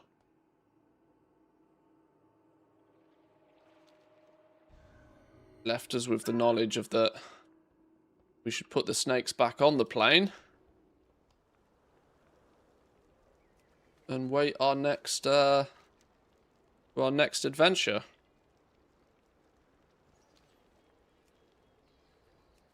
That's going to make spending a bunch of time down in the vault feel a little bit weird from this point on. But sure, it's all good. It's all gravy. Right, I think, chat, as I'm likely to get pulled away from my computer relatively soon, as there is, or there at least should be, some dude coming round to have a look at doing some handiwork for us. I'm going to love you and leave you for today. Thank you very much for stopping by. I appreciate it. Hope you enjoyed. It's Friday tomorrow, last day of the week tomorrow. We'll probably be just tinkering around, I think, for now. There's a possibility that come Monday, we might look at playing in Enshrouded. It's a strong possibility. It's a strong possibility. I'm tempted, at least. I'm tempted, but we'll see. We'll see. I always knew that 12.1 was going to be a blast it and then take it chill. It does feel like I might be reaching that point of being ready to just kind of take it chill. But it's been a fun adventure. But boys and girls, thank you very much for stopping by. If you're not already, make sure you've hit that follow button. If you're watching on Team YouTube, make sure you've hit the subscribe button. Thank you very much. Appreciate it. Enjoy the rest of your day, and I'll catch you all next time. Have a good one. Peace.